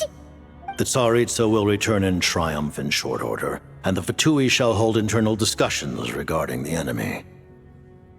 The time for us to meet again will come very soon. Got it. Thanks for your help with Paimon. I'll be sure to look after her for you. There was just one other thing. Well, it's just a request, really.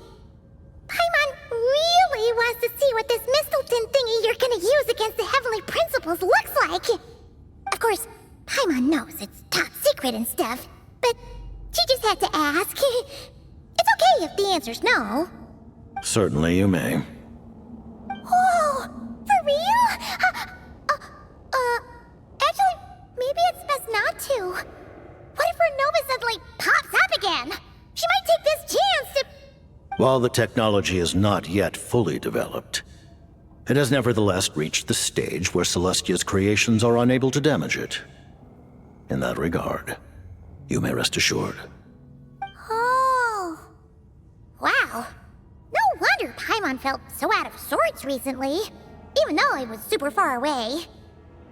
Alright then!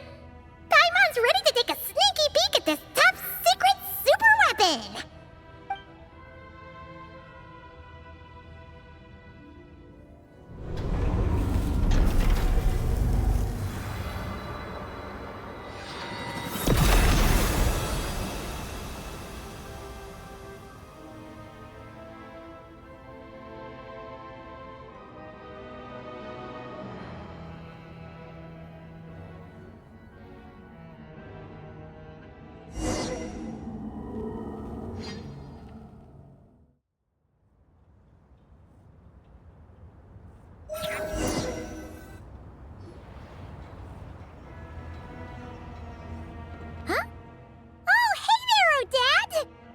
Paimon?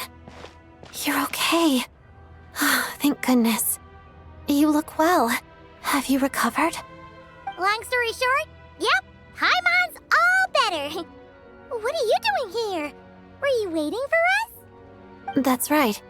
When I woke up, I wanted to go in after you, but the guards had woken up as well.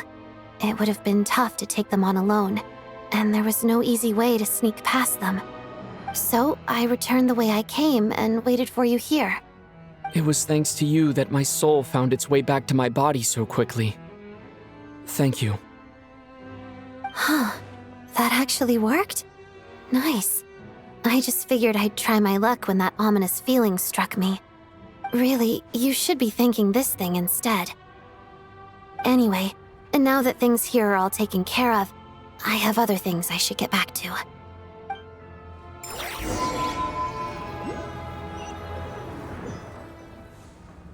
Ah, Director Chuganov, you're back. We just received notice that Project Snezhnaya has been suspended, so we've convened an emergency meeting. This is the preliminary plan. In addition to expanding production capacity, we've also discussed feasible layoff plans to optimize revenue and expenditure structure. Our calculations indicate that the factory's profits will increase by at least 30%. Just give the word, Director. That won't be necessary. Leave the energy for those who need it. Whether they use it just to get by or to run a business, that's up to them. Start preparing to halt production and lay off the staff. Make sure the workers are able to land on their feet and that they are duly compensated. Thank you all for your hard work during this time. Am I hearing you right? Why? After all the tough times we made it through, now is exactly when we should start to turn a profit. I just suddenly don't want to do this anymore. Huh. Does there have to be a reason? Iskra, it's time to rest. Dear esteemed members of the Rokat, given the effects of Lelik's radical actions upon our organization's reputation and social stability, a decision has been made to permanently withdraw this codename from use. Considering that Lelik did what they did for the benefit of the people, the Rokat has nevertheless negotiated with the authorities, ultimately securing a waiver for all penalties due to them. Lelik will be suspended for a period of time. Depending on their future performance, they may be allowed to adopt a new codename and continue acting as part of the Rokat. The purpose of this notice is to remind everyone once again that motives and methods are equally important when one operates in the shadows. Even with Project Snezhnaya's suspension and our interim operational victory, we must guard against complacency and rashness and work to consolidate the progress we have made so far. We act only for the greater glory and solidarity of our nation. May the aurora shine ever on, and the tundra always stand firm. We act only for the greater glory and solidarity of our nation. May the aurora shine ever on, and the tundra always stand firm. Looks like it's finally over. You mean for us? Just thinking out loud. I've never seen the Snezhnaya Gradvecha so lively before.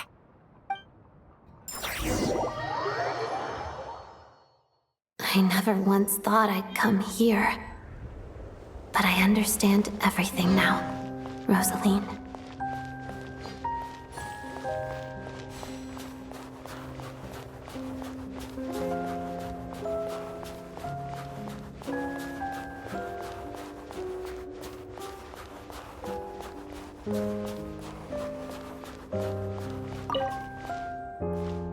I've seen Spirit Seeker performed many times, including by your mother.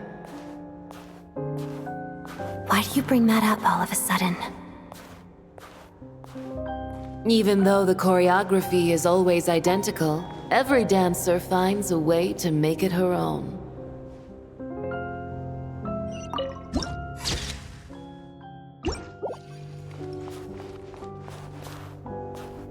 So you actually want to talk to me about ballet? I just think it would be a pity if the dance was lost to history. She didn't teach it to you, did she? That was an unusually subtle taunt for you.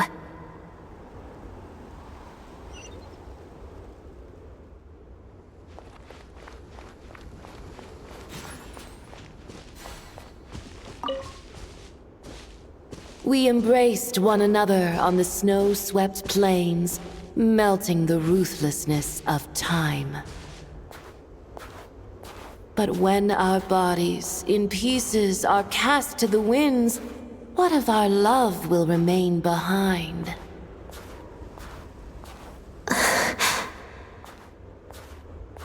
Don't tell me you can't sing. Shush.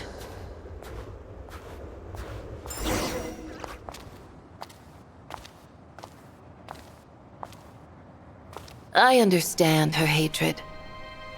The Fatui robbed her of the life she should have had. I never opposed her dancing.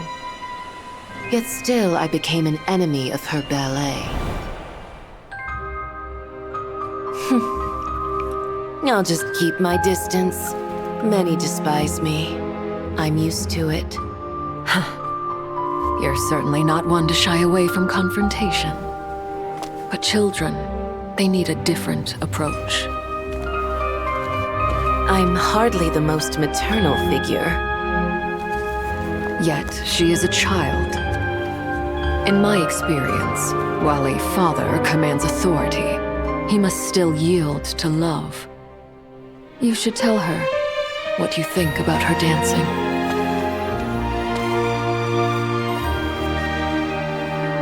Odette will soon take the stage at the Koralyevsky Theater. This could be your chance. Geonosis secured. It went smoothly. I'll be there. Have them send me an invitation.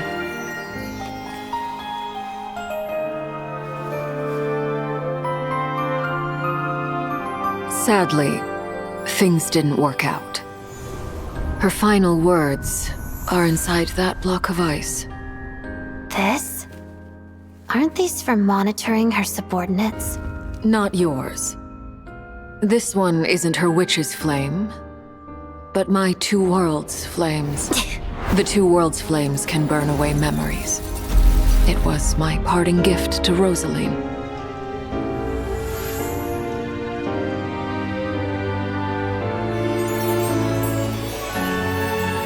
If all goes to plan, she and I will both live to see the Tsaritsa succeed. I believe she'll find peace.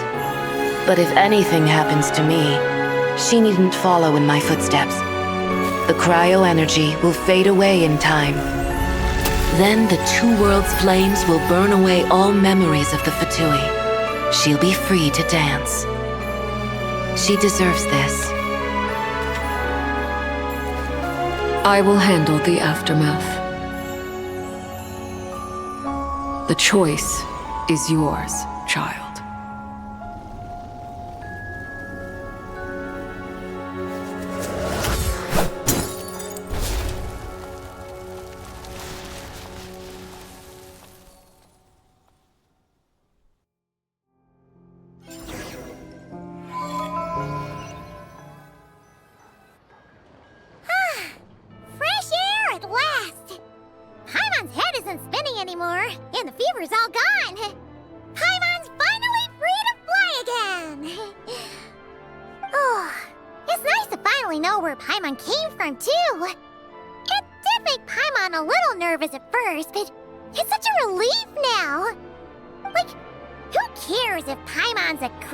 Of Celestia.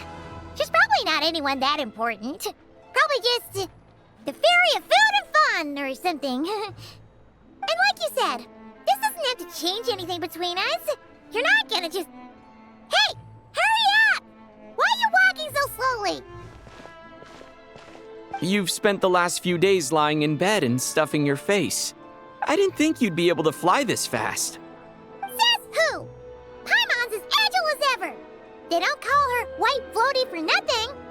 Paimon originally wanted to check out the bookstores in Snezhnaya, but she's more in the mood for flying around right now, so let's save that for later.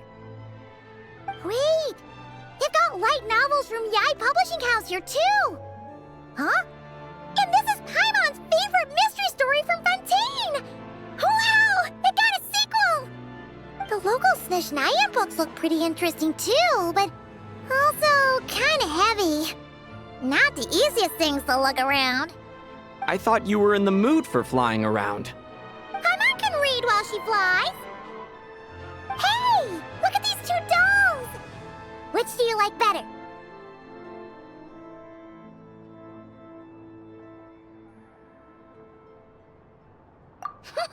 Alright!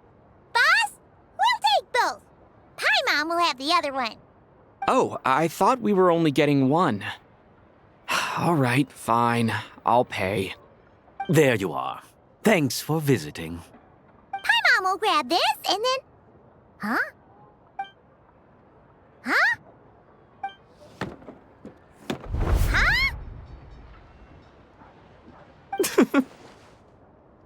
How many layers does this thing have? And what are you laughing at? Huh. You knew all along, didn't you? A whole bunch of people are gathered over by the plaza. Hey, look! That looks like Tartaglia! Hey, Tartaglia! I know that voice. Of course. If it isn't Paimon and my old comrade. You're looking well, Paimon. All better? Yeah! The jester knew I was wrong and fixed Paimon right up! Thanks for sending someone to keep Paimon safe, too. Oh, yeah. About that.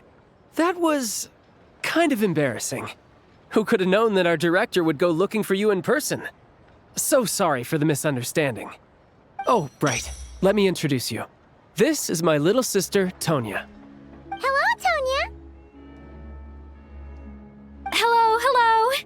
Firstly, I'm really sorry about my brother. Sounds like he's caused you no end of trouble. Hey now, why'd you have to start with that? Not that it isn't true, of course. So she's the real Tonya. She said you two didn't manage to meet up at the theater. She waited ages for me, and when I didn't show, she got a little worried and went outside.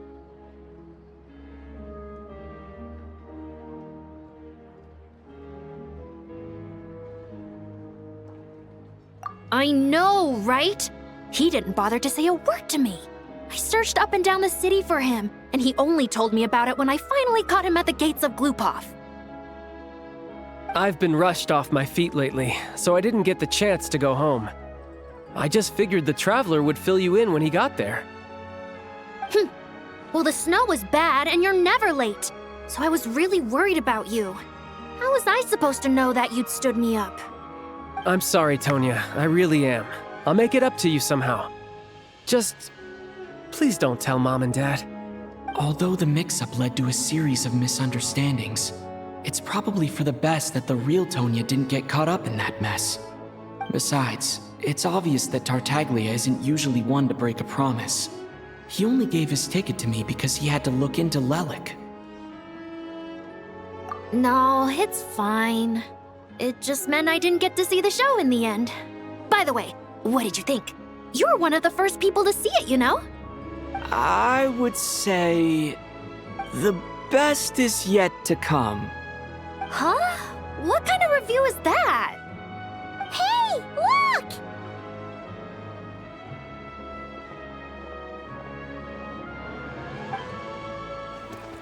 Hi!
You too, Pop.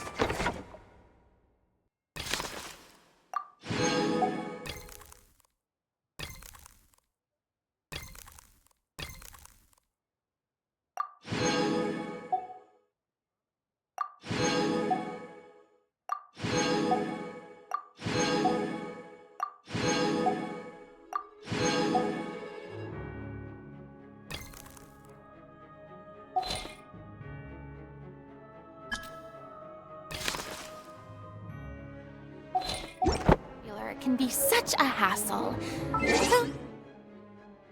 The people would adore me so much.